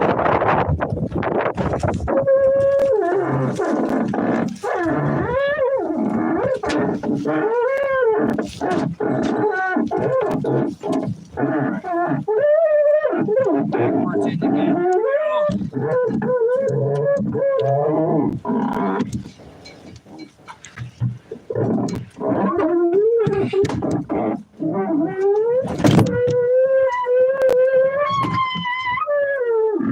Looking at the ceiling. Yep, that's the ceiling. In the kitchen, all kinds of funny things hanging up.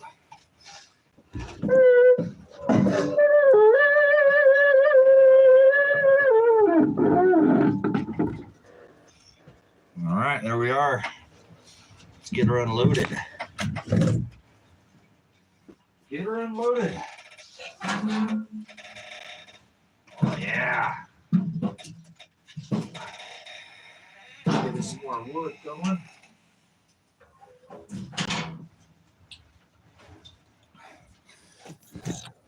This is I'm unloading into the. This is where all the wood goes into the wood bin.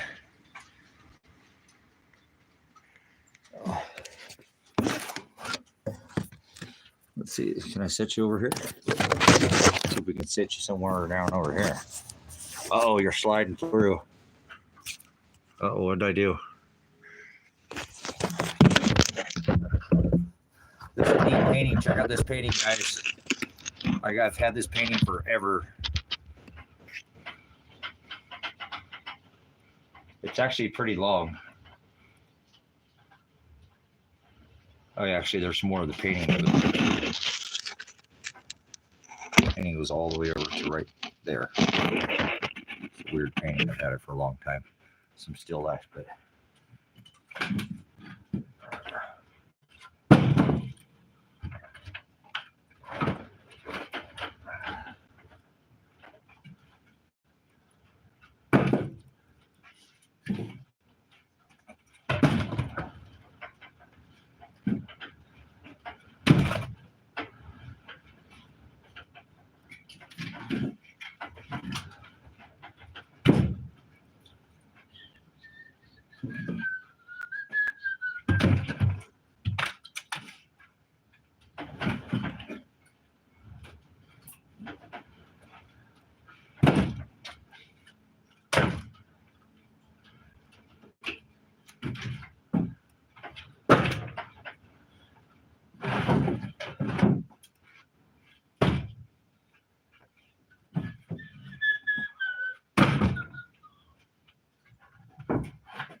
This one wheelbarrow will probably get me through.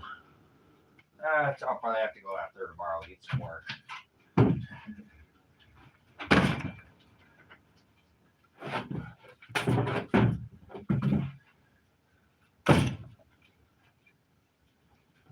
Maybe a second day. Maybe it won't, but I'll go ahead tomorrow and fill it back up.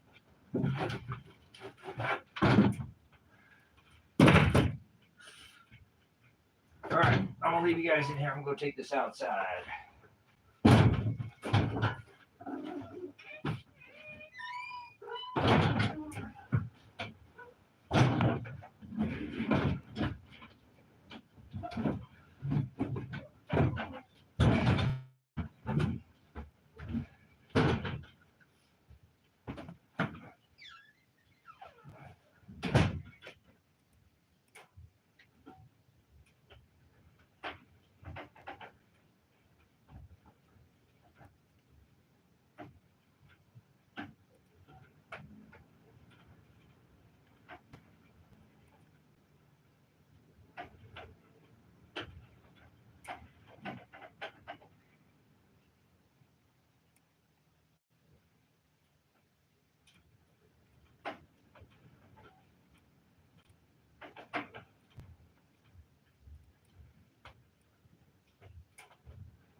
Come on, Dougie. I know you don't like it.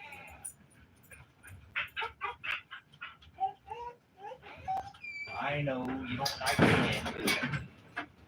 You don't like the wind. All right.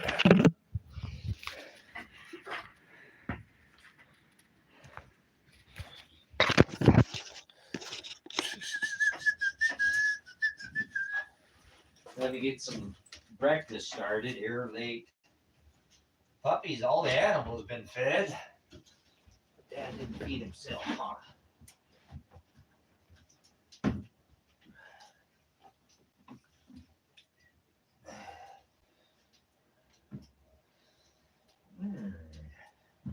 Maybe we'll make some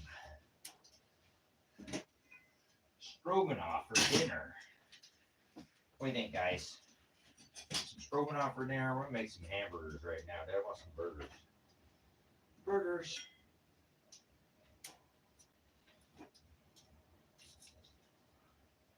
I was gonna make tacos, but I decided to make burgers. Still have slider buns. I'll make some sliders. Sliders. Oh yeah, that's nice. Yeah. Good stuff.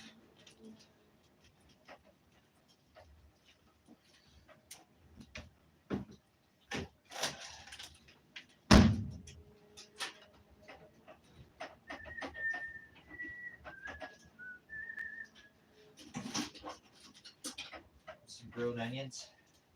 Some grilled onions. Yes. Excuse me, Tago. Right, out of the kitchen, Toggy. Get out of the kitchen, please. While I'm cooking. Thank you, big guy. Some garlic salt. Garlic. Pepper. Some beef bouillon. Alright, where's bouillon? Got bouillon. Where's the pepper? There's the pepper. The black pepper.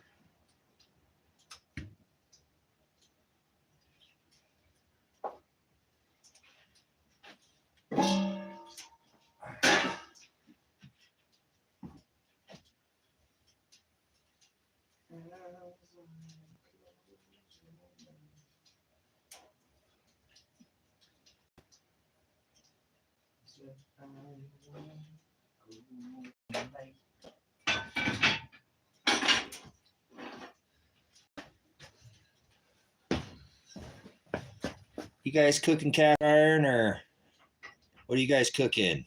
You guys cooking cast iron? Hope you're cooking in the cast iron.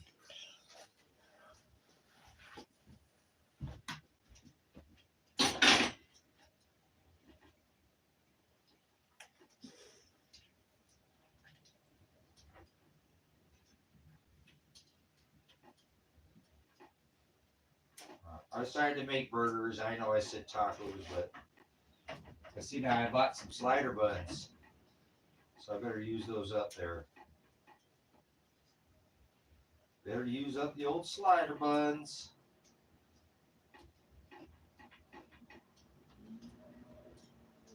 Alright, I got our patties. Let's get some heat going on that pan here. Where is the lighter?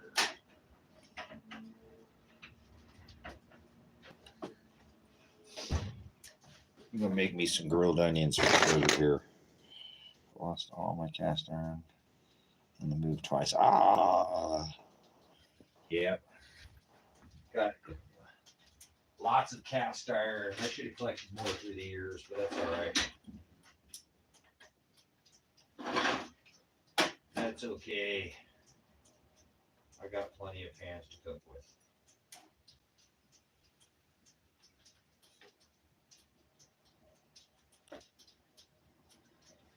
All right, so let's get some onions cooked here. Doing the grilled onions.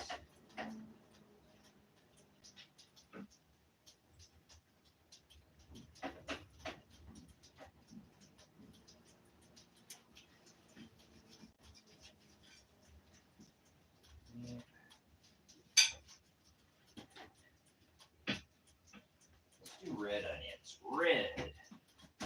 Red onions.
Oh my, yeah, look at that.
Oh, let's put that butter on there. Yeah.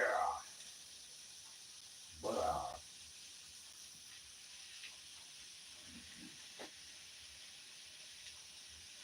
Get a little of that butter with some of that grease coming off that hamburger there. Gonna make for some good grilled onions there.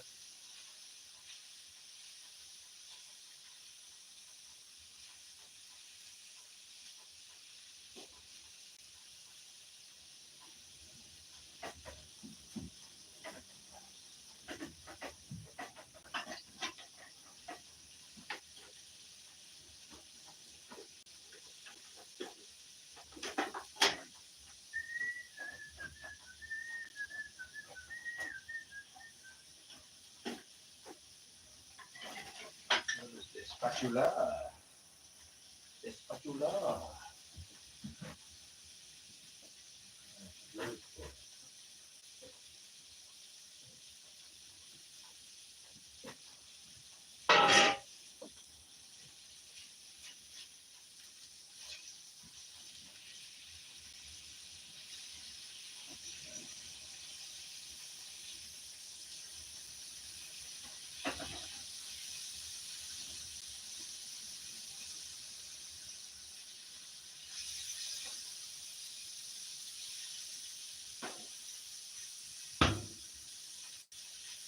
Oh, fire is popping.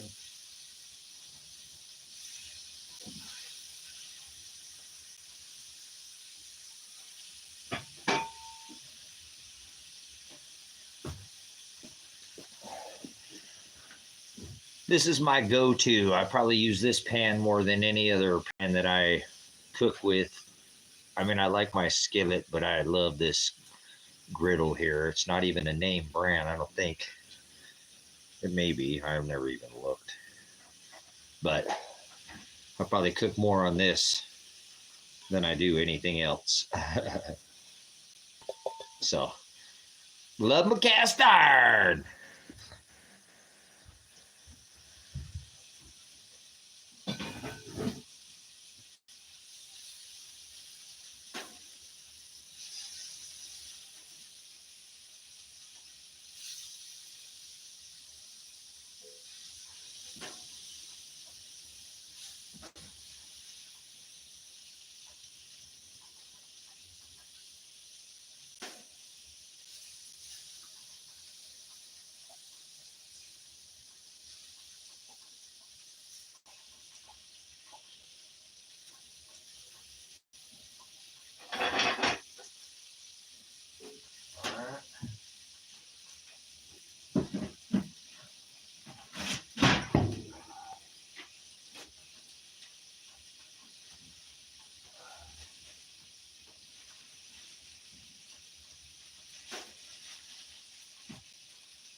We warm more than just one kind of buns on the wood stove here, so we're gonna warm the buns on the wood stove. All right, warming the buns on the wood stove. Grilled onions are almost done. Oh yeah, those are smelling. Oh yeah. Oh yeah. All right, we got to get the queso on the burgers here. Queso. Melt the cheese. We'll do that.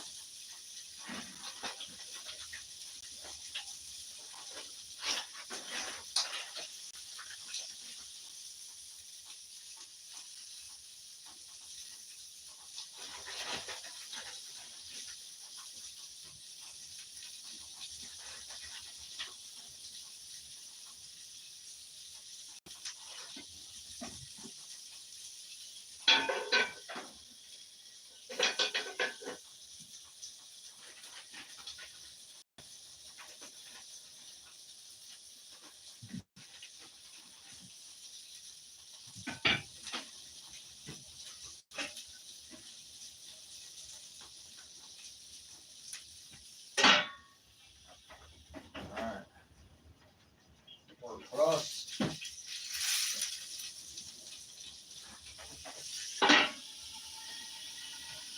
Steam off that cheese, melt the cheese.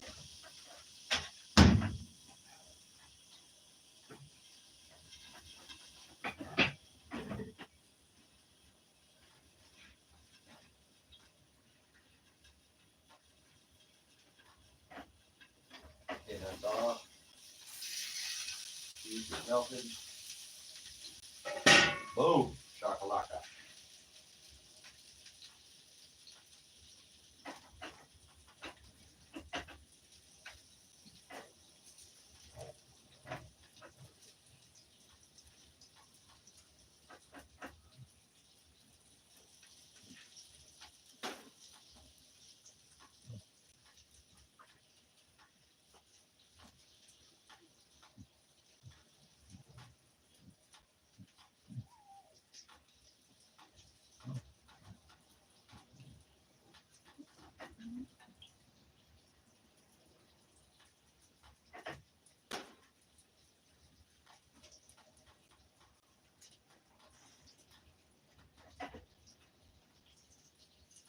Might be off grid, but we eat good out here, huh, puppies?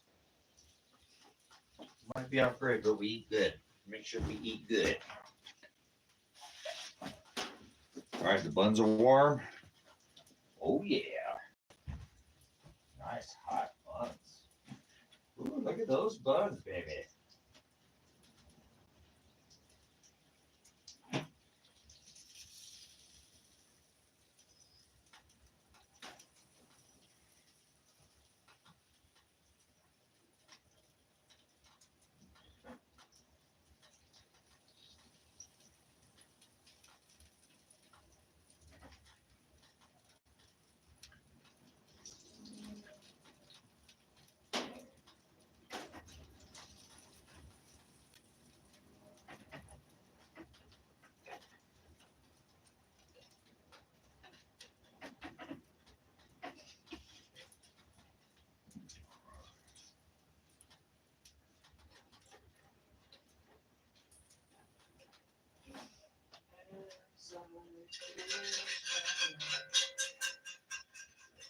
Piece of cheese, right? Queso.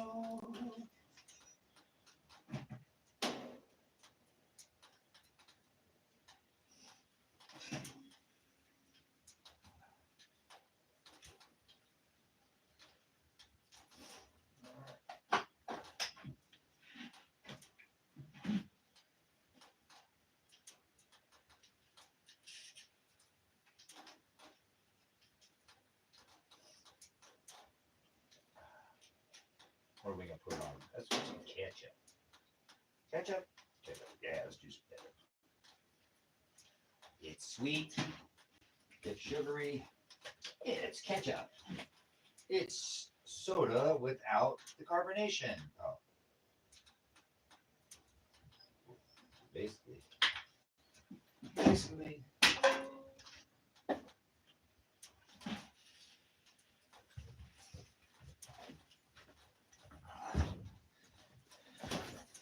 All right, we go. Sliders. With some ketchup. Grilled onions, red onions, little sliders. So let's put those lids on there, put the cover on there. This is it. The apocalypse. Whoa. Lift the cover. Ah. I love to cook. Oh, those are some grilled onions. I think a little bit of that garlic salt got in them there onions. So, all right, stand by. I'm going to eat here real quick. Just a couple sliders.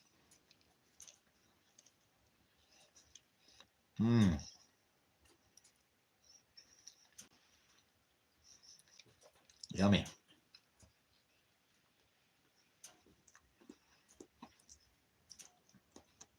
Bueno. Man,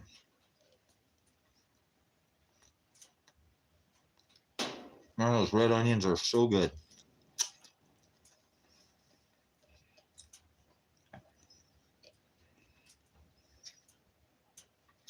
What time is it? I'm finally eating. Oh, whatever.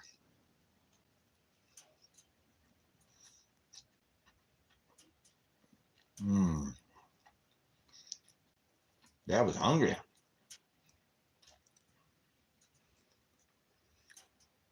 Oh, little bun's got a little toasty on the oven there.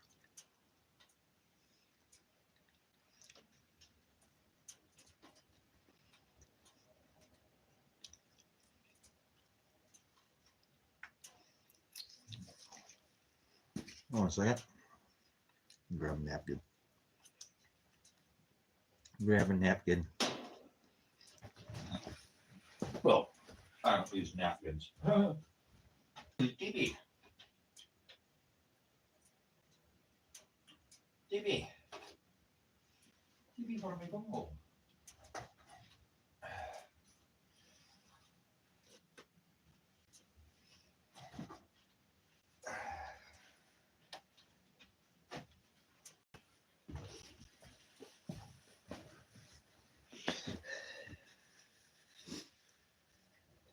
Hey, growing up,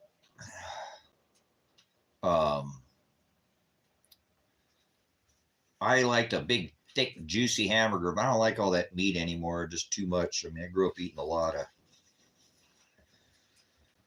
big, thick, juicy, rare hamburger, but I don't know. I won't eat a burger rare anymore.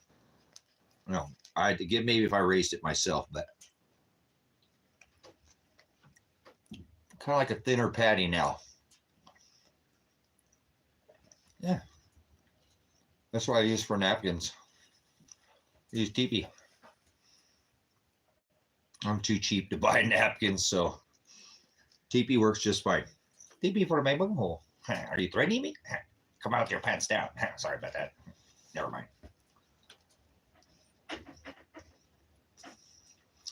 Yeah, I used to watch a little of Beavis and the Butthead.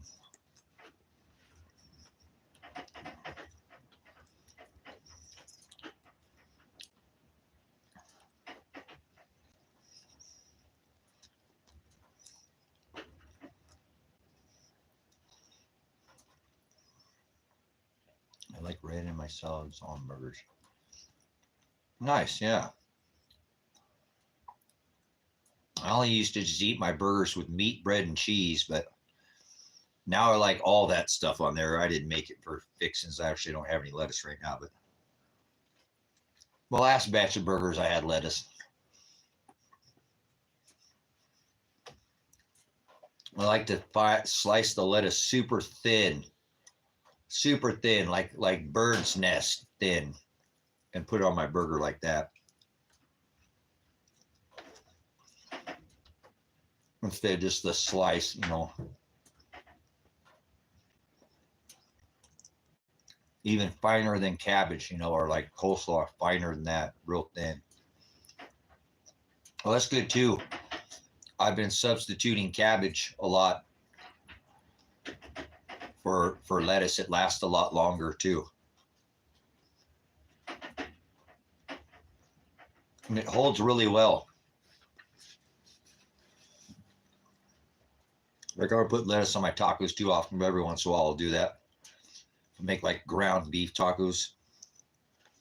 That's not really a taco, but anyways, kinda.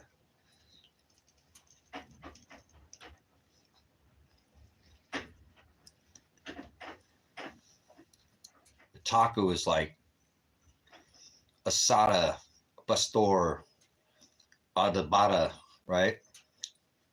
Carnitas.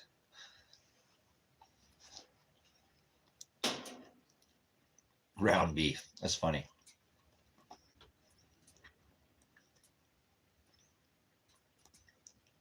Where I make them too, but then I'll put lettuce on them if they're like that, right? Super tacos, like Taco Bell. That's not tacos, but kind of, sort of. Not really.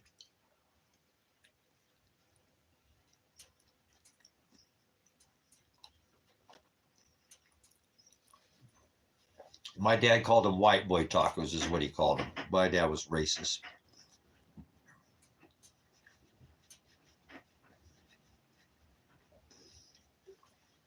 I never seen no ground beef on a taco truck. No. So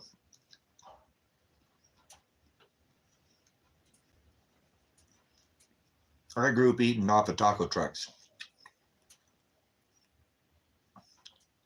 Pacoima,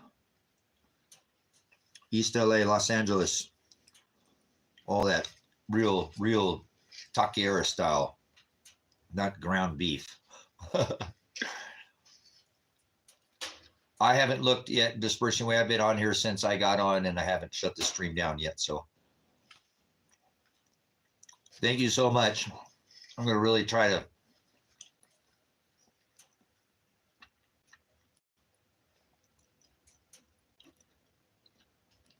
That's good. That's $6 a pound for grass fed. That's not too bad. We actually, where I live out here, they have the Chevron, which has a grocery store in it, a smaller grocery store, but it's a grocery store. They sell everything that sell at a grocery store pretty much.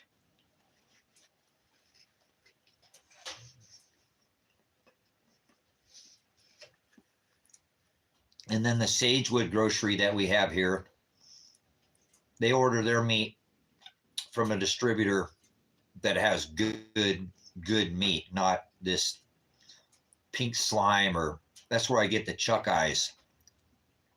Thanks for coming in. Agape, much agape and flail daily, Derek. Thanks for coming in.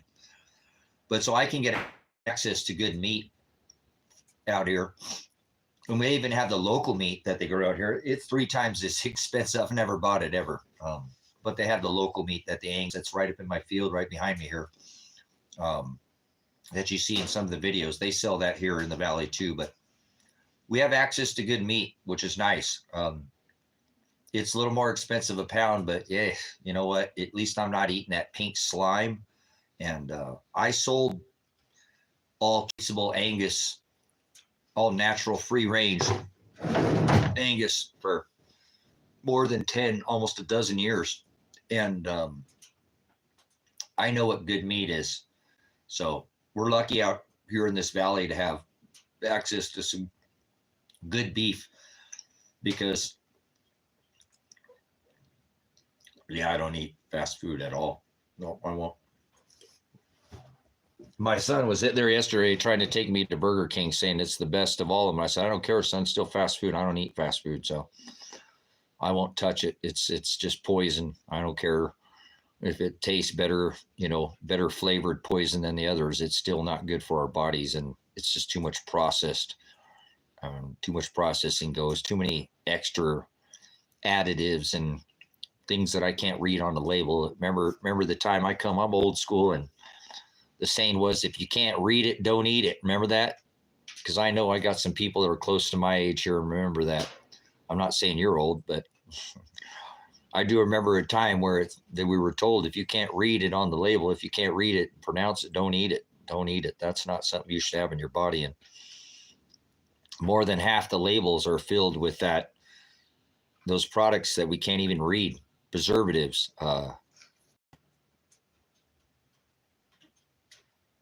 No, they didn't. My hands didn't hurt. Actually, the ditch is pretty up here in this area, right up in here where I have that by my armpit. That was pretty painful. When you get tattooed up in here, you can feel that in the side of your neck. You can feel that in your jaw, when you're getting this tattooed all in here. They say the ditch right in the middle of your elbow, or in where your elbow on the other side. And I've had that tattooed like 6 times over and over and over. That's called your ditch. They say the ditch is pretty tough. Chest tattoos are pretty tough too. They're pretty, especially when you're fit like me. You don't have a ton. All you got is muscle and bone. I don't have any fat on my body at all. Actually, I don't know. I wonder what my yeah, I like it. Obviously, it doesn't hurt like that. I like the pain. I'm addicted. I'm gonna go get my armpit tattooed next. I'm gonna get this armpit right here, all that, wherever it's not, I'm gonna get that tattooed next. That should be. I'm gonna try not to wiggle even one time. That's always my goal. Don't wiggle, don't whimper, don't whine, don't do nothing. I normally just sit there. My son's got me watch get a lot of tattoos. He's like, wow, Dad, you don't even move. You don't even say anything. You just sit there like you're a statue. So, Yeah, because it's good. It feels, I don't mean to go there, but it's the tattoos, obviously, you know, with the full sleeve and my knuckles tattooed, my chest and stuff. I don't, uh, yeah, you know, everybody's got their different. You know what my tattoos are for. I minister with my tattoos. I teach with mine. My tattoos aren't for me. My tattoos are for him. I didn't get my tattoos for me. I got my tattoos so I can do his work, obviously.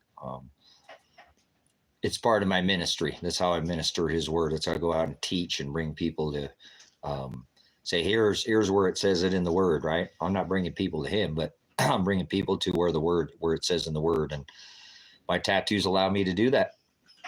So yeah, that's what I'm saying. It's a teaching. It's a lesson. My tattoos are a lesson to teach, and I've taught with them ever since I've got them. So I didn't get them for me. I didn't do it for me. I did it to do his work. Actually, you know, some of the stuff when you see me, it don't match, like a cowboy walking around with sleeves and his knuckles tattooed, and but that's all right. Try to be like nobody else. Again, I didn't do it for me. I don't have the tattoos I have because I thought it would look cool. I did it so that I can bring people to his word, and I couldn't think of a better thing to do with my body, my time, and my hard-earned efforts and money that I had to put it towards something that will edify and glorify his word, right? A living testament. I'm a living, walking testament of that book. You know, the Revelation 12 sign, the great millstone, Matthew, the book of Matthew, the book of Luke. It's all, you know, it's all on my arm. It's the word of God in animated form or in you know, in a visual form so that I can teach others. So definitely didn't do it for me. It costs a lot. My tattoos aren't cheap, and to have a whole sleeve costs a lot of money. You know, I could have me a nice big old fancy pickup truck right now, but I wouldn't trade that for the world. All the people that got to hear his message and hear the word of God. I'll drive my piece of crap. I don't even have a pickup truck right now. So my last one I got, he caught it on fire. I bought it, and the next day it caught on fire. So um, yeah, I don't regret at all spending all the time and effort, and it's a lot of hours sitting in a chair, being needled, being stuck, you know. But there's a little pleasure in it for me, you know. Pleasure's worse than the pain, right? So, you know, careful with that, guys. Careful with that. Pleasure's worse than the pain. So, pain is just weakness trying to leave your body, is all it is. You know, what doesn't kill you makes you stronger. So, fortunately, that's the way our life is. It works that way. But I am very happy that I took the time to mark my body with something that is worth meaning. Like Vicky said, they should have some kind of meaning, and my meaning is him.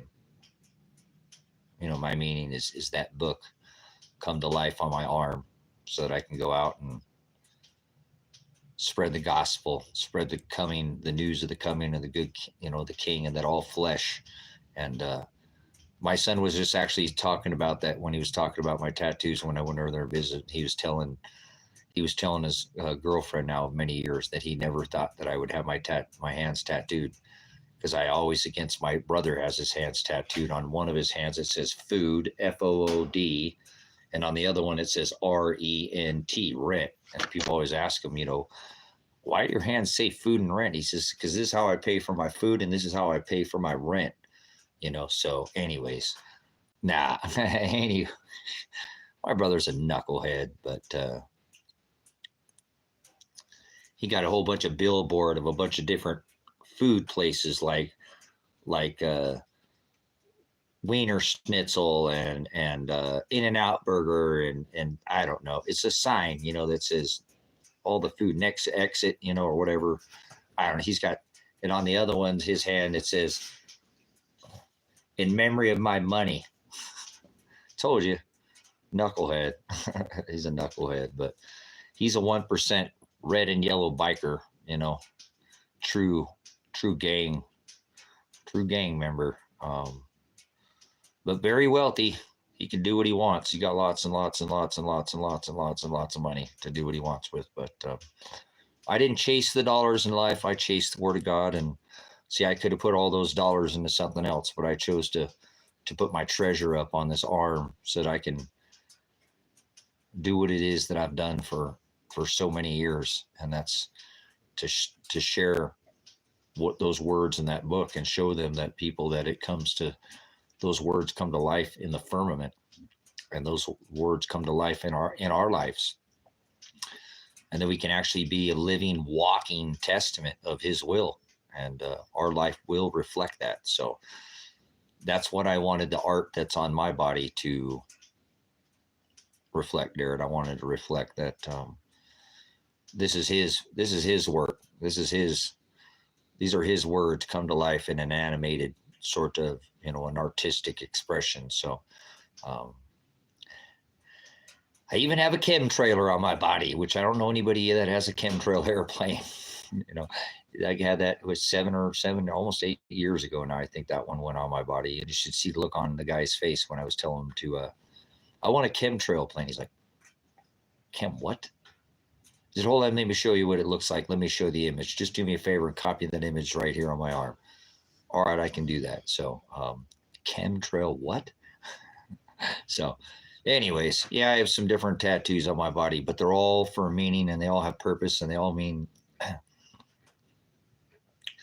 they mean a lot to me, being that I can share God's word through my tattoos allows me to bring people to the book of Matthew, bring people to the book of Luke, bring people to his, Revelation, bring people to his testament. And so it was kind of funny that my son was talking to his girlfriend. He said, I never, ever thought my dad would tattoo his hands, because he always is so against, he said, maybe you remember when I had it up here, and then I went down and went ahead and pulled the trigger pull to speak and did the whole sleeve. And then he said, I never thought my dad would ever have his hands tattooed. But then he said, when he sent me a picture of his hands that said the Most High, he knew exactly what it is that, he said it made perfect sense, because that's what I'm always trying to do, is to bring people that he don't dwell in temples or churches. He's inside of us. He's where we edify each other, like he's here with us on this YouTube channel right now, with us here in this word. And so that's why I went ahead and tattooed my hands, to tell him that, hey guys, remember he said that the Most High, right? The Most High, he doesn't dwell in temples or houses made by what? Hands, right? Hands. That's why I tattoo my hands with Most High, so I can tell people, you don't dwell in hands. You don't dwell with things that made, right? He's inside of you. Remember the Apostle Paul, he said we have an outer man and an inner man. And Christ is inside of us. That heaven is right here with us on earth. That treasure that we seek is right here with us the whole time. So that's why I went ahead and tattooed my hands with the Most High. And it's in purple too. It's in purple like royalty, right? See? Not drugs. I don't mean high like getting drugs, Most High. It's not what I'm saying. Purple like royalty. He is the high priest, the king of the church, right? So Most High, he doesn't dwell in houses made by hands. And I love sticking that in people's faces and showing them that. Like, yeah, that's right. I said that so you don't have to go to church, houses made by hands, where there are 2 or 3 gathered in my name, there I'll be in their midst, he tells us. So see, this allows me to say all that. That's why I tattooed my hands. That's why I tattooed my body with what I have on my body, is so that I can bring people to his word. I'm not bringing anybody to him. He calls who he chooses, but I can bring people to his word. And that's what my tattoos do. So thank you for the compliments, guys. But I didn't do them for me. It cost me a lot of money and a lot of time and a lot of effort, and I actually get a lot of hell, and I have for them and stuff, but that's okay. I'm going to go ahead and continue to keep sharing the message that he's allowed me to share through having these, this art on my body, this living testament come to life on my arms, and be able to go out. And as I said, again, I don't try to be a talker, Betty Crocker, guys. I say that I want to be a living testament, that I'm a living I'm living that book. Not only does my life reflect that, but my arms and my body and my mind and my everything should reflect that word. It's all about edifying his word. Glorified, our Father who art in heaven, glorify, hallowed be thy name. Lift and edify his Shem, his law, his authority. Lift and edify the Most High. Glorify his name. And this is how I glorify his name. I glorify his Shem. I glorify his law, his agape, by marking my body. And think about how many people come in here and say, oh, you're not supposed to mark your body, Tracy. Yeah, I know. I got you.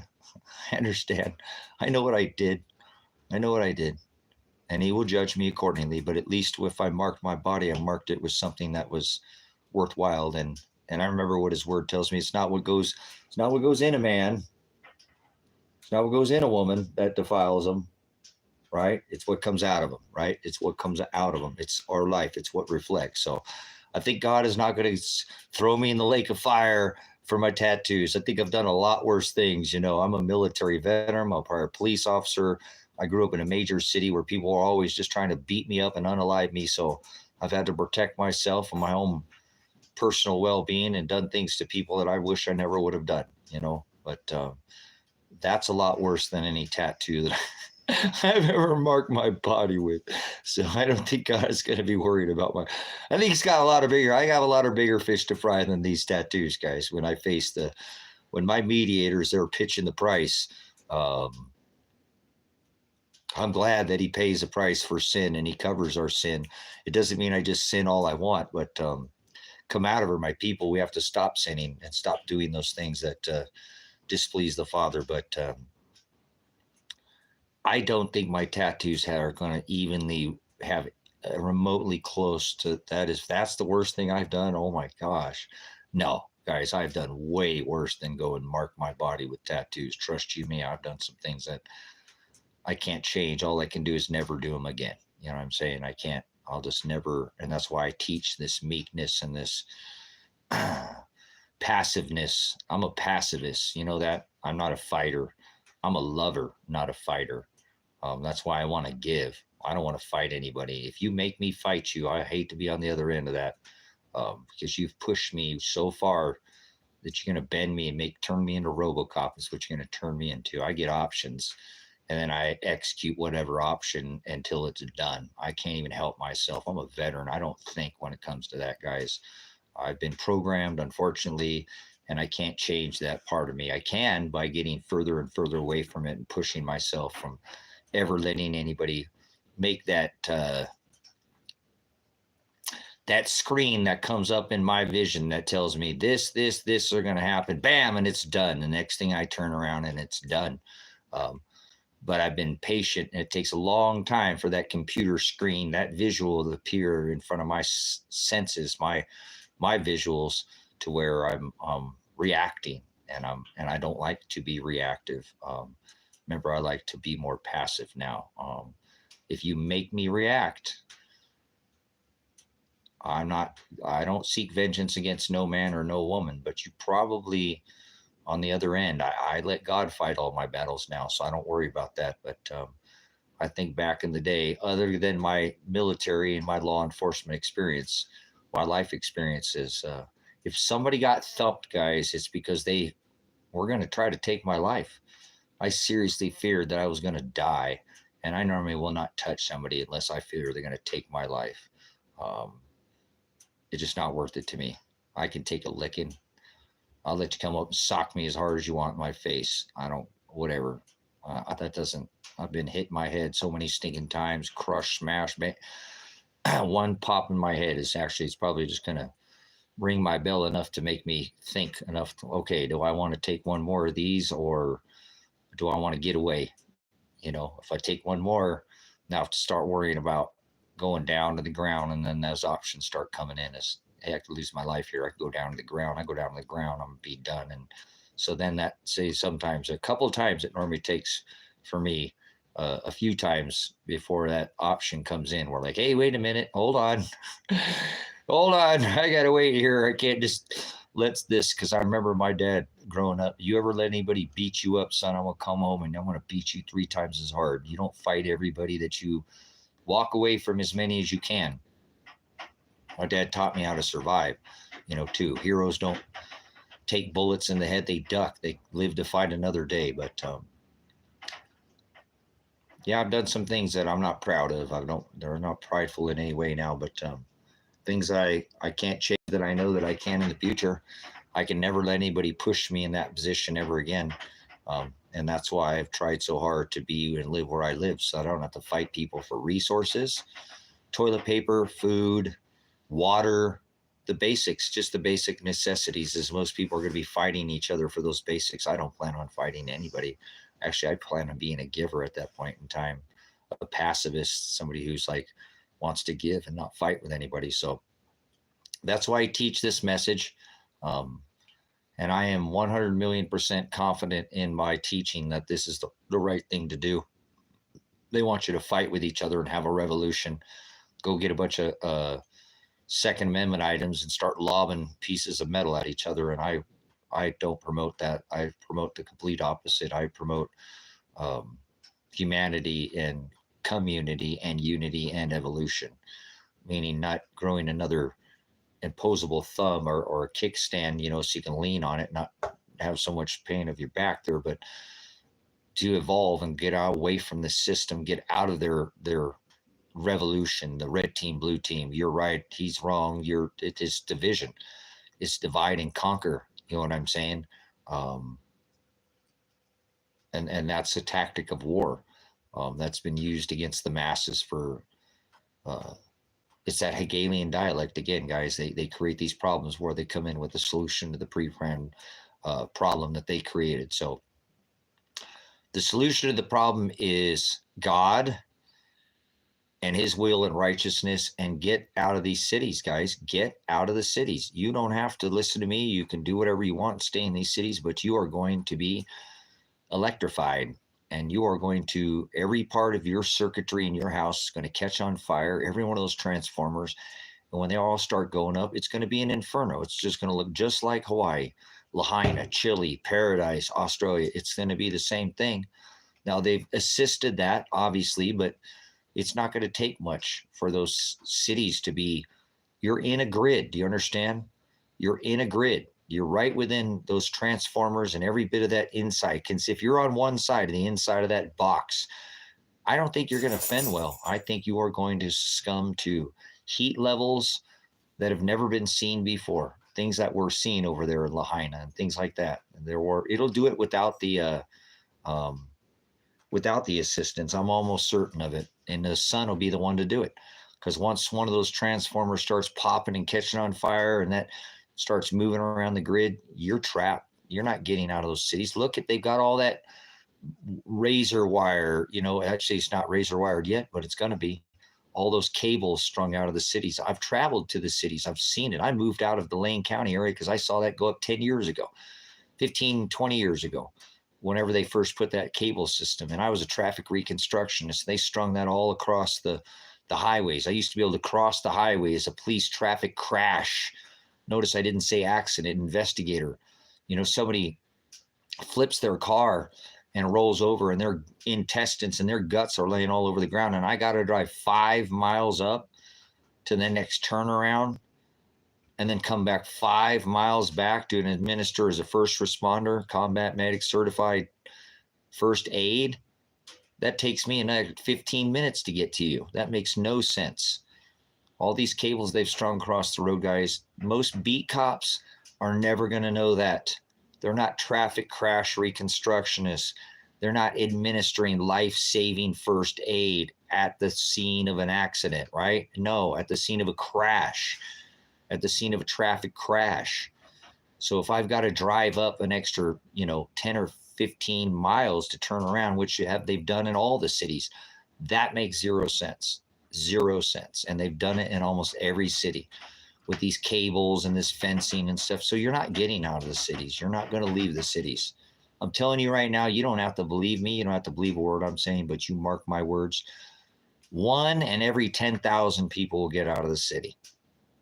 I believe that's going to be your success rate on an average. Once they do that, once the switch has been flipped, because they have it all planned. You guys, I was a military police in the Army, and we take care of one of the 9 field missions is well, there's many, but most of the the field missions that we do, a lot of them are transporting enemies through hostile territory, around ambushes, and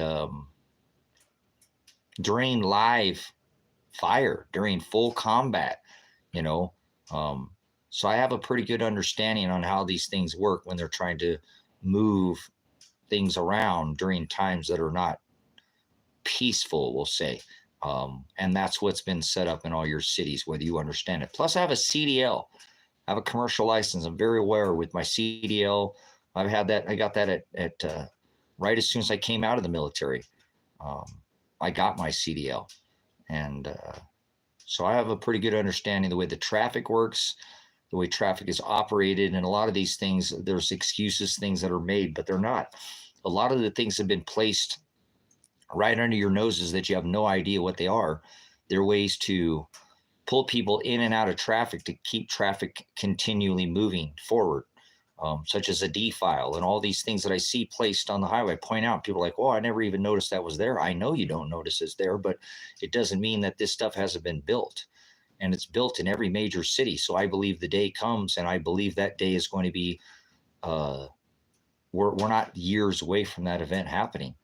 We're not years away from it. I believe we're less than months. We're literally weeks and now months away, less than months away, before I believe that this switch that I keep telling you about, that they're going to pull, and everything will change, just like everything changed as soon as Mr. Warp Speed said, hey, I'm going to declare a national emergency in all 50 states, and I'm going to solicit the American public. We've got this, escaped out of obviously we know where it came from the United States, went to Canada, was smuggled to the Wuhan lab and leaked from there. But, all this, Mr. I love China, with his release of the greatest jabba dabba dooski ever, that was it. Your life has never been the same, and it's not going back to 2019. We're never going back to 2019, ever. And when they do this next event, this Omega event that they've been talking about, the 24, Alpha and Omega, it will happen this year. You mark my words. I'm not a date picker, but it says you'll see the day approaching. I didn't give you an exact date, but it will be in this year. This event that they've been planning for since 9/11 is this thing that they've known out before the 11 and the 9. That was all about the black goo. So they could eventually run that system out to where they can bring in this new digital system with this tech that they've had since the 1800s. This is not new.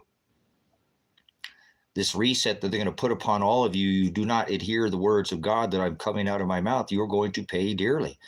You're going to get caught in their system, and you are not going to have any other option. When that is your only option, that's what you're going to do to feed yourself, because you're not going to have any other choice.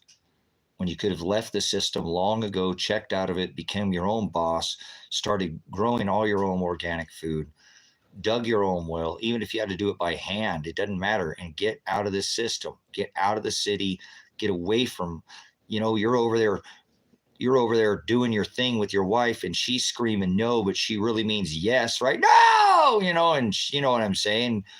That feel good moment or whatever. And now you got a SWAT team at your house because you're trying to have some good time with your old lady, and it's been a while, and you guys are emotionally excited, and yeah, she means no, and she screams no, and she means yes, and now you got a SWAT team at your door because the neighbor thought that he saw you over there with something in your hand, and now they're banging down your door. You're banging your wife, the next thing you got them banging on your door. That's crazy, guys, in these cities, and that's silly, I know, but it happens. Don't think it doesn't. Yes, it does. Things like that happen in the city. You're over there and you pass gas and your neighbor's like, I heard that. You're that darn close to your neighbor. That's not righteous. We need to have some space. We need some personal space, our own place space, so I'm not sure what it is about these cities that you guys love so much, but they're not righteous. They're not godly. And I don't see anything in this city, people fending very well in the future. As a matter of fact, I think you're going to get caught in those cities and you ain't never leaving. Hotel California. You can check in, but you can never leave. And that's what I see. I see them walling you in these cities with the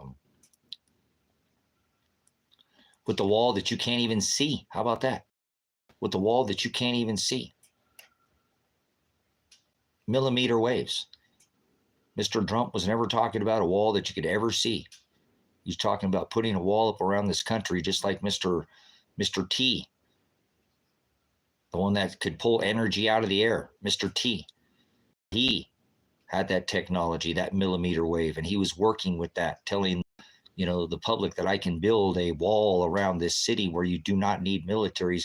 No military could penetrate the armor around this city, this bull, right? And I was reading through the scripture last night, through Revelations, and it talks about the bowls. They're poured out, right? The bowls. Gee, I wonder what that's talking about, huh? So I'm not going to get this wrong, guys. I'm not going to get it wrong. And if I am, then come back and throw egg in my face after, 5 of 25. But if you don't plan for this, guys, you won't even be here at 5 of 25 to even tell me.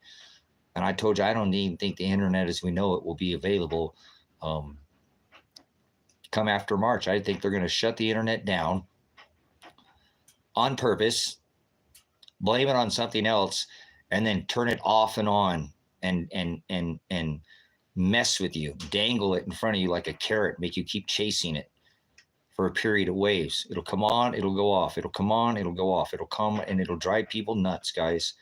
It'll drive people mad. But the world will still go on. Just like you're going to probably wake up after April 8th, and it ain't going to be America anymore. At least the country as you knew it.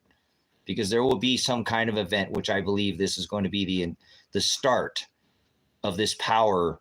They've been saying for Jade Helm, all these things, that the power was going to go down for a long time, guys. Don't act like this isn't something that they haven't told the masses to get ready for.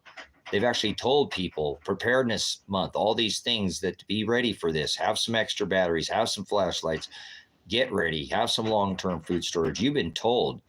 If you ain't done something about it now, it's probably going to be your fault, and then you're going to be doing some things that's going to cost you potentially your eternal salvation.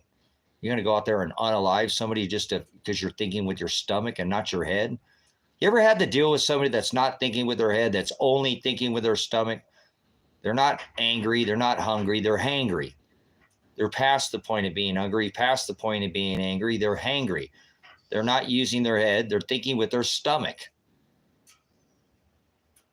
And they don't care if you're either your friend, your neighbor, or nothing. They're not. They don't think rashly. When you think, stop using your head, and the only thing is you're motivated by is those growling stomachs, empty mouths waiting at home. If you're the one who's leaving to go provide, you're going to do anything to bring food back. You're going to do things you would never done in your life. But if you prepare and plan for those things and be a pacifist like me, and try to teach these people, you don't want to be down there fighting people for the last box of macaroni and cheese. You want to be watching it on TV. You know what I'm saying? From afar. That's how you win, guys. Hey, honey, grab the remote. Nobody uses a remote anymore, Tracy. I don't know why I say that. My bad. Grab, honey, turn. Look at this. Look at what's going on again. They're fighting over toilet paper again, honey. Aren't you glad that every time we went to the store, we just bought a couple extra of those 36 roll, whatever. We didn't buy out the store. We didn't throw any red larves, woo, woo, woo, prepper. He just bought everything we had. Follow him home. We know he's probably got more. She's got more. Women prepare too, guys, just as much as men. Don't fool yourself. They actually prepare more than most of you lazy men. Because you think she's going to do everything for you. Not everybody, but women are very motivated when it comes to things like this, the household and having extra. I'm telling you right now, too, please, guys, listen to me. Listen to me. Things are getting more expensive. I want you, when you have the ability to go buy your necessities, go get them. Go get 2 years worth of whatever methodically until that day comes. Don't buy it all at one time. But go get your necessities right now. What are you waiting for? Put up some extra things that you know you use all the time. Don't wait for them to get more expensive. And definitely go get the things right now that lift your morale. I don't care what it is, whether it's music, movies, entertainment. Get it now. Get it now. Okay. So that way your morale will be high. Get the thing that just tickles you to death. Get that. I don't believe in being frivolous. I don't believe in wasting money. But I'm a military veteran and I know how to keep morale. That's the reason why they put, a little bottle of Tabasco and some Chiclets gum and a thing of M&Ms or some Reese Pieces in a military field ration. Because it's those little things that make a massive difference and help keep your morale up. So if there's a kind of food, treat, I don't care what it is, go get it now. You deserve that. If you're wise, you'll deserve that. You'll moderate it and you won't eat it all up at one time because you'll know, hey, I want that to last. And your morale will be high because you'll have something you're very familiar with. And that's how children actually thrive, is when we regulate their schedule. I'm not calling you a child, but we do the same thing. We become creatures of habit. We get into routine. We like our routine. We don't want routine interrupted. That's a problem with most people. They don't want to rock the boat and do nothing about anything. They don't like change. It's scary as hell to them. Change is scary. They're so used to becoming accustomed to doing the same thing over and over. But when that changes, I want you to have something familiar. It'd be like a pacifier for you. It'll ease your mind like a child with a pacifier or a blanket. Except you'll be an adult pacifying yourself with something that's comfortable, familiar, so you can make rational decisions around you for the people that you're around. I'm very well of what I'm talking about. So please, whatever it is, I don't care if it's a certain song that you listen to that brings you back into something. It could be food, it could be music, whatever is familiar in your life, please. That's valuable right there, guys. I just gave you something more valuable than any kind of money I could have sent you, or any Cash App or any PayPal you can send me. That's value, guys. When your life is turned upside down and it's easier to die than it is to stay alive, because that day is coming. That day is coming. I can sit on this stream for hours and nobody's banging down this door trying to unalive me right now. It's easier to stay alive than it is to die. Have you ever lived in a situation where people are trying to take your life, take your head off, and you live? It's easier to die than it is to stay alive. Have you ever been pushed in that situation? That's happening on this earth in some places already, guys, and it's going to happen. So until that day comes, go get these things. There's no monkey on your back right now. Find that thing that's familiar with. Food too, really. Find that one thing that you just love so much. It just makes you feel, it reminds you of a certain time. It's a comfort thing. Let's not lie. It's a pacifier. Okay. But it will pacify and bring down your fear level. And it'll be because of familiarity, guys, the creature of habit thing again.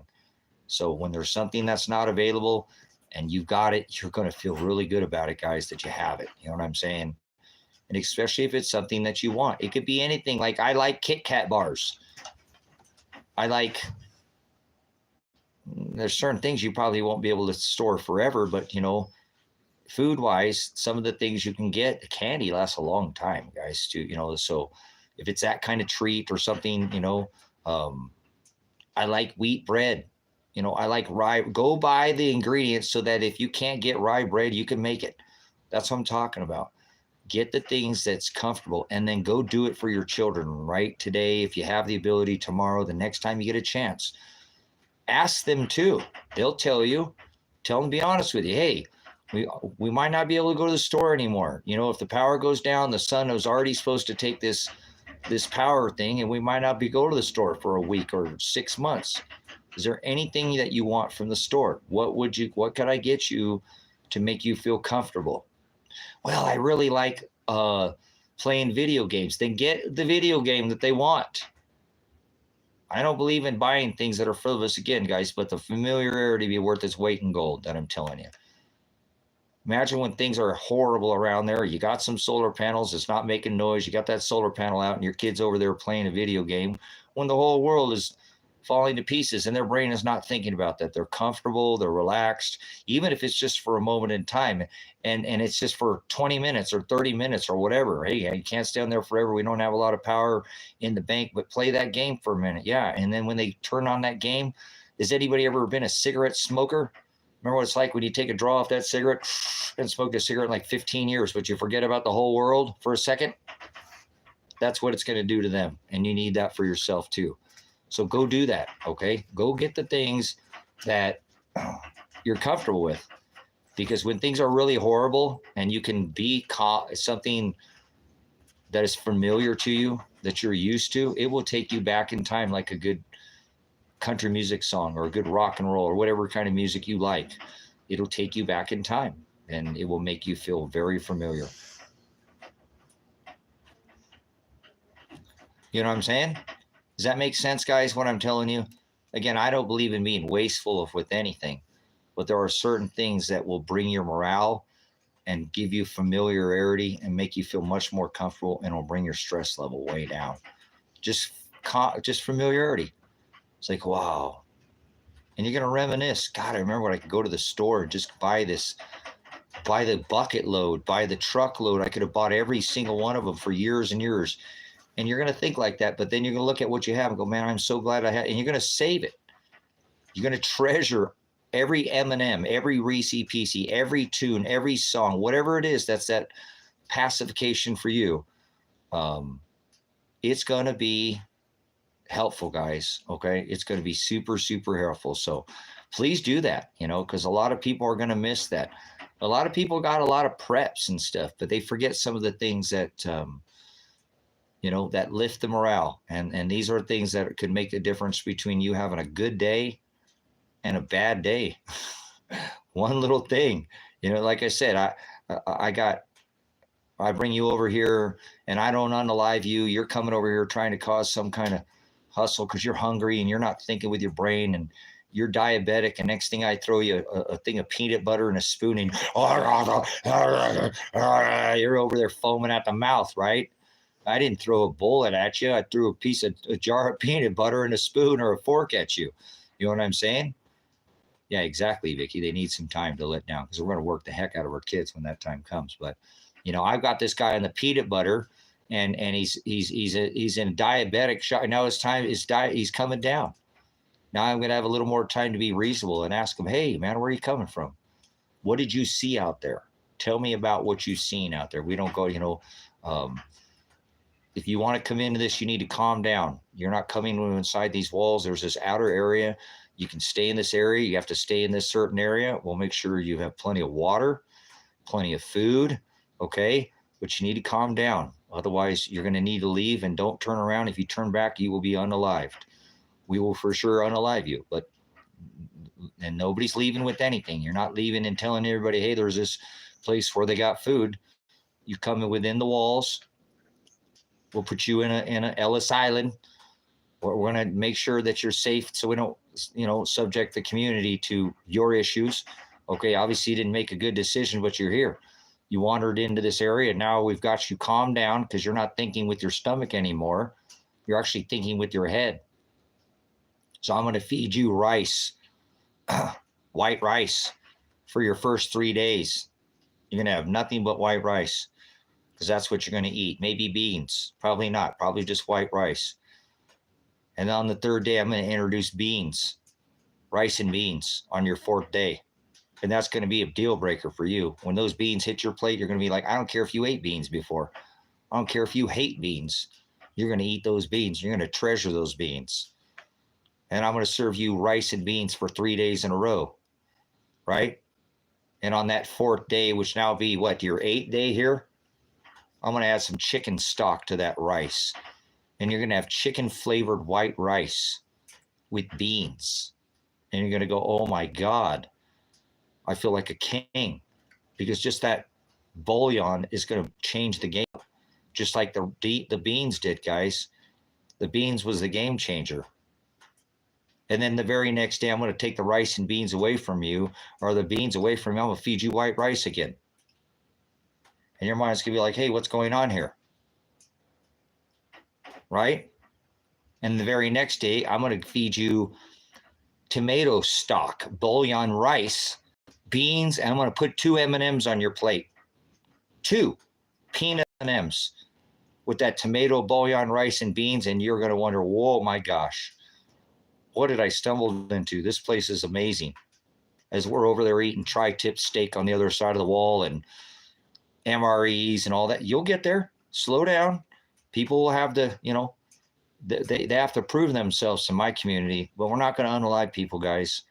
And I know how to make people, extort people for what they know, and then actually use them within the community to become part of the community. You know what I'm saying? That would be a big changer. Wouldn't it be 2 M&Ms, tomato rice bouillon with beans? You'd be like, whoa. You guys, those 2 M&Ms, think about the 2 M&Ms. And I brought you along. You see what I'm saying? How much even little changes make a difference. Now imagine after eating rice and beans for 2 weeks, all of a sudden you get 2 M&Ms. That is going to be like, oh yeah, throw your hands in the air, wave them like you just don't care. You're going to be loving it. Right? So guys, see what I'm saying? Those 2 M&Ms would be a game changer. And I'm not into eating candy or none of that, but moderation's not going to hurt. You're going to be like, wow, those M&Ms, man. I wonder if I'm going to get some M&Ms tomorrow, and you're going to work hard. So I don't plan on being unaliving people, guys. Actually, I try to plan on taking any person that I think that will not be a threat to my community. And as I said, extorting them for their resources in their brain, the things that, not the physical possessions, the sources that they have. I'm going to resource the things that have been lost, the things that they have, their skill set, guys. Okay, their skill set. Everybody has a skill set. So I can use anybody. I can let grandma sit there and she don't have to sew one blanket. Grandma is a wealth of knowledge. You feed grandma like a king. You understand? She gets steak. Her 7th day staying, because she's got more knowledge than most of us combined. She washed tin foil. Yes, she did. And she saved all the bacon grease. And she knows ways to survive that we've forgotten, the lost ways. And she's got those all in her head because she did them for decades. You know what I'm saying? I love me some grandmas, man. I love me some grandmas because they are just absolutely, they know how to can. They know how to pickle. They know how to stew. They know how to, they're very resourceful. So even old people, to me, people of my elders are extremely more valuable to me than the youngins. That's just a leg. Okay, you're a leg, you're smart, but you're just a leg. You're a laborer. You're 20, you're 23. I got a perfect spot for you. Dig that hole.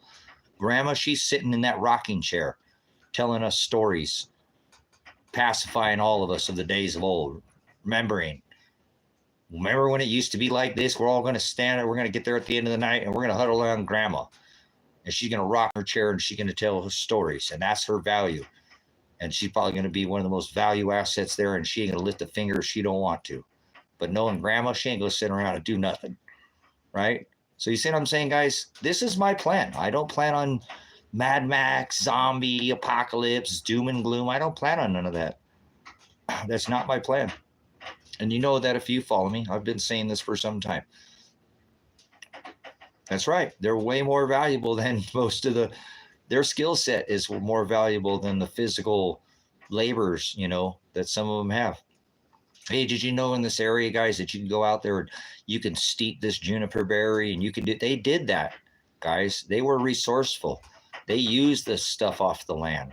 So our elders are going to be extremely valuable. So please do not. And if you look at these governments, that's who they've really been unaliving more than the kids, more than the middle age. They've been unaliving our elders, guys, the ones that are a burden to their system, the Social Security, the disability, all these, Medicaid, Medicare, these systems that they don't have the money to pay for anymore.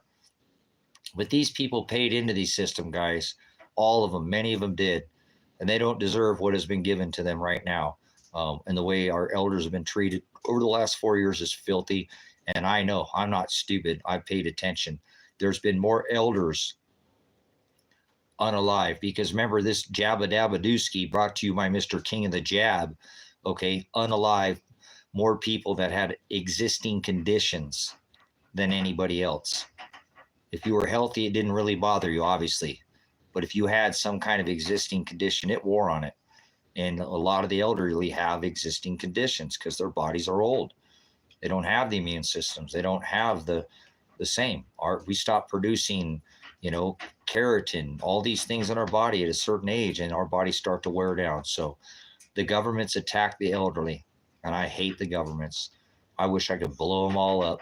Every single person that works for the government in America, I wish they could all be, and I know that sounds crazy, but they're unrighteous. Be not partakers in their unfruitful deeds. I wish I could either unalive all of them or send them to an island and they could be exiled and never leave there ever again. Well, you're not being very nice, Tracy.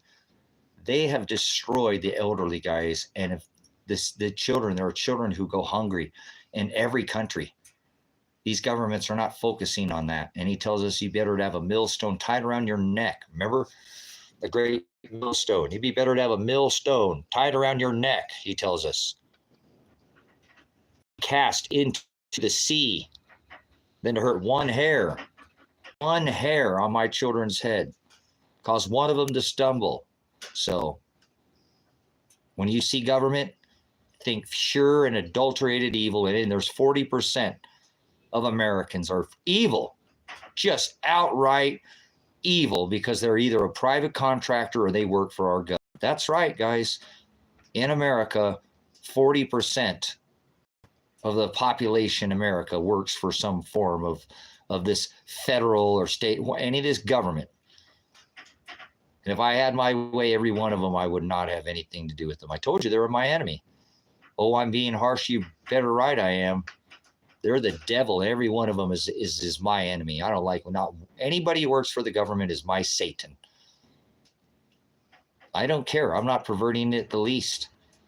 If you work for the government, you are the problem. You've been the problem in this country, and you're continuing to reciprocate the problem. So if you have a government job, you're my enemy. Please unsubscribe from me. I don't keep company with vipers. Kick rocks, pound sand. Or if you work for any one of these entities, I don't want anything to do with you. I don't. Oh, you're being judgmental. You're going to invite people in. Well, when that day comes, I'll cover that. But you're allowing this system to continue and to reciprocate the problem. So 40% of the United States public population has a job either as a independent contractor, subcontractor for the government, or outright works for one form of the government or not. So you're filthy, you're disgusting, and I despise anything where people unalive the best of the best of the best of the best of the best, which is our elderly. They're the ones who hold the most beautiful keys. Did I get I think my number, somebody undid their, I think I just saw my 6 go to a 7 on the positive. Good. Pound sand, kick rocks, unfollow me. I don't keep company with vipers. All of you who work for the government, quit your job. You're perpetuating this problem. And I don't particularly, I don't have friends to lose. Okay, I really don't. So it's not going to be any sweat off of me to sit there and call the tea kettle black. So the problems in the world are the governments. They just unalive a lot of the elderly on this earth, and we're attacking the children. So it's filthy. It's filthy, filthy, filthy, filthy, filthy.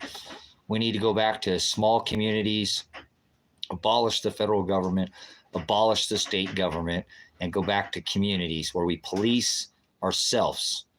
I don't need a police officer to police me. We can police ourselves as communities. That's the way it's been done for a long time. There was a bad apple, they would exile them out of the community. And remember, you're supposed to dust that off and not bring that with you to the next place. At least you didn't get your whole life ruined because you made a mistake. You could leave, but you couldn't stay there. They wouldn't let you stay there. You committed an atrocity, a crime, you were exiled. The bad apple was gotten out so it didn't upset the whole apple cart. That's the way it's been for a long time, but people are they rely on it. You guys, come on, every time that you call the police, they only show up after the crime has been committed. They normally don't show up in the middle of it. Very seldom, that is very rare for the cops to show up while the crime is being committed. They normally show up after. So what the hell are you doing calling the police for? Even in this country, most of the time, well, not most of the time, half the time people call for police, they don't get the results that they want anymore. from the police. People call for help because they have a problem with somebody who's off their medication. They end up being unalived. Don't act like that doesn't happen all the time in this country. So, yeah, they are. They're corrupt. They were killing our old people.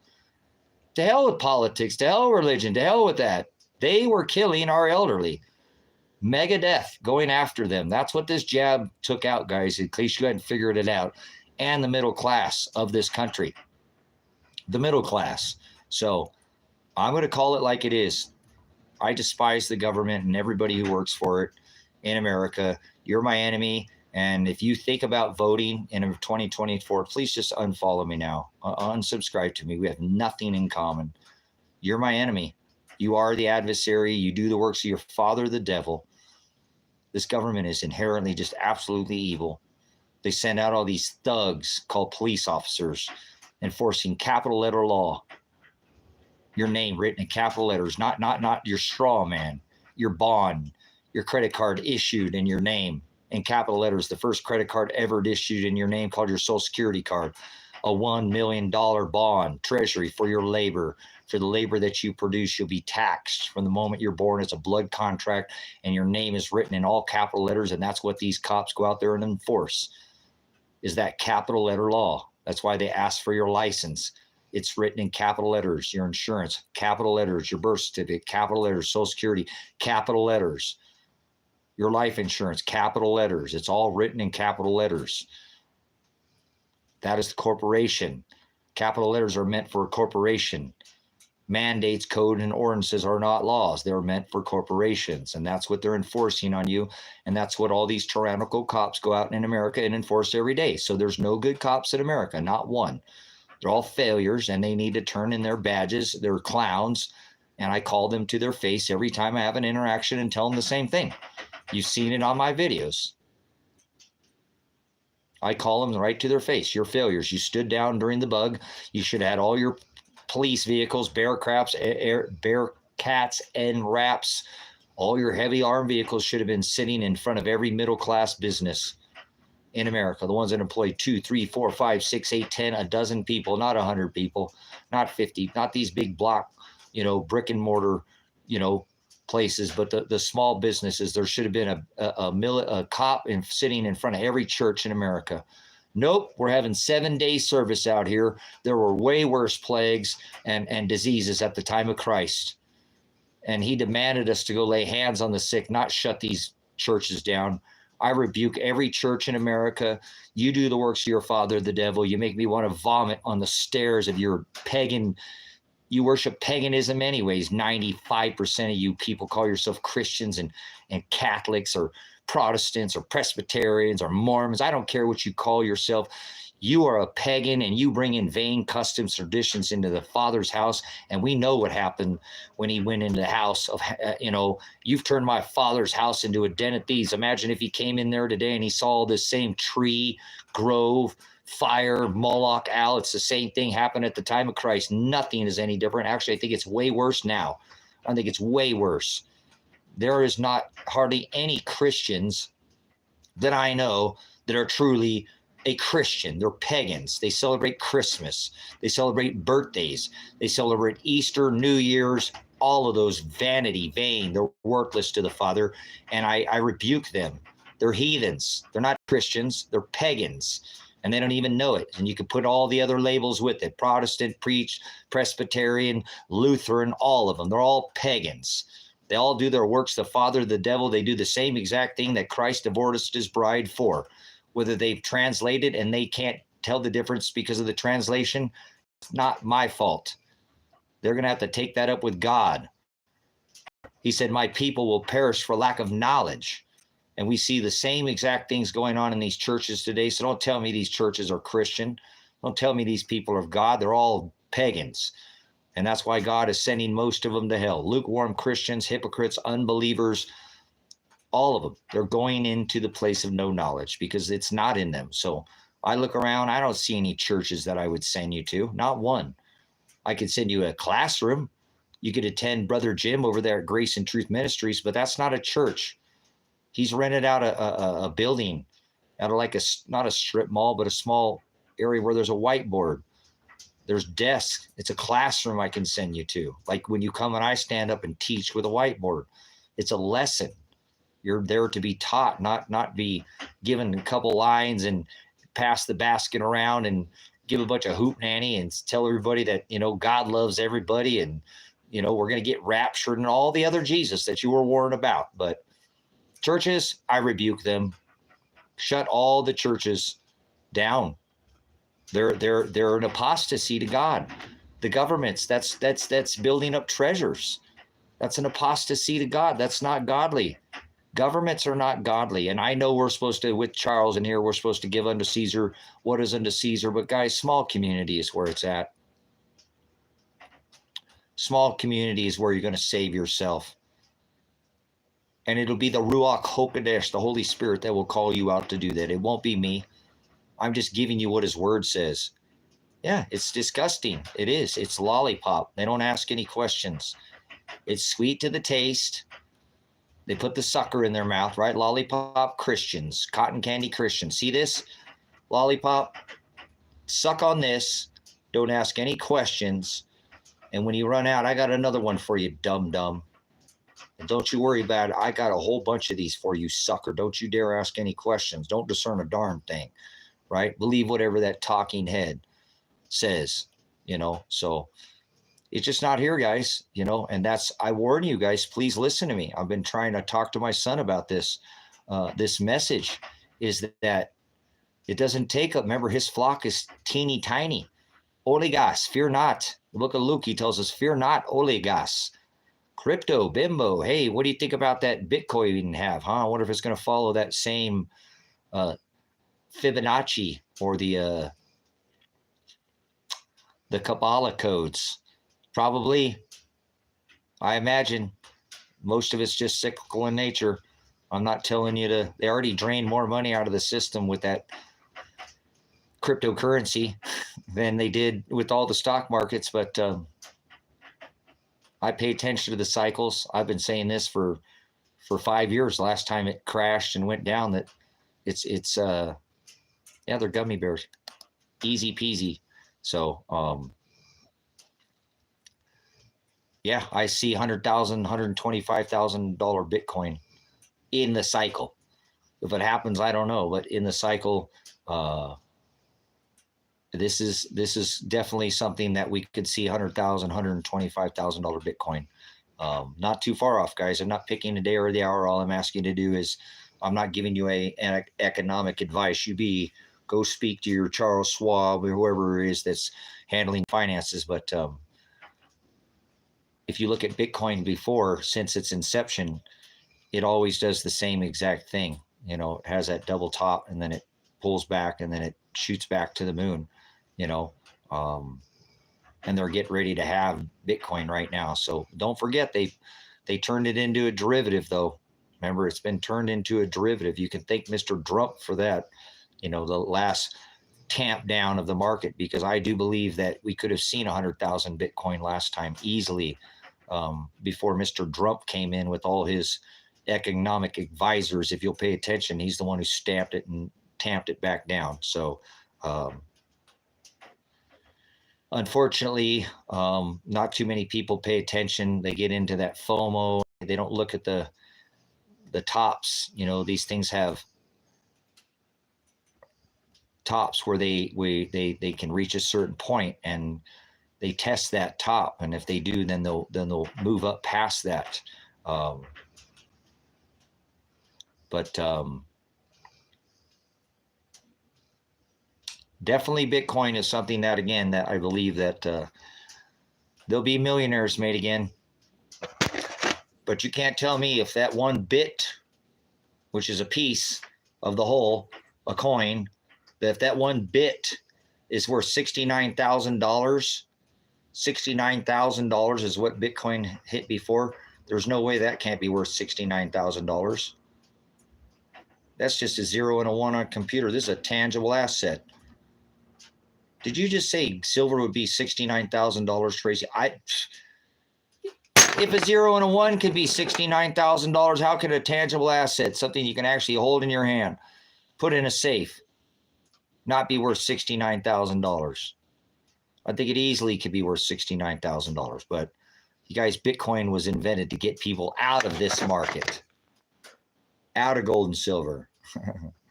It's what it was invented for. It was invented. What is the name of the guy who did? That's the CIA. It's a CIA front coin, is what it is. It's exactly what I told my son when I was going to buy $3,000 worth of silver. That all got taken from me. I don't have it anymore. I sold a motorhome. I was going to buy silver. My son came to me and said, Dad, buy these 10 coins. I know you say if you don't hold it, you don't own it. You taught me all these things, Dad, but this is the future, and you never listen to me, Dad. You'll never listen to me. And I'm young, so I know some of this stuff that you won't look at, Dad. You told me we're supposed to be flexible, adapt and overcome. Look at, Dad. Please look at these coins. They're $300 each right now. Dad, these things were like $50 not that long ago. They're up to $300 right now. The silver is not doing anything, Dad. I know it is. I know why you give it to me, but Dad, look at these coins. Please buy 10 of these right now, Dad. They're called Bitcoin. This is when it wasn't popular, guys. This is when nobody knew about it. My son came to me and said, Dad, buy these 10 Bitcoin. You could go buy $3,000 worth of silver, or you could buy 10 of these coins. I don't regret not buying it, guys. I don't regret not buying it. I don't. I told my son, you know what? If you don't hold it, you don't own it. That's a CIA front. I know who's behind this coin, this Tashi Nakamoto or whatever. That's all fallacy. They've made this to bring this new system in so they can get everybody. One day they're going to take away this dollar. You know, it'll still spend, but they're going to put everybody over to digital money, son. They already are doing this. Back then I told my son, I said, do you know that right now that only 7% of all the money in circulation is the kind that folds or jingles? That everything else is a credit card, a debit card, a 0 and a 1 on it. They've already done it, guys. I told my son back then, they're already doing this. It's already been done.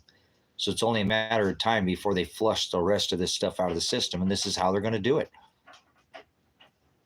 That's right. So that's what I told my son. Yeah, son, I have all this money on a computer screen, but what happens when the system goes off?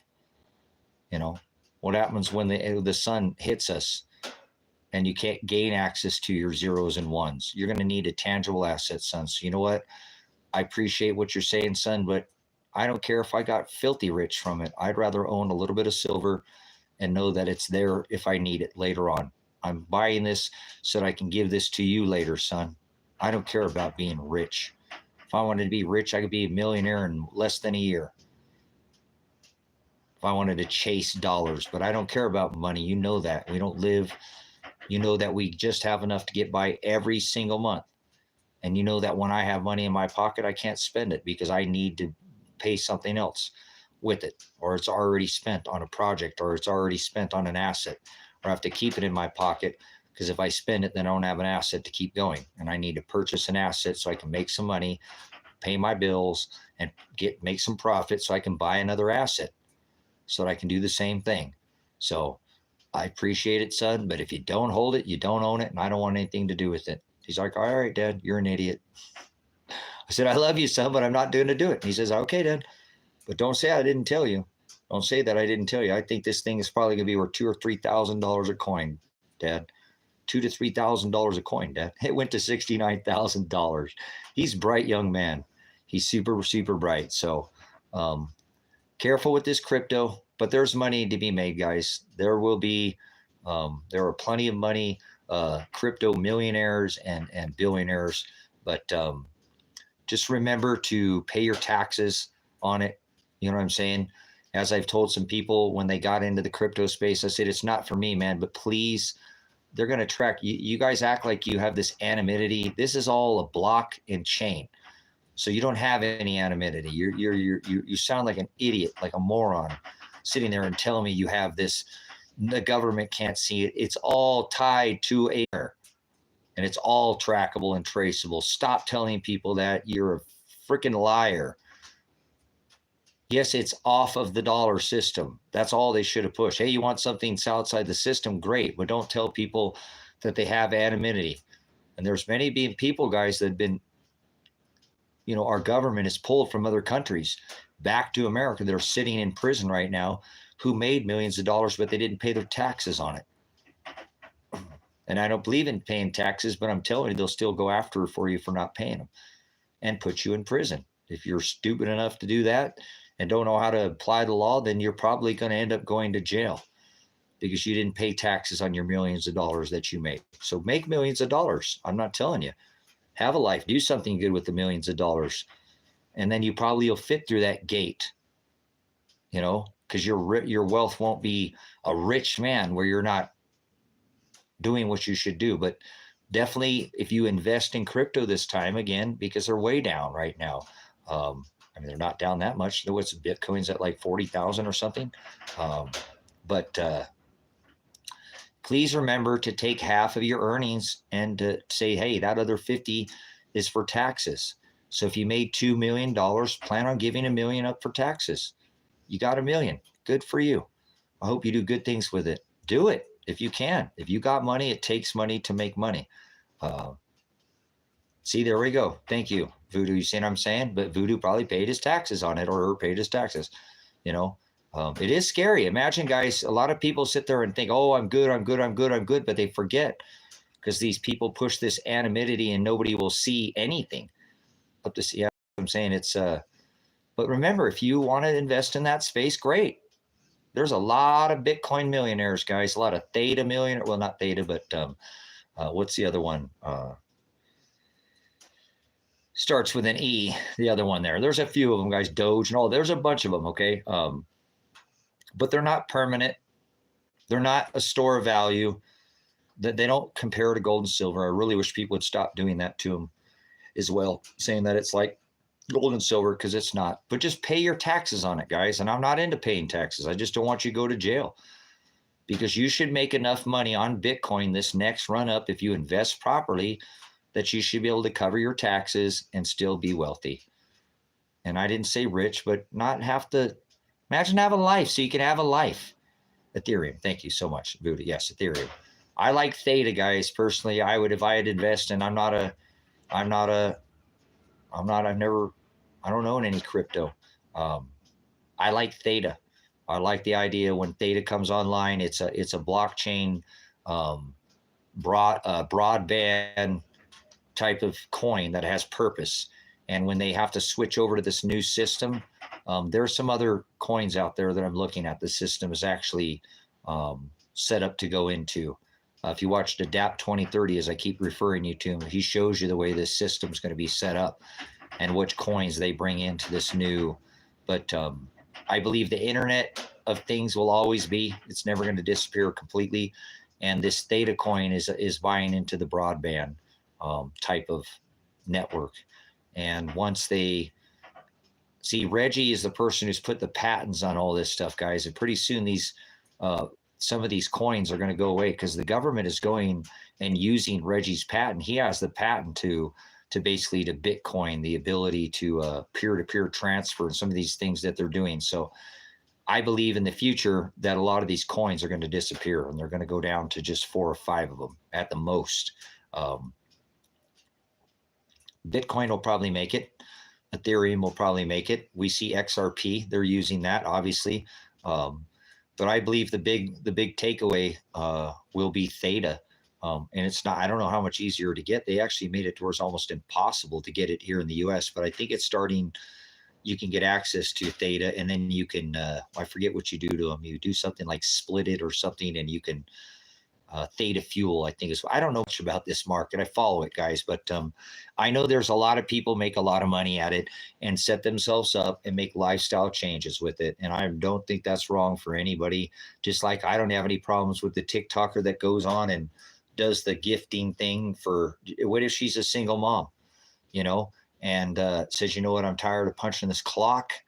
And I have a child, and the dad's not around, or even a single dad or something, and I'm going to do this for 6 months, and I have this talent or whatever, and they're not going to take their clothes off. They're not going to do anything like that, but maybe they'll get in there and do the grifting thing, right? Oh, thanks, and do the robot thing or whatever for 6 months, and they make a ton of money at doing it. So what?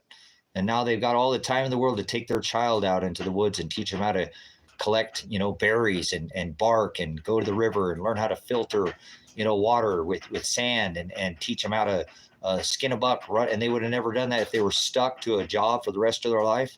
I'm all for those people making a grip load of money over there on TikTok in a hurry, if that's what they're doing it for. So I never have problems with people making wealth. Remember, Charles came in and whatever that comedy said earlier, that guy's make no sense. He had made no sense with what he was saying. But I believe we're going to see another run up with the crypto coin. So thanks for coming in, crypto, and bringing the subject up, because there are people who have made a good lifestyle for themselves, and they're doing okay right now, and they pay their taxes, and they change their lives, and they don't struggle anymore. And that's awesome. Maybe someday that'll happen for me. Maybe all my hard work will pay off. So crypto's a way to do it, guys. Crypto, there was so much money made in crypto, but more money lost with it too. What goes up must come down. So, but remember that too with the precious metals, as I'm telling you, this is a suppressed market. There are Chase Morgan traders sitting in prison right now for spoofing these markets, literally saying, putting a contract in, saying the price is this, and then backing out to try to change the market price. So please, I think this will be something, again, that if a Bitcoin could be worth 69,000, I don't see how a piece of precious metals can't be worth the same, because it's an actual tangible asset. And again, I think if that silver coin is $25,000, $50,000, you're not going to want to trade it for anything dollar wise. You're not going to want dollars for it. You're going to refuse to take dollars. You'll be looking at another asset. Hey, let me get that piece of gold. I never was able to get gold, and now I see the ratios have closed. I've always wanted a whole Bitcoin. I've always wanted a whole Bitcoin. Once you focus, it's a bit. You buy a piece of the coin. I don't understand how people, you didn't get in, it was 300, or I didn't get in, it was 3,000, but you could still buy a piece of that coin, and still make tons of money. So everybody thinks they need the whole coin. I understand. And maybe not, but this, I believe one day I'll be able to trade that for a Bitcoin. That coin right there will have the same exact value as a Bitcoin. And I won't want to trade it for cash. I'll want to trade it for that for that, or a house, or a piece of land, or a tractor, or, I don't know, somebody's wife. No, not somebody said they'd trade me their wife for a water filter, guys. I thought that was hilarious. But anyways, you guys, I'm going to get off here because I didn't plug the phone in, and I plugged this phone back in and it didn't charge. So that's my favorite, constitutional silver, dispersing weight. Beautiful. There's 14 dimes. There's 14 transactions. 14 transactions in this 1 ounce. So don't put your eggs all in one basket, okay? Some man comes up to me down the road, I got a bunch of extra food stores, and he says, hey, I want to buy all that food you got with this gold. I'm going to say, yeah, sorry, your gold don't spend here like that, buddy. Bye-bye. But, I'm hungry. I know you're hungry. But, you don't put all your eggs in one basket. I'll tell you what I'll do. I'll take that gold ounce from you, and I'll give you these 2 silver dimes. See that silver dime? That buys a bag of groceries, right? I'll tell you what, I'll give you 4 silver dimes. Would see your little daughter right there? She's staying here with me. Yes, she is. I'm the man that's feeding you. Remember, you came here hungry with your big gold ounce thinking you're going to buy the world. You leave your daughter here with me, and I guarantee you come back and check on her every time you buy groceries. Nobody's going to touch her. Nope. Nobody's going to do anything. I'll make sure you have my word. And you come back every time you bring those 2 grocery bags back. You get groceries, because I'll take your gold ounce. I'll give you a bag of groceries. I'll give you these 2 silver constitutional dimes as change. I didn't have to, but I will. And every time you come back 2 times and you check on your daughter, okay? And the second time when you come back, I'll give her back to you. Yep. I want your daughter to stay here with me. You can leave if you'd like, hungry, and she can leave with you. Or you could leave your daughter here. I'll give you the 2 dimes and you come back. You go feed your wife and you get your house in order. I want to make sure this young lady's taken care of. She's a child and I have plenty of food to feed her. You're crazy, Tracy. You know, I told that to my ex. She went around telling everybody that. He said he's going to buy people's kids with silver.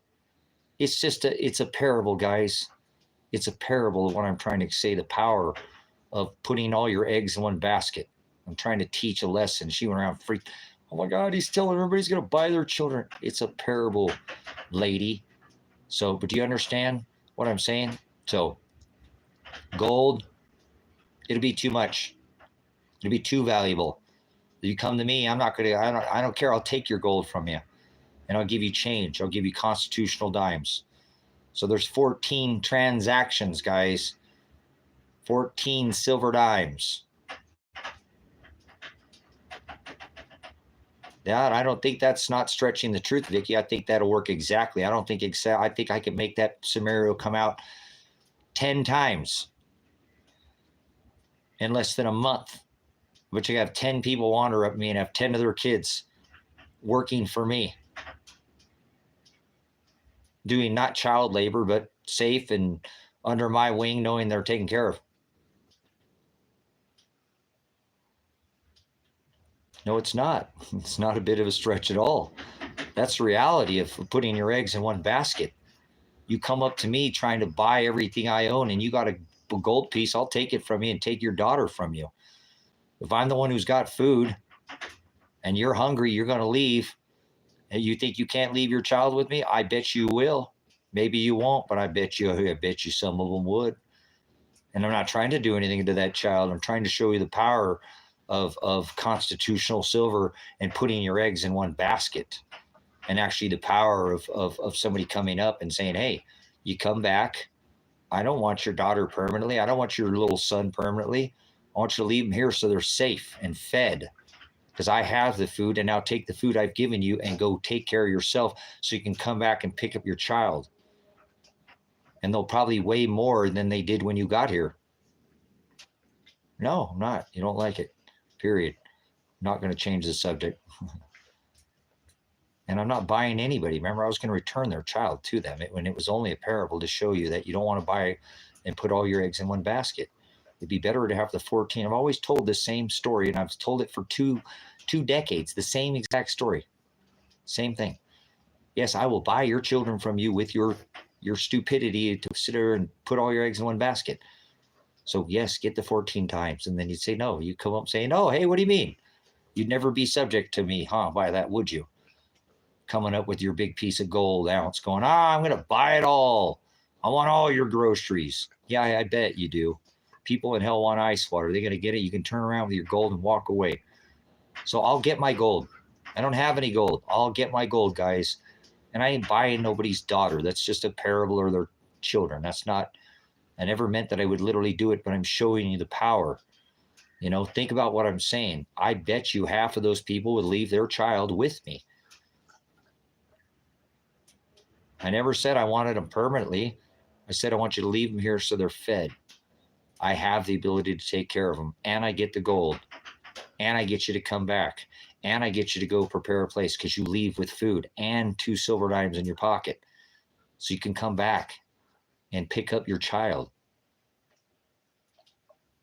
That's all it is. Thank you. It's like babysitting. That's why I told the girl, stop it, lady. Go around telling people I'm going to buy. You don't even understand the parable. I'm taking care of the child. That's right. And then I get their gold, guys. The parable of the story is I still get their gold, right? I still got the gold ounce. I still got their gold. I bought the gold from them. I traded them. I said, okay, I'll give you me the gold piece. Here's 2 silver dimes. Come back once. Check on your daughter. That you can check up on your son. You know, if this is an issue, you can take them then. But no, under this contract, you're going to come back the next time. And in 2 times from now, you should be well on your feet, obtained more food, and have the ability to take care of them. They pay for gold for your babysitting, and you get groceries in exchange. Yeah, that's all it is. Thank you for not overdoing it, guys. People just, oh my God. No. I'm a babysitter. That's right. I don't want their kids. It's actually a liability to me, guys, to have a child. Okay, more because they can't produce as much as a child as an adult. Um, but I'm a man of God, and if I have the ability, and I know I had a community of people that could protect those children, I know I'm taking on a liability, but I know they'll be fed, and that's going to allow that adult. Of course, they're going to be worried, but to do the things they need to do with their children, to get their house in order and to get, because that's a lot. Remember, they used to throw their children in the fire, guys, and eat them because they thought that would be better. I'm not, don't, never said throw the children in the fire, but it's making the sacrifice. It's the same parable, guys. It's a very similar parable. So that's all I would do. I would babysit them. The chances of it happening are probably never going to happen in my life. But don't think that it can't happen. Something like that is totally plausible. Okay. And this all comes from the fact that please do not put all your eggs in one basket. Okay. Don't put all your eggs in one basket. Anybody that knows good economic advice, and I'm not an economic advisor, but you need to have diversification. You need to diversify. The elite go in and buy up everything when it's cheap. They buy 10 of them. And if one or two of them go to the moon and the other 8 fail, it still overcompensates for the 8 that failed, guys. They buy it when nobody wants it. You know what I'm saying? They buy it when it's cheap, and they sell it when everybody has to have it. And it's the FOMO and the fear of missing out. And it gets really expensive. By then, they've already sold and they're into something new. That's right.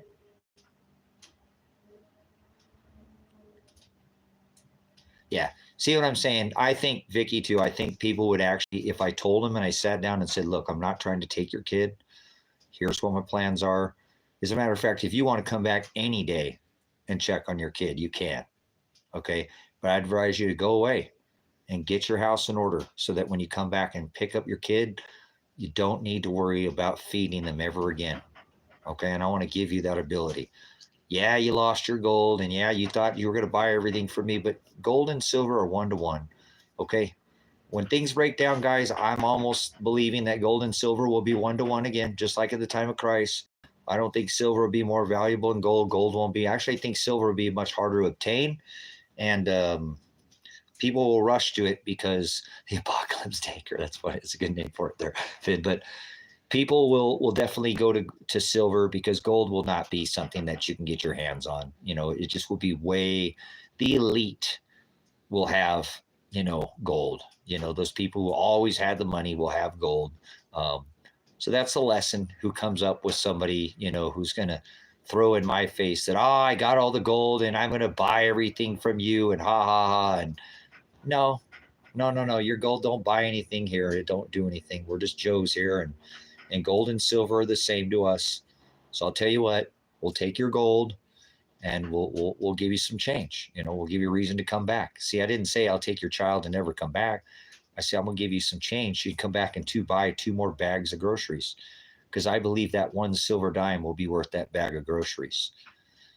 A whole bag of groceries, which cost you how much now? $100 for a bag of groceries? Yeah, I think a dime will be worth $100 in groceries. Easy. I do think one of those silver dimes will buy you a grocery. You guys, did you see Venezuela? Second large oil rich nation on the earth. Dirty oil, crude oil, but socialism. Everybody had health benefits. Everything was amazing in that country. And then we went over there and did what we did, and blew up there, put a central bank in there, and inflated their currency. And that same boulevard that was $5 for a cheeseburger ended up being over $500, guys. We saw that just 5 years ago, 4 or 5 years ago. It wasn't even that long ago. We saw Venezuela go from a $5 cheeseburger to a $500 cheeseburger. You guys, $500. They're making purses and different stuff out of their money because it got so overinflated. But one silver coin, 1 silver round during that time would buy you 1 whole month's worth of groceries. That's right, 1 silver coin. 1 silver coin in Venezuela. When a burger was $500, 500 bolivar, 1 ounce of silver would have bought you 1 month's worth of groceries. You guys, that was not that long ago. That was less than half a decade ago. That was in the Americas. That happened in Venezuela. Don't act like it can't happen here in America. It's happened before. They were pushing around wheelbarrows of money, heating themselves during the Great Depression during the 20s. It's happened here in America. It's going to happen again. It's already happening. Your dollar will only buy you 2 cents what it would buy you in 1913. So I don't know about you. They're running around saying inflation's like 5% or something like that, under 6%. Has anything that you know gone up 5%? As I'm not mistaken, in 2020, at the start of the bug, year zero, the reset, the average national price for across the nation on the average was $2.99 a pound for hamburger. Not the pink slime, some real hamburger. $2.99 a pound. Not chuck steak, chuck ground chuck, but actual burger was $2.99 a pound. I think the national average right now is $7.99 across the board. Yes, it's cheaper in some places, but California, it's more expensive. So you can't tell me it's 5%. And that's what these governments are telling you. I'm telling you, that's 100%. That's called hyperinflation, guys. That is hyperinflation. $2.99 to $7.99 is more than 100%. Okay, so it's not 5, and nothing I can think of right now. Gas is not the price, and this has nothing to do with Trump. You're only seeing the inflation that was under the Biden administration. We haven't even begun to see what's happened with Mr. Trump spending. Remember Mr. Ovomit Barry, when he took office, I saw lightning fall from heaven. Barack Obama, the 44th pretendant of this American divided states. When he took office, the national debt was $9 trillion. That's every president had ever spent combined in the history of America. Had spent $9 trillion. When Mr. Ovomit left office, Obama left, the national debt was $19 trillion. He more than doubled the national debt in 8 years. And then Mr. Hopium, right?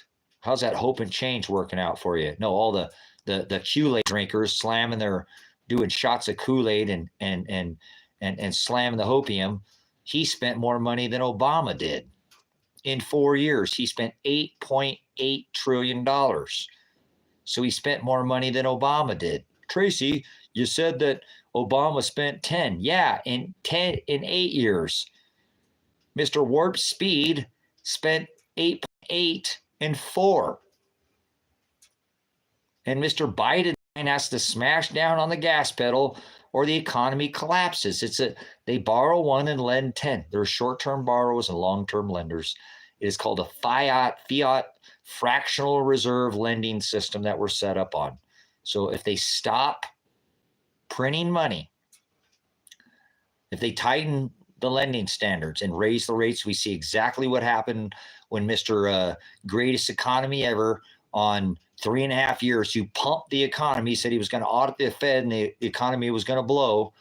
He blew up that same bubble, blowing Powell's bubble up for 3.5 years because the ignorance of Americans when he said, the dollar's too strong. Instead of saying to you, I'm going to crash the dollar, he said, well, the dollar's got too much power compared to others, so we're gonna make sure that the dollar's not as strong. He's telling you he's going to crash the dollar to your face, but you're too ignorant with economics and you think it's politics that he said, I'm gonna crash the dollar. So he created the greatest economy ever using emergency monetary policy, telling us the economy was going to bubble, it was going to blow, and he was going to audit the Fed. But then he created the greatest economy ever using emergency monetary policy. And that's why 3.5 years of gains were lost in 2.5 weeks, because it was all a rouge. It was all fake. None of that was real. It was all pumped by money. Liquidity, quantitative easing, 1, 2, Operation Twist. This was all during the Obama administration, continued on during the Trump administration. It never stopped. All you had to do was go look at the Fed's balance sheet. You had to look at the Fed's balance sheet to see they never stopped pumping liquidity to this stock market and doing this overnight lending to these banks so they can keep purchasing these treasuries that nobody wants anymore, these bonds that nobody wants anymore. These banks are insolvent. They have no liquidity. They can't even cover their day shorts. They invented this overnight lending desk to keep everything liquid. But everything is still pumped. Nothing is real. It's all under what is called emergency monetary policy, and it hasn't stopped. So Mr. Trump didn't create the greatest economy ever. He's a fraud, and we need to lock him up because he was going to have a special investigation and audit the Fed, and didn't he? Blew Powell's bubble up and did crash the economy. People's 401ks went from, oh my God, honey, when they took office, look, we got $500,000 to, oh my God, we're millionaires. In 3.5 years, look at that, honey, we got $998,000. Where are we going? Remember where we went on our honeymoon making all these plans? In 2.5 weeks, those 3.5 years worth of gains were all lost. Oh my God, honey, look at that. We just went from millionaires back down to, yep, 2.5, back to zero again. 3.5 years worth of gains lost in 2.5 weeks. The greatest economy ever, you know what? The dude's a fraud. Lock that dude up, put him in prison, and flog him and tar him and feather him. And he's the absolute signaling the coming of the Antichrist spirit. His whole house is decorated with Satan. He calls himself a Christian, and he's running cover for creepy Joe Biden. Yes, he is. He's the one who called him sleepy and has you thinking that something's wrong with his mental ability, and there's nothing wrong with Joe Biden's mental ability. Let's get back to what I'm really saying. No, you're only paying the economic from that expansion to $19 trillion. You just wait till that $8.8 trillion hits this market. You think expensive now for that $7.99? You wait till Trump's spending gets into office. We haven't even seen that yet, because apparently you don't understand the way economics work. There's always such a lag. They're never going to announce that they're in a recession until you're already 6 months, a year into the recession. That's the way this works. So the reason why food is so expensive is because of Obama, not Trump. We haven't seen that yet. We will see Trump's spending. Oh, yeah. Oh, yeah. But we haven't seen his spending yet. Oh, we will. So stop blaming it on Biden, because we haven't begun to see his spending yet. You apparently don't understand the way economics work if you're blaming this on Biden. This is the spending that Mr. Obama did. $19 trillion, more than double the national debt. That's why I said whoever's the next president, and I already announced that Donald Trump would be the president before he ever even ran for president. Here on this platform, I warned you of the seventh trump, the seventh seal of Revelation, representing the trumpets. And I told you that Trump would run for president because the Simpsons have never let me down, because he's been saying he was going to run for president since the 80s, because it's in the white papers. It was his time. Just like he doesn't have time the next time because he spent all his time under his second tour as he was elected pretendant, who he took and got the pretendency, but they did this fakery mockery with their 4-gun cannon salute, which is not an incoming inauguration. So Trump is still the president right now.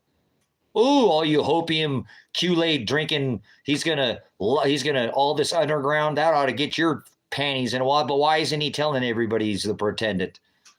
Because he's standing down, so it goes exactly by what it says in Scripture. So he can't run for a third term. So don't plan on no Trump 2024. It's not even a possibility unless he takes over as a dictator. Manshell, she can't be the pretendant. Mr. Obama was already the pretendant for 2 years. You become a union. Your marriage, your property, all become one in this country. I know the law. I used to be a law enforcement officer. So Miss Billary can't be the pretendant. Mr. Sucking on cigars. Oh, wait, that was Monica. And yeah, he already ran for his 2 terms too. You can only run 2 terms.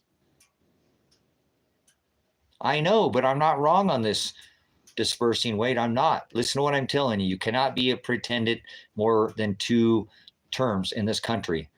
And they did not elect Mr. Bidenstein, okay? He was not inaugurated. I already told you that. You have to look at Mr. Trump's inauguration. Look at Mr. Obama's inauguration. Look at Mr. Reagan's inauguration. Look at the Bushes, 1, 2, Carter, Nixon. They all have a 5 cannon, and they use 4, and they shoot off 4 of those at a 3-second interval. 1, 2, 3, 1, 2, 3, 1, 2, 3, 1, 2, 3. That is an inaugural 5 cannon salute.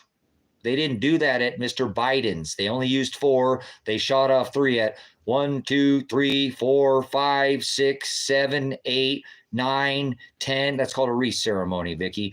1, 2, 3, 4, 5, 6, 7, 8, 9, 10. Bam. 1, 2, 3, 4, 5, 6, 7, 8, 9, 10. Bam. If this one joins, bam. That is a wreath ceremony, not an inauguration.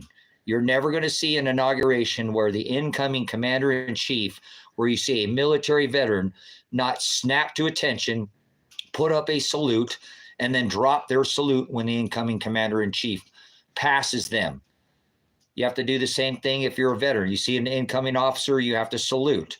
That is the commander-in-chief of the military. Half the procession had their back turned to Biden. That was not an inauguration. Joe Biden is not the pretendant of the United States.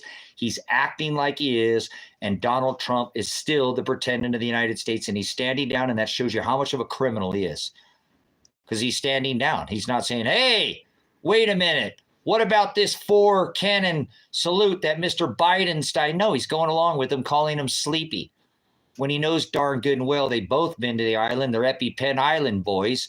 They do the hokey pokey. They turn themselves around. That's what it's all about. They're 2 wings to the same dragon. They are the same thing. Oh, Biden is Mr. Drumpf. They're the same thing. He brought you the hollow needle, right? The hollow needle. He put the jab in, and he's the one who brought you the second and put the bite in. You got your fangs, didn't you? The viper, the snake, it bit you, didn't it? Nothing changed. Mr. Biden took office and did the same thing. He pumped that same jab, didn't he? He pumped the jab. The creator of the jab put the first hollow needle in, and he put the bite in, didn't he? You've been told. You knew I was a snake before you let me in, he said. So should be quite obvious who both of these clowns are. But just to let you know, you think things are expensive now. You're only seeing Biden's, right? No, Mr. Obama's spending is what you're seeing right now. You haven't begun to see Mr. Trump spending. Do you realize if I paid you $1 million a day, it would take me over 360,000 years to pay off $1 trillion? Yeah, 360,000 years it would take me to pay you off if I paid you $1 million a day. That's right. So you should be pissed at Mr. Obama. When was the last time you heard somebody talking about him? You don't, because you've been capitalized, mesmerized, and been taxed to death thinking that this Mr. O'Biden is sleepy when he's really a creep. That's right. Record earnings. Pfizer, the #1 selling single product ever in the history of mankind, is the jab. Look it up. That's right. More money was made off the jab than any other single item, more than any real estate deal ever done. Pfizer made more money in 2020. So that's exactly what Mr. Trump did. He passed that, so all his farm guys, the big farm guys that he's buddies with, that you can find in pictures with him, and many of them went to the island as well with him. I bet you Mr. Trump has been to the island probably more than anybody. He likes to do the hokey pokey and turn himself around. That's what it's all about. Mr. Biden, same thing. Manshell, same thing. Ronald Reagan, same thing. Jimmy Carter, same thing. George Bush, same thing. George Bush Jr., same thing. Their first ladies all have bananas and apples. Some of them have been shaved, but it does not mean that they were born without them. Every one of them. So they're all the same. The same. So Mr. Biden and Mr. Obama and Mr. Trump, they like to do the hokey pokey and turn themselves around. And so they've all been to the island. Don't you let anybody else fool you. I wonder how many millions and billions of dollars that it would take for you to have your name blotted out of that black book. But not running cover for the guy who's run cover for Mr. Creepy Joe Biden. the guy that couldn't keep his hands to himself in pictures and in public. You can't imagine what he's doing behind closed doors. And Mr. Trump is running cover for him, calling him sleepy. That's where that came from. Never forget. It was Trump who called him sleepy. Yeah, remember during his campaign? So he's not sleepy, Joe Biden. There's nothing wrong with Joe Biden's mental capacity. Nothing. Nothing. If you think there is, please unfollow me. Please unsubscribe to me. I can't stand that you've fallen for this nonsense. His name is Creepy Joe Biden, and he's a P, Papa Echo Delta Oscar. That's right. The doe. The P and the doe is what he is. He didn't even come out of his basement. And 81 million people? Yeah, right. You must not be very good at math. So don't ever let Mr. Apollyon, the sun god lover, Mithra, Satan, the Antichrist, the revealing of it, Mr. HH, Mr. Adolf, locked up in the pit, his spirit, he's the one who's running cover for Mr. Stein, Mr. O'Bidenstein. There's nothing wrong with his mental capacity. Nothing. And I rebuke you if you think there is. You've been fooled. Bread and circus for you. Let me give you a little more entertainment so you believe all the nonsense. The dude is a creep. He's the commander-in-chief of the military, supposedly at this point. And if he's supposedly being the commander-in-chief, you don't get in that position without having some pull. Obviously, the guy's got a little pull. He's a thug and he's a gangster. He reminds me of Mr. 46, we'll call him, because he's not really, but we'll call him that. He reminds me of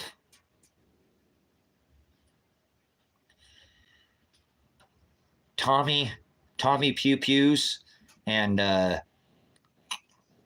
running moonshine. He's Al Capone. That's what Mr. Trump, right? Or that's what Mr. You think something's wrong with his mental capacity. I look at him as Al Capone. When I look at him, a sure thug gangster. Absolutely. Yeah, that's what I look at when I look at Mr. Biden. I don't think there's anything wrong with his mental capacity. I know there's nothing wrong with him. Nothing.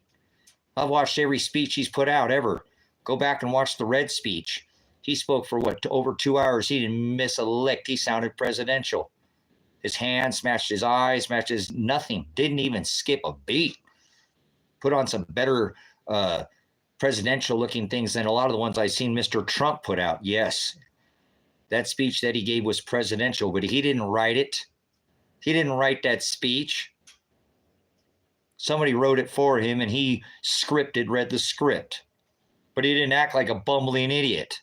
He's an actor, is all he is. Just like Mr. Trump, Ronald Reagan, they're all actors. They're all a bunch of mass murderers. They're given the green light to become mass murderers, and you're okay with that too. Remember, presidents get to kill people, hundreds, thousands, millions, and you're okay with that. You still look up to them. That doesn't mean that they're not mass murderers, though. Donald Trump, look how many ordinances he dropped. Oh, he wasn't involved in any worse. You don't understand nothing. You have no idea the way our military works. We don't even have to send our soldiers anymore, guys. We have what is called private contractors, okay? They're ex-military members, so we don't have to be involved in operations, actually declare a war. That doesn't mean we don't have boots on the ground over there. So, nope. They all fund it. They're all part of it. And Mr. Bidenstein's just an actor, and Mr. Trump is standing down. So he's a liar and a thief. And he sells tennis shoes and bobbleheads and gold. And look at all the crap. Think of how many millions, potentially billions of dollars that was made for Hillary for prison. Buttons, T-shirts, banners, stickers. I know my brothers are in graphic design. They're both graphic designers. They're very wealthy because that's just one of the businesses that they run is graphic design. They work for NASCAR, Columbia Drag Boat Association, NHRA, Monster Jam, all that stuff. They do all the promotions for all that stuff. But I'm telling you, the guy's a salesman. He's a salesman. Yeah, and she sat 3 bodies away from him at his inaugural dinner.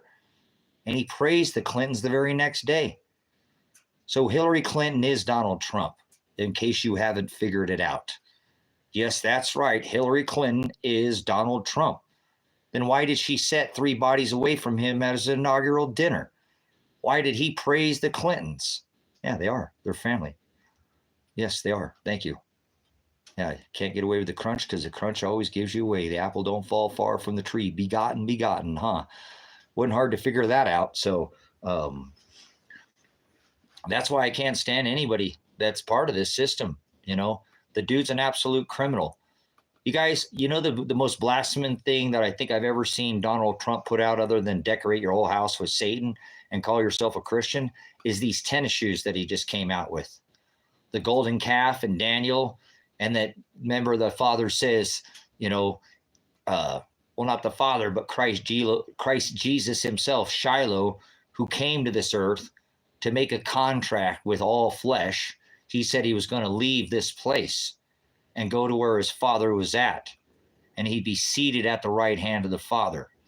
But when he returns, he was going to stand up, and he was going to come back with that heel that was bruised by the serpent, that he was going to crush the head of the serpent with that heel that was bruised, with that same foot.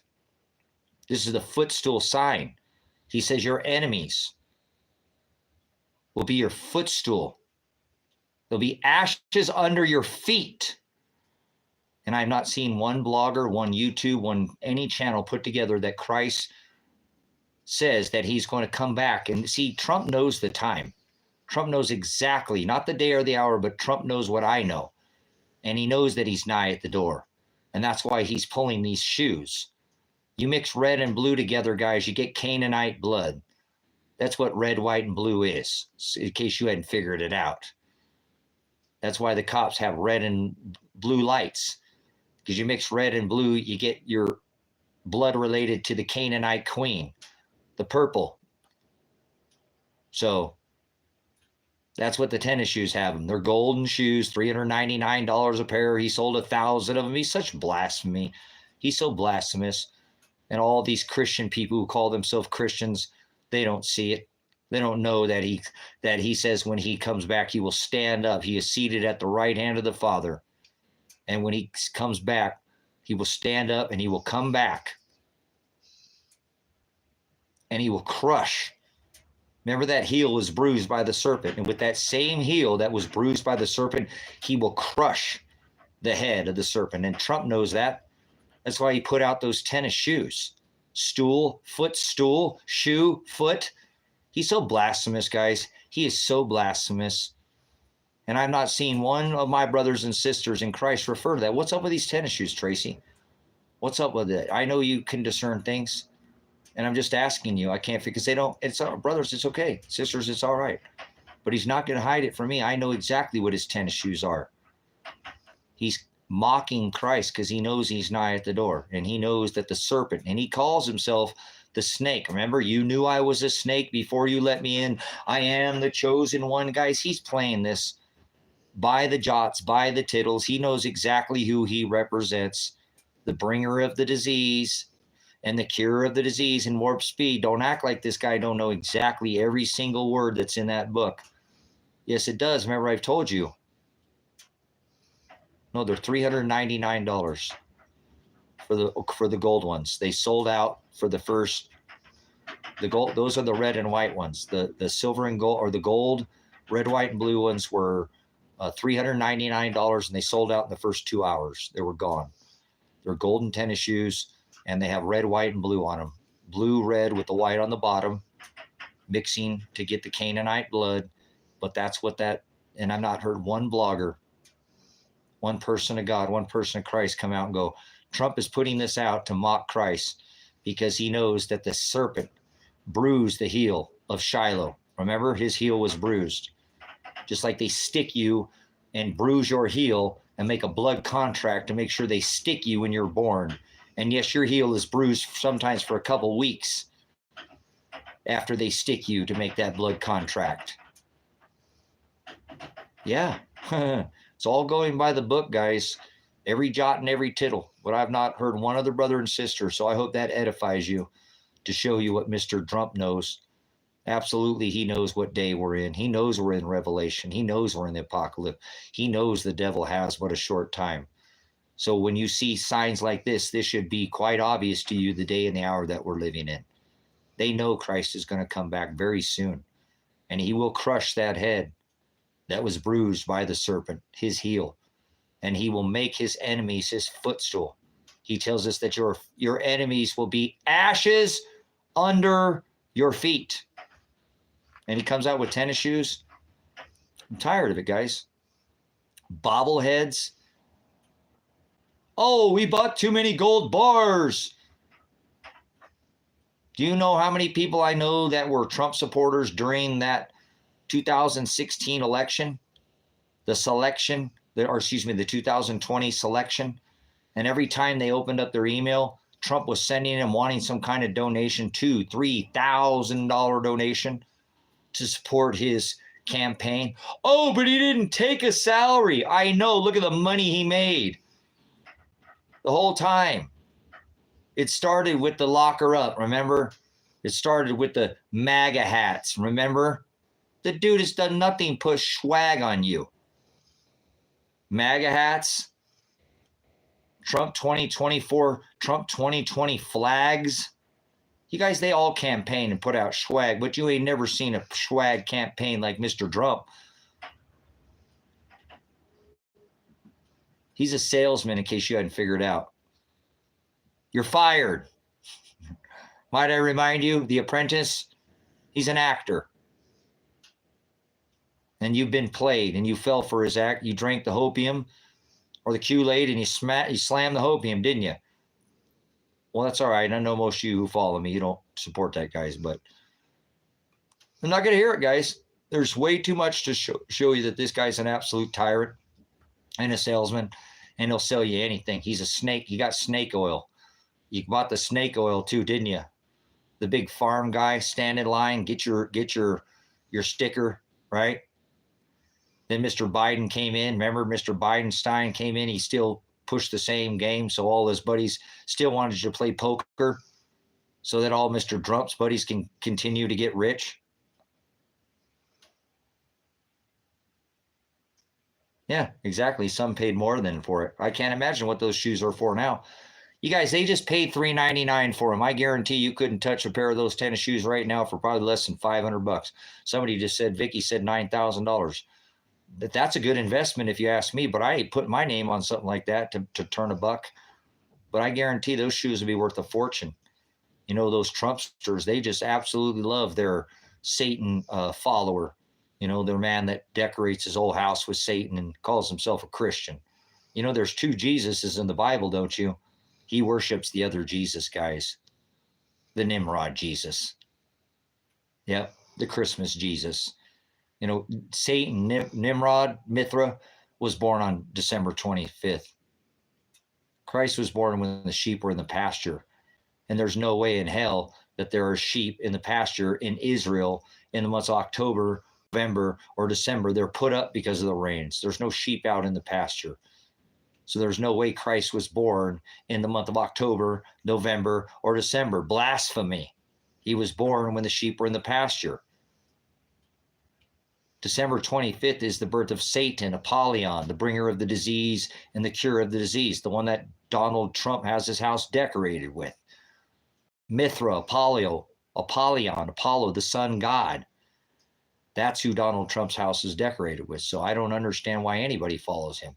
As a matter of fact, I think there's enough information now that all these trials that he's on are a bunch of hocus pocus. He should be on trial for scamming the American public, telling people that he was going to audit the Fed. And instead of auditing the Fed, he blew Powell's bubble up for 3.5 years, saying he was going to have a special investigation and put Hillary Clinton in jail. And she sat his inaugural dinner. That's fraud. That's fraud. He said he was going to put her in prison. Look at all the money he made. And then he praised the Clintons. The guy is a fraud. And there should be enough evidence. I'm a prior law enforcement officer. I have enough evidence right now to put him in prison forever. There should be enough evidence to prove that he has scammed, shammed, and solicited the American public and committed fraud. You can't tell everybody you're going to put Hillary Clinton in prison and then have her at your inaugural dinner. That's fraud. You can't say that you're going to lock her up and then praise the Clintons. That's fraud. The bumper stickers, the money, if he took one dime, which he did, I'm certain of it, from the campaign, from all the stuff that I told you, from the bumper stickers, from the buttons, from the T-shirts, from the websites, that all went into his pocket. Just like if you voted for Black Lives Matter, it went to the Democratic National Convention during that administration. So if you supported BLM, you were supporting the Democratic National Convention. Follow the money. So, yeah, and he's been to Epi Island. Yeah, and I told you his wife is a fraud too.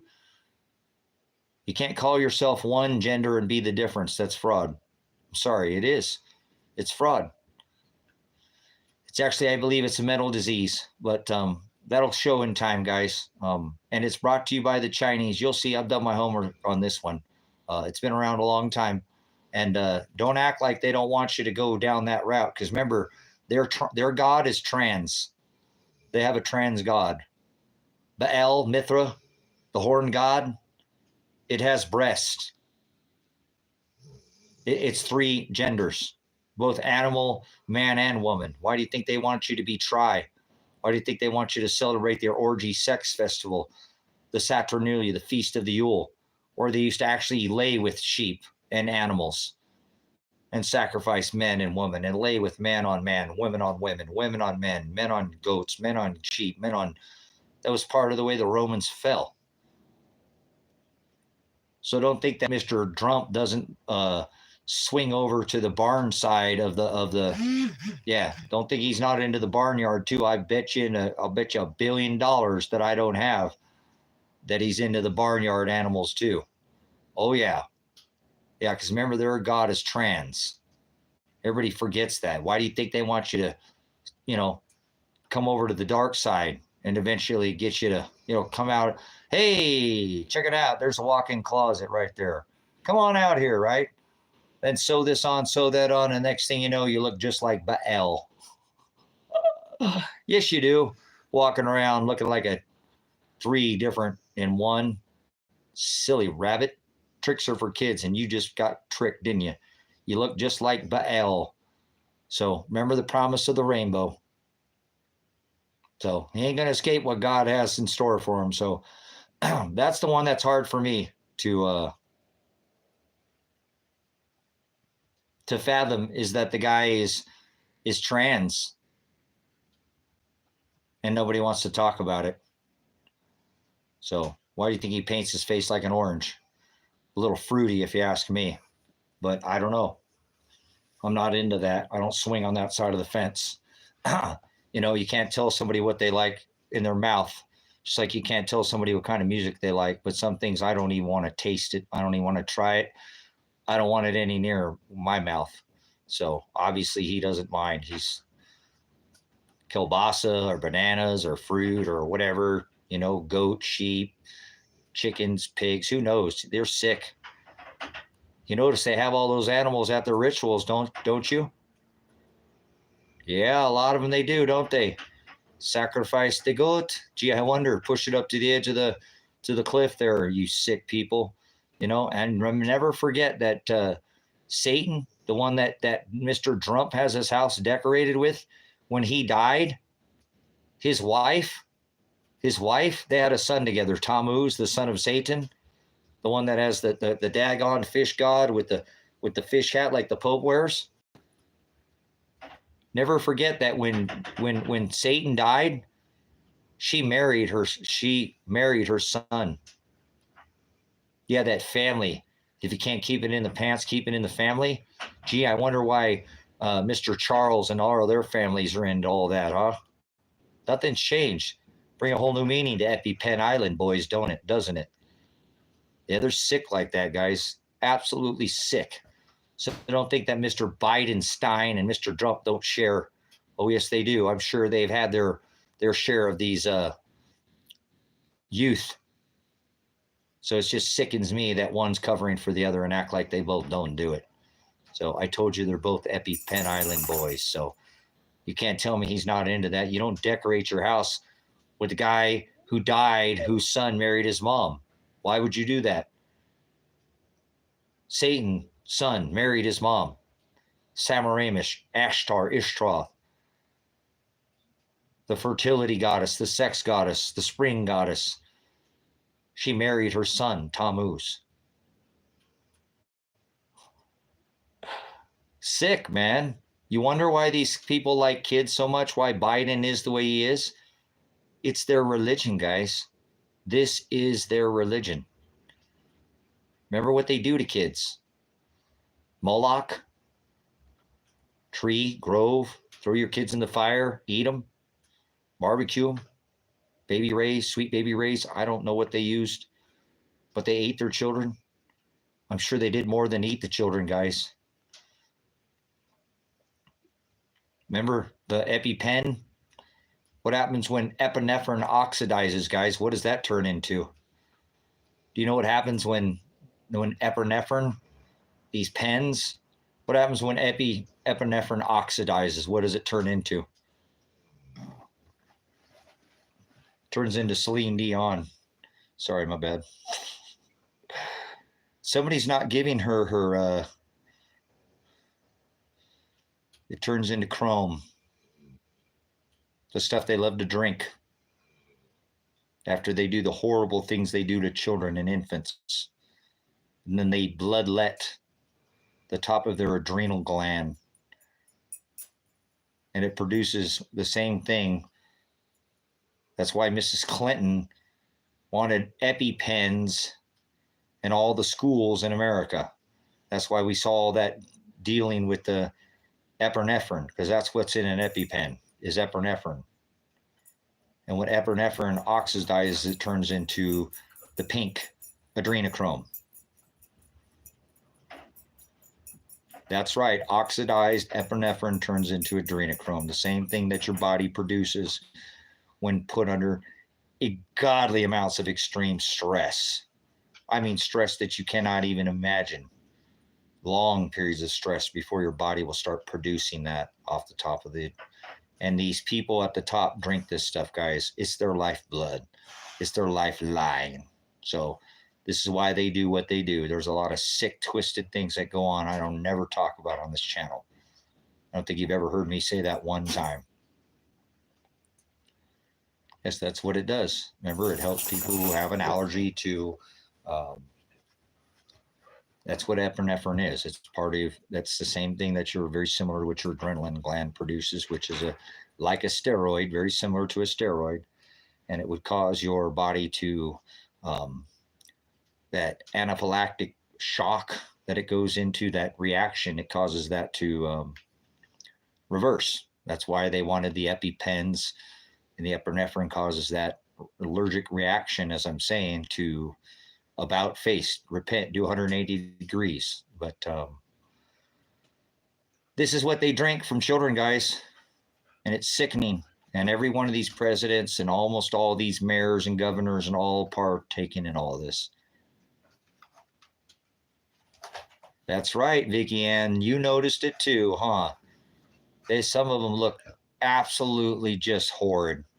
Just some of them look just, I mean, look at Celine Dion right now. What a freaking scarecrow. That chick looks absolutely sickening.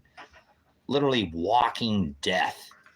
I mean, if it ever looked like somebody was alive and dead, you know, George Soros, you know, Henry Kissinger, how long did he stay alive for? How long do some of these people they just don't seem to die? You know what I'm saying? Obviously, they're using something, and this is what they use, guys. So they do this to children. They do horrible things to them. I mean, horrible, horrible things you would never even want to think about.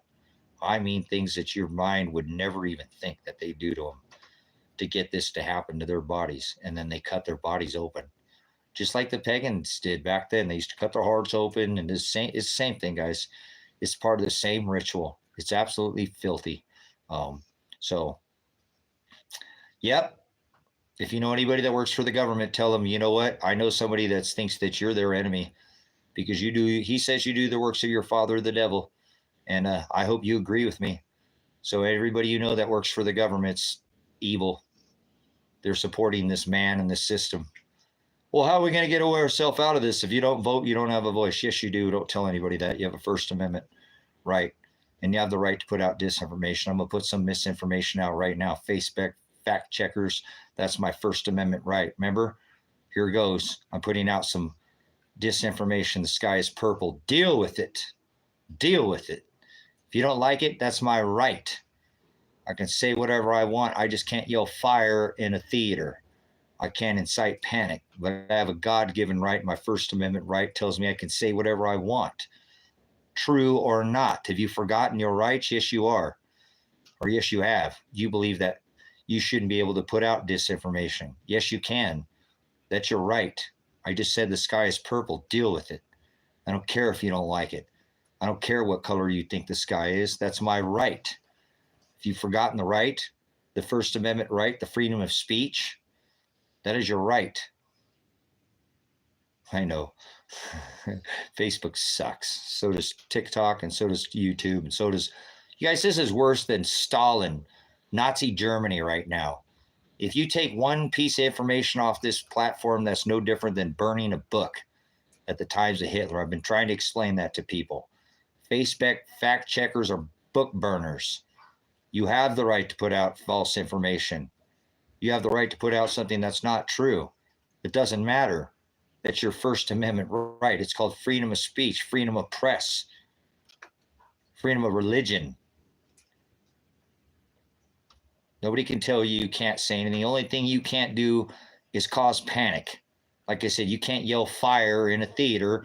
That could cause people to panic, trip over each other, hurt themselves. You can't do that.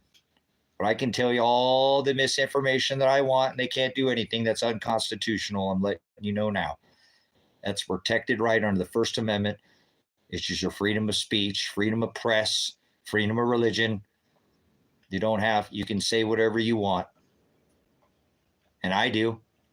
And I don't care what anybody thinks about that. I said the sky is purple. Pound sand. I don't care what you think. I don't care if it's true or not. I have the right to put that information out. So stop being so soft and start applying your rights, guys. Stop letting these people fact check you and you have a First Amendment right. Use your right and peacefully do it. Think about it. If I looked up charger controller, if I looked that up 10 years ago, whatever, on the internet, we'd all get the same results. Remember, 5,614 results. We all looked up Google, we'd all get the same results. Not anymore. It's all tailored to you. It's all tailored. Whatever you put in crap, you get out crap. You put in good, it comes out. So obviously not, huh? No, they'll decipher whatever they put in, what you put in crap or not, and they're going to give you back what's tailored to you. I might only get 2,012 results. Somebody might get 6,000 results. Somebody might only get 3,000 results. It's a snapback hat. One size fits all, just like the greatest Jabba Dabba Dooski ever. Remember? That little 55-year-old, little tiny little female, not even somebody who's not has, I don't want to say that, but, it doesn't matter. It's the same. It doesn't, your height or doesn't have anything to do with it. So try to remember, guys, there's laws that we go by that aren't laws that God has made for us. They're man laws. And if we go by those laws, he tells us you cannot serve two masters. You cannot serve mammon and God. So be careful which law you're going by. You live by the sword, you die by the sword. So that's why I'm so adamant about beating this horse to death. That this government, these police officers, these churches, all these organizations are just filthy. Just filthy organizations. And you keep feeding this, putting it into this hive mind. It feeds this system. And so it's not of God. God did not intend it for not to be here, or he wouldn't allow it to be here now. But it's not anything that I want to participate in. It's not anything that I want to partake in. So I'm going to suggest right now that if you have the ability to get away from the system, the government, even though the cops are pretty corrupt out where I live, there's only just a couple of them, and they don't really do their job. So the chances of being unalived by a law enforcement officer out here is way less than where you live. You live in an area where there's 50 beat cops there. You just like putting 50 things inside of a 50 round chamber and spinning it and playing the roulette is what you're doing with it, if you ask me. Because every one of them wants to unalive you. Don't act like they don't. They think they're scared of you. They dump clip after clip in the public now because they're afraid of their job. They're afraid of the public. They shouldn't even have a pew-pew. If they pull it out every time, well, I don't know if you got a one or not. Well, you're the one that's heavily armed, you silly, they're public enemy number one too. So I'm never going to let up on these cops ever. And every time I have an interaction with one, I'll record it for you and show you how you treat a law enforcement officer. And because they're supposed to be enforcing God's law and they don't. So I tell them that they're failures to their faces every time. And I call them out that they serve me. They're a public servant and they're there to serve my needs. I am paying for their cop car, right? I pay taxes in this area as far as, gasoline and some of the others. I don't pay this other nonsense taxes to Ukraine and stuff, but I'm paying their salary, so they work for me. They're supposed to be serving me. They're a public servant, and I remind them that every time, that they don't have an authority over me at all. Not one of them. Not one federal agency has any authority over me. From the Department of Defense, which is one office below the president, to the low scum on the bottom of the barrel, the sucker fish, if you will, the bottom feeders of the alphabet soup agencies, the Federal Bureau of Imbeciles, the FBI. They're all corporation. Notice they all have those alphabet soup agency, numbers, but they're just a corporation, part of the corporation. They don't have any authority over me. The only person that actually has any authority that I will talk to, that I don't negotiate with terrorists. So I'm not negotiating with any of these federal entities because they're just a corporation. And these deputies and state, I fall under the land and soil, and the Constitution and the federal government is there to uphold my God-given rights. And the only person that actually has any authority would be the elected sheriff. There's only one man in this county that can even come talk to me, that I would even talk to. And I've been trying to get him to come to my house for a year to talk to him about the corruption that's going on within the state, the county, the agencies, all the things that I've done for this county. So I can't even get that fool to come to my house, and demanded over and over and over and over that he comes directly to my residence, because I'm not afraid of trying to get him to come here, and he won't, because he's spineless and he's afraid of me, because I fought him during the COVID and I'm fighting him now. But he's a coward. He will not even come to my house. You've seen my videos asking him, how long ago was that? 6 months ago, to get him to come out here. On that video, I said, don't you dare send no deputies out here. I'll light him up. I want the elected sheriff to come. And he still hasn't come out here, guys. Still to this day, he has not made his appearance out at my house. And he's the only one who has any authority, because he's an elected official. And he can run the feds. He can run the DOD out of here. He can run OSHA out of here. He can run the FBI, the CIA, the NSA. He has more authority than any one of those figures, and he doesn't even probably understand the authority he has, even though I told him that during the COVID. You have more authority. You can run OSHA off out of here. You could put your military, armored vehicle that was given to the county and bring it here and put it in front of a business. You can put your patrol cars in front of these churches, in front of these small business, and tell this federal government, we're not doing this out here. We're not doing this. We're not going to flatten the curve. We're not going by your national emergency. It's a scam. If 99, if people get this jab, or not the jab, but if they get this supposed vid, if their ages are between, 1 and 60, the chances of them surviving are 99.8%. This is not what you're telling us. This is a scam, and we're not going to take it. We're not going to do this. Go do it in some other county that they allow you to do it. We're not doing it out here. And I apologize for my French, but he was a chicken shit that never came out here. And I apologize. I stream for hundreds of hours and I do not use profanity or curse, but the guy is an absolute chicken. He will not come out to my house. He will not make face with me, and he won't even talk to me. He won't even call me on the phone. He's that chicken. So I apologize for my cursing, but it's what he is, and somebody that you've tried, because I care about this community and I care about the people in this community and I care about the way they're policing this community. So if he doesn't want to talk to me, I am the law in this town. Just I said the last time I got pulled over by the sergeant out here, Sergeant Rourke, you see it, it's on my channel. I didn't get to finish filming it, but the last of my traffic stop there, when they got back in their vehicles, I reminded the elected, the sergeant out here, he's not the elected sheriff, the sergeant, Deputy Rourke, that I am the authority in this town, that I am the authority, that when they stood down during the COVID, that I was the one who stood in when they stood down. So I reminded them that I'm not the bad guy in this town as everybody calls me and makes me out to be. Just because I stand up for people's rights, you want to make me the bad guy. So I reminded the sergeant, the one who has the most authority in this portion of the county, that I am the law in this county. Me, that I am the authority, because I stood for the people in this community when he stood down. So maybe that's why the elected sheriff won't come talk to me, because he's a coward and he's spineless.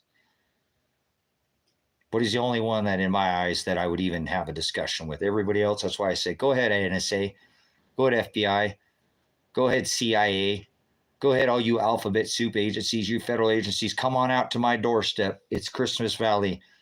There's a marker at the end of my driveway. Got 100 markers on it. You can't miss it. Just go to the sheriff's office. I encourage you to speak with the district attorney.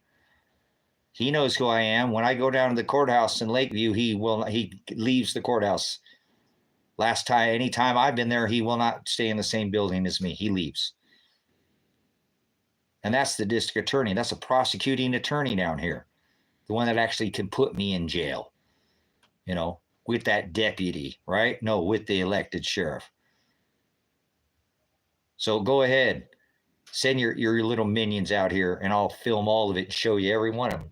Department of Defense, that's one office below the president. They're a corporation. And I know how to apply the law. So even if they arrested me, they couldn't do anything to me. Because I'm not that straw man that they want me to tell them that I am. I'm not. I'm not capital TRACYWERDR. That's not me. So you can't prosecute me under that law. I don't go by that law. I'm a man of the land and soil. I'm not a nationalist. I'm not a sovereignist. I don't claim none of that. Sovereignty means you're above the law. Law enforcement officers are sovereign. They get to break the law. Well, no, they don't actually, do they? They can't break your rights, your law. If you know how to apply it, then you can't actually contract with you. And if they do, you can sue their bond and you can sue the state or the county and you'll win every time. And they'll release you the next day. They always do. I know I have 2 current lawsuits right now against the county. I could probably sue Michael Taylor too. You guys seen on my traffic stops, I set him up. All I'd have to do is file the lawsuit right now and I could have $250,000 in my bank. They'll settle out. They can't win that case. They made me surrender my license to them, forced me after I told them you have not committed a crime. You cannot make me ID me. This is not a Terry state where you can stop and frisk, stop and ask for ID. Under the Oregon, federal statutes and commandments, no, I'm not going to do it. I don't want to go after vengeance. God will provide for me, Vicky. I have to. I don't have the time to mess with it. So, although I should, because I wouldn't struggle at all right now. But I'm not going to do it. I'm just not, because I got to live in this town. And I'm not going to sue the county that I actually live in. So I've been thinking about setting up a lawsuit in another county, though, I go in and do an audit in maybe Bend over in Deschutes County, one of the counties I don't live in, because they'll all do it, guys. They'll all trample my rights. Told you, they're all tyrants. 99% of them don't know what the laws are enforcing. That doesn't mean that I don't know my laws. That doesn't mean that I won't apply my law. God's law, the Fourth Amendment, gives me the right to travel without a license on the front of my bumper or in my pocket in a wallet. That's engaged in commerce. You're working for the corporation, and I'm not working for the corporation when I'm going to get my mail, when I'm going to get my groceries. So, anyways, yeah, all law enforcement officers are tyrants because they enforce capital letter law. So they all need to turn in their badges, and that's why I tell them to their face every time I see them. You're failures. You guys, we just had the new guy come into town. There's a brand new cop. I don't know where he was. I was in there with Gary the other day, and I called him out. I was like, cannot believe these, especially all these new cops that come in. And he knew I was talking to him. I was like, these deputies, they stood down during the virus. They didn't do anything. They're failures. They need to turn in their badge. They're tyrants. They're road raiders. I call them to their face. Anytime I see a cop, I call this guy, the sheriff, sitting there with his back turned to me, and he wouldn't even turn around and say a word to me. I said, they're failures. They stood down during the bug, and I'm the one that had to stand up in this community because they wouldn't.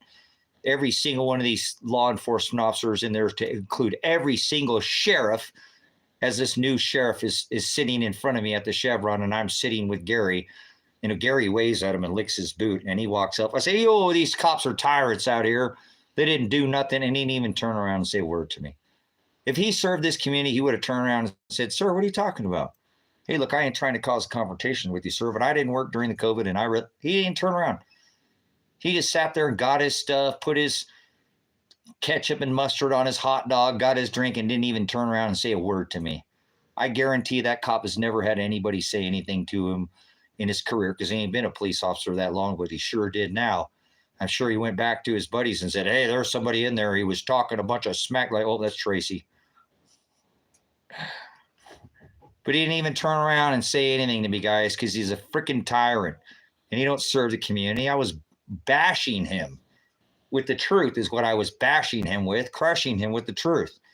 And he didn't even have enough cojones to turn around and say something to me. Hey, sir, do you live in this community? Well, I serve this community and I've just started here. Can you at least give me a chance?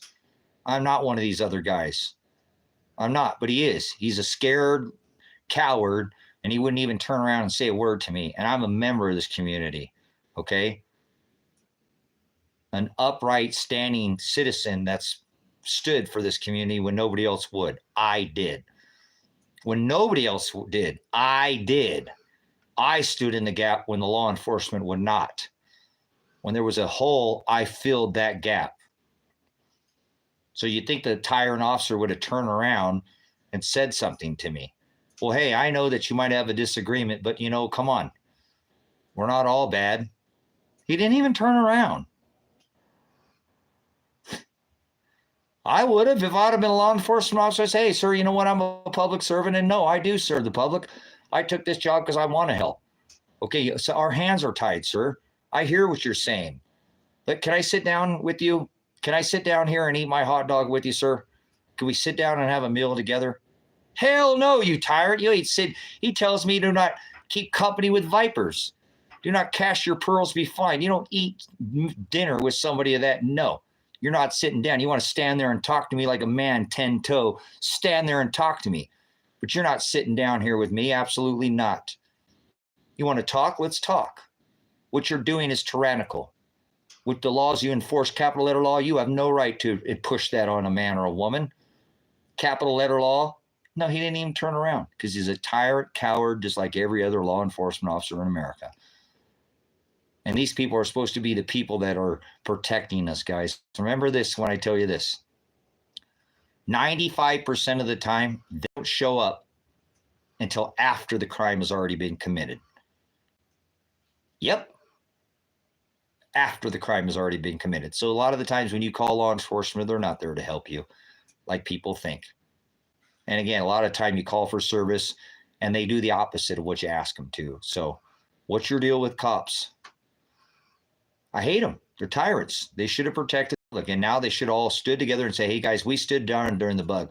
We can never let this happen. We are the tip of the spear that founding fathers warned us of a standing army. Well, there they are right in front of your face.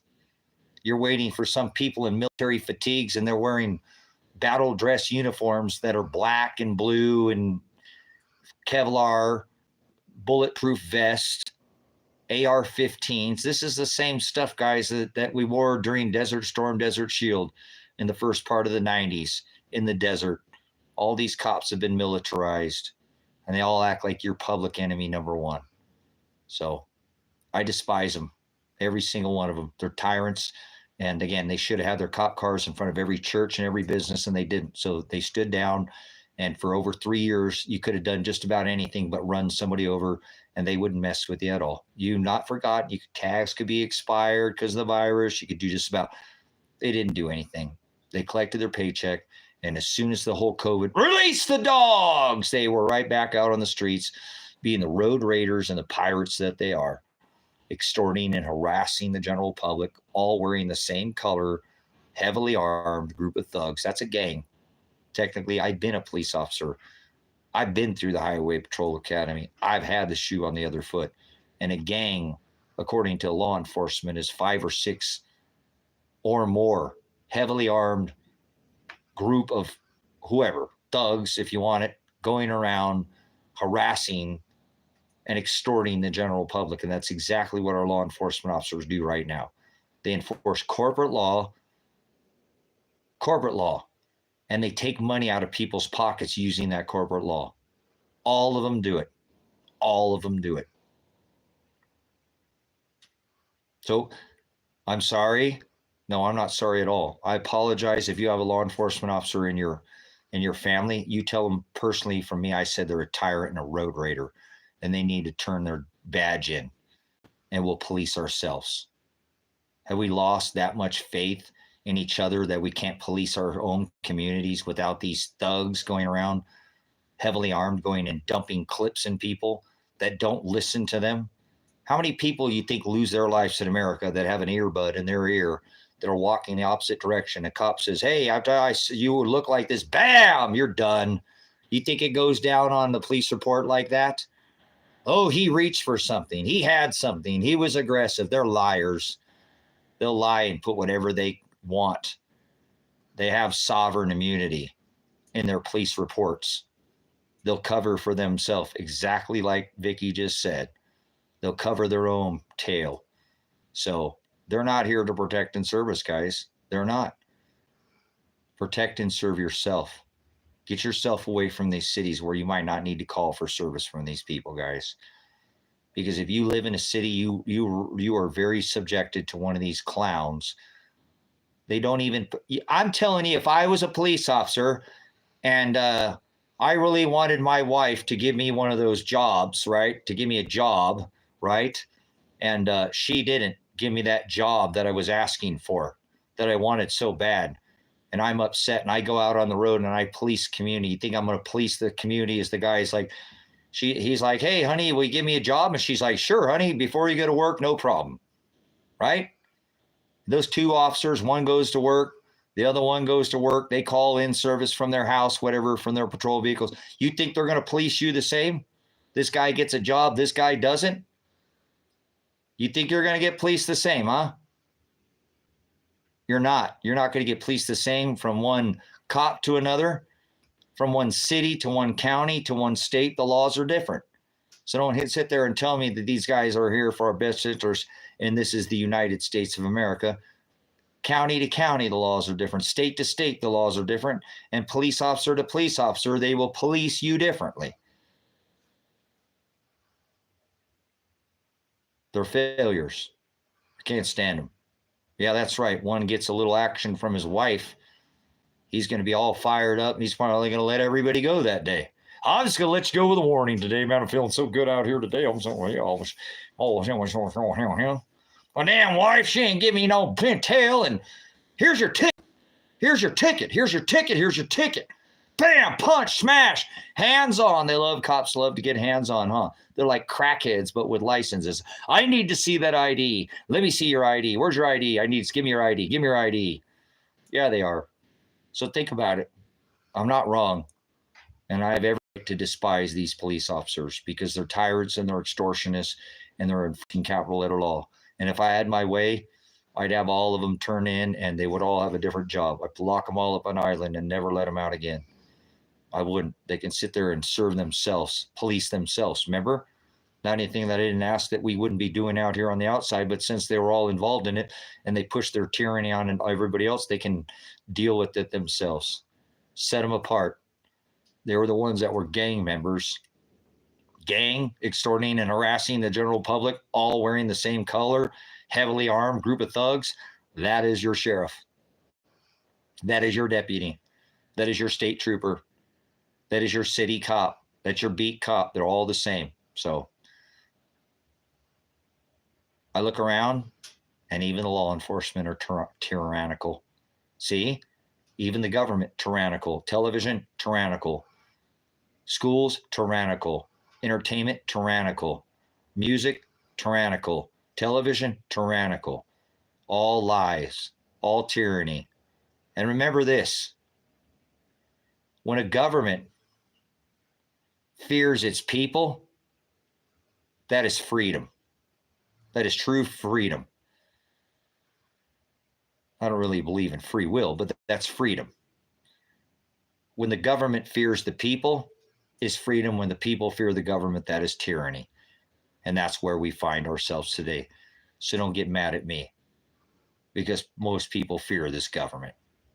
The government does not fear the people at all. At all. That's sad. And that's why you see so much tyranny around you in this world today, especially right here. It's supposed to be the most free place in the world because the government doesn't fear the people. The people fear the government. You bootlicking government. Just stop. You can't serve two masters. I fear more that I don't use that Fourth Amendment right, the right to travel. And then when God judges me, I don't apply that God-given right than handing over that license and licking that boot. Because if you live by the sword, you die by the sword. Yeah, I'm more worried about following God's law than I am losing my life to that tyrant of him dumping a clip of me, which I know the chances are probably a lot better of me being unalived than it is leaving that traffic stop that day or when I'm done. But I don't live in fear of that man. I fear that I'm not following that law. So that's why I'll call you a bootlicker to your face, because you're licking those jackboot thugs is what they are. Gang members, boots. They're supporting this beast system. Stop supporting it. Be careful. I'm not, you know, unless you know your rights, I wouldn't recommend asserting them because you'll probably end up with a whole clip inside you. And I don't want that to happen to anybody. But I don't ever fear being unalived by any of these tyrants. Ever. You'll see it in my videos. You see it in my actions. I don't just say something and not do it. So please be that rock, be that Petra, be that light in a dark place, because we live in such a dark place right now. And spiritually sacrifice yourself daily, please. That he commands you to do that. So if you love him, that's what you'll do. I don't have to tell you anything. All this should be common sense to you. Your spirit should draw at you to do these things. Well, I fear more of his law than I fear this man. This man is, so what if he can take my life? God's going to judge me if I don't assert my Fourth Amendment right here. That's how I look at it, guys. That's why I do what I do. But think about it. Most of you fear him being, doing something to you because you fear him more than you fear God's law. I hope you'll start fearing God's law more than you fear man. Because again, I repeat to you, you can't have your treasure here on this earth and have it in heaven too. You can't serve two masters. You live by the sword. You die by the sword. If you go by that law, you will be judged by the law you go by. Remember that. He tells us, he makes that very clear. You go by that law. That's the law you'll be judged by. You lick that boot, he's going to judge you accordingly. You lose your life, which I'm not recommending you do, but if you lost your life because you asserted your Fourth Amendment rights, I believe that God would judge you accordingly. That's when he wanted you to go. That's probably the least way I want to go, is by some tyrannical cop. but I'm going to assert my rights anytime they try to step on mine, and I'm going to do it for you. Whether you like me or not, I don't care whether you like me or not. I care about the laws of the land, and I care about the people that this land and this governments are stepping on. So be that light today for somebody, please. Be an example, be a walking testament, guys. I'm going to get off here. Appreciate it. I'll come back on here for the end of the day. We'll do some more teaching. I want to go over this alpha symbol, the aleph symbol that they're putting over the United States. It's all cockamamie. It's all lies. None of that's truth. That's not how an eclipse works. And we'll go over some of the visuals again, because that is my backbone of what I'm doing now. That and the overlay. I'm going to do that till they shut me off, guys. So it feels like the right thing to do. Be not partakers in our unfruitful works of darkness. Shine a light on them, expose them, rebuke them, reprove them. Do not allow that to continue to flourish. Evil men stand around and do nothing. Why evil flourishes, not good men. Those aren't good men. Do not be the silent majority, please. Use your voice. Speak up. Let God judge you. God doesn't want you to stand around and be quiet. He never said that. He never said be weak. He said be meek. Be wise as a serpent and gentle as a dove. Okay? I'm a pacifist. If you want to get away from all this, I have a place. Get a hold of me. Probably have to do it on Facebook or Messenger. Keep bugging the crap out of me. I'm not very easy to get a hold of. But if you're tired of this world and you want to do it differently, get a hold of me. I've got means out here. Go look at my overlay video. I think if you're anywhere on the East Coast from the Colorado Rockies to the east, you're in danger of being inundated by water. He's not going to flood the whole earth, but we're definitely going to see water up to the Colorado Rockies. I'm pretty certain of that. And I believe that you'll have a chance at the first wave that comes in, but I think you should have already left before that first wave ever comes in. I'd rather be 30 years too early than 30 seconds too late. So do with this information what you will. And please go watch my Predestined for Light. If you haven't already, I know these are just my base in here, but go share that with your friends. Don't share it online because you're going to end up getting taken down. But share it with your friends and family. Please go click on it and show it to them. Okay, show them what's coming. Tell them about the 400-foot to 150-foot cycle. Tell them we don't know when it is, but we know it comes up and down, and we know that there's, cities under the ocean right now. So no fear. It's not going to come up and bury us completely. It's actually going to go back down on the next cycle, but it's got to come up before it goes back down. So be ready for that. And if you want to come over here until after, I'll open up my this property for you, or I'll have other properties. If you want to take a vacation until after 10/24/24, not a permanent thing. It doesn't even have to be permanent. But get a hold of me, because I want to start hanging out with people who want to do something about the things that I'm telling you about and talking about. Otherwise, I'll just sit out here alone and do me. And that's fine. I know what it is that I see coming. I've studied it for over 3 decades. And they're saying what's going to happen. They're calling this a mega event. 24 is the X, is the 24th letter in the English alphabet, and X marks the spot. That's what they're doing with this aleph and the alpha symbol and the X over the United States. It's not real. It's fake. It's not the way eclipses happen. So I'm going to continue to cover that, because God has given me the ability with the seeing eye and a hearing ear. So I'm going to continue to push that message until they shut me down. So go out and share that with others. You don't need to share it on the internet, because you do run the risk of being taken down myself. I haven't sold anything in 2 months, and doing this has crashed my finance. My only way to make money, I can't make it anymore. So I don't even care if I don't pay my land payment this month, guys. The land payments, I just don't. I do care, but I don't. Whatever. I know what's coming, and I'm not going to be concerned about it. So I'm still going to make efforts to do it, but it'd be the first time in 10 years on this one. And I've always paid. I'll lose the 5 acres, because if I don't make the payment on it, it goes straight back to to the property management company. But whatever, it is what it is. I only got 5-6 months to pay on that property and it'll be off. So if I miss a payment, that's the way it's meant to be. If the land's meant to go back to the guy, that's what'll happen. It's a lot of money. I'll lose $10,000, $15,000, or $12,000, $11,000 over that. If I lose it over one land payment, that would suck.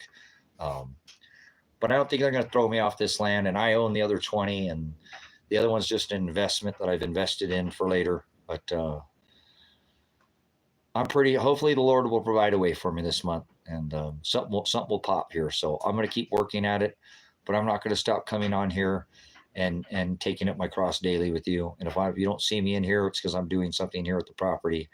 I do need to start working on this storm shelter eventually as well. So again, I plan on everything that's on the surface being, I don't know, over in Bend or something, in Burns, 100, 200 miles away from me.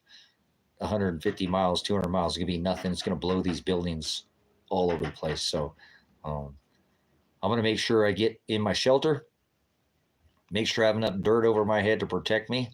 And if God wants to take me, there's nowhere I can hide. I'm not safe, nowhere I could put myself set apart, stow away from anything. So, yep.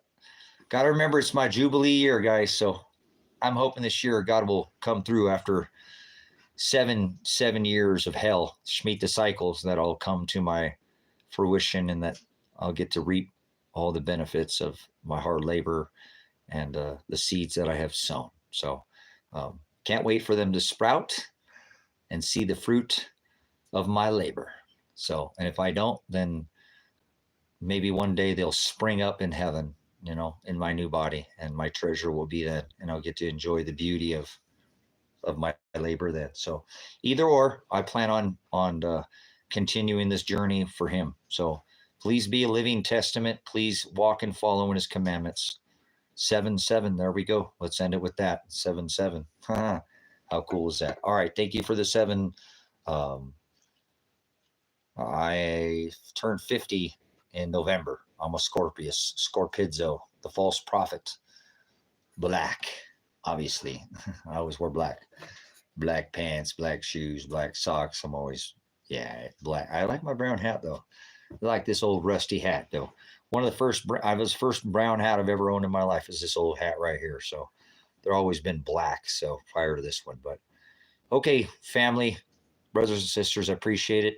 I'm not going to ask any of you because all of you guys are just my friends and, my brothers and my sisters. So you guys have already donated to my Cash App. Several of you already have, so I'm not going to even make a mention of that. If I had a room full of people or something, I might make that request. But I want to thank you guys. Lavette, if you're still in here, Dispersing Weight, again, for the Cash App. You got me home. That $50 that I was finally able to, because guys, remember, if she didn't give me the $50 or gave it to me sooner, it would have all gotten stolen when they got my credit card. So I'm glad that Dispersing Weight wasn't able to send me that money, because my son acts, whatever. I told him I couldn't afford the money to go get the car, but it is what it is. It ended up costing me money, but I got gas in the car. I was able to get home, and I thank you for that. So it's really important that I got back here, because I'd been 2 days and I left the cats here and they were just fine. There was cat food and water and everything for them, but I got back home to my kitties. So thank you, Dispersing Weight, for that was such a blessing, and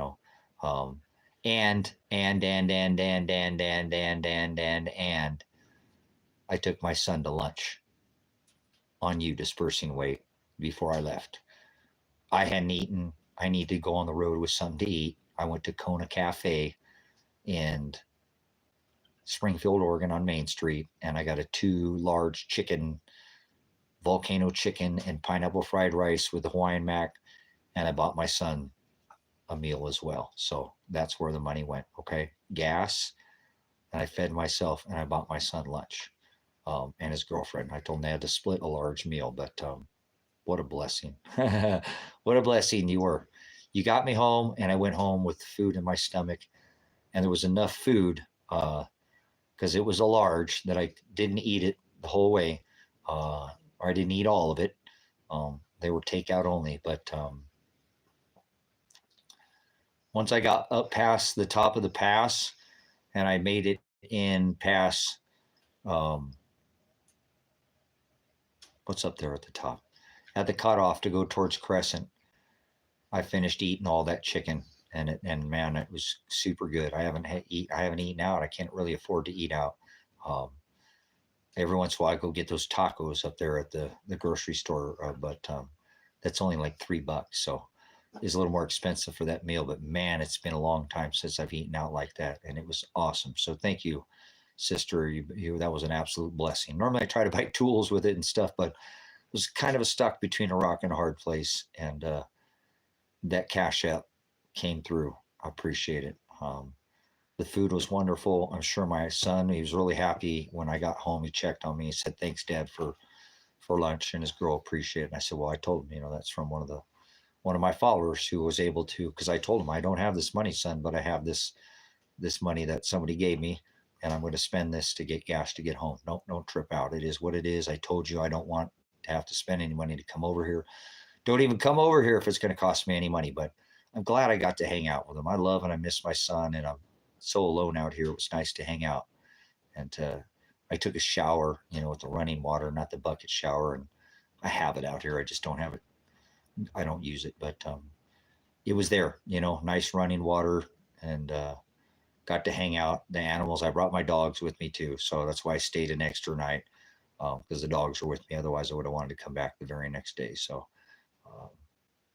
thank you so much. Your gift was such a blessing, because it allowed me to feed my son, and they were hungry. They're not doing their rent is expensive, guys. They have bills just like everybody else. I looked in the refrigerator and they had some food, but man, it's I looked at the price of some of the stuff, the chicken and stuff. It was in town. It's really expensive where they're at. So I was glad to see food in his fridge. I'm glad I got to hang out with them, and I'm glad that Cash App was there, because you got me home. I still have a little less than a quarter tank of gas too. So I'll be able to go back up into town here once or twice in that other car. I don't really have any reason to, but now I have that, because I have that car. That's why it gets way better gas mileage than some of the other vehicles that I have had in the past. So yes, isn't that beautiful? God he's the way maker. He makes a way when there's no way in hell, right? He is the bridge, right? That fills that gap, So thank you guys. Thank you, brothers and sisters. You're a blessing to me, and I appreciate this channel tremendously. I'm going to try to guard it, okay, and try not to get it taken down immediately, but I cannot stop blowing this horn of what I see, of what is coming. It's definitely nigh at the door. So be ready.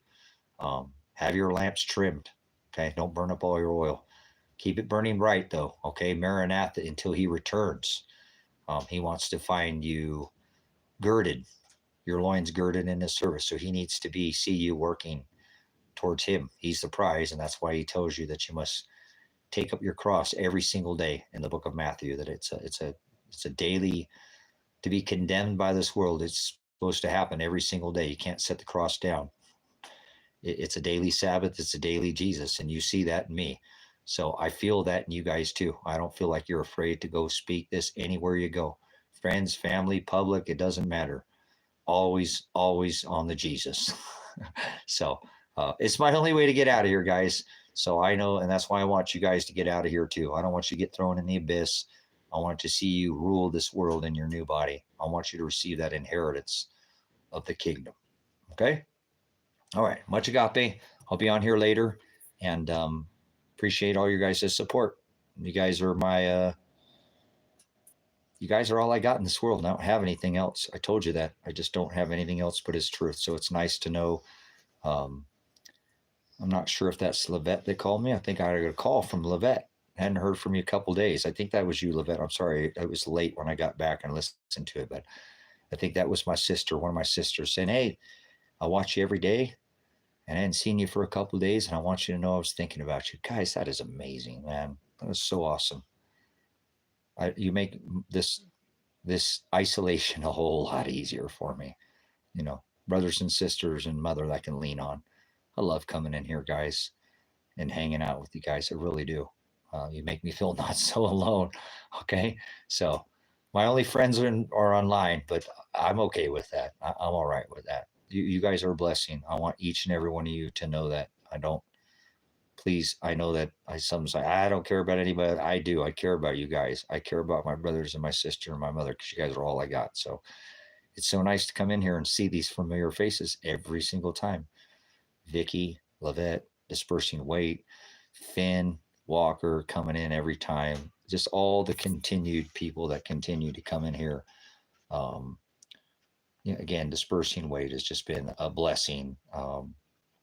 I haven't seen Mental Health Recovery here in a while.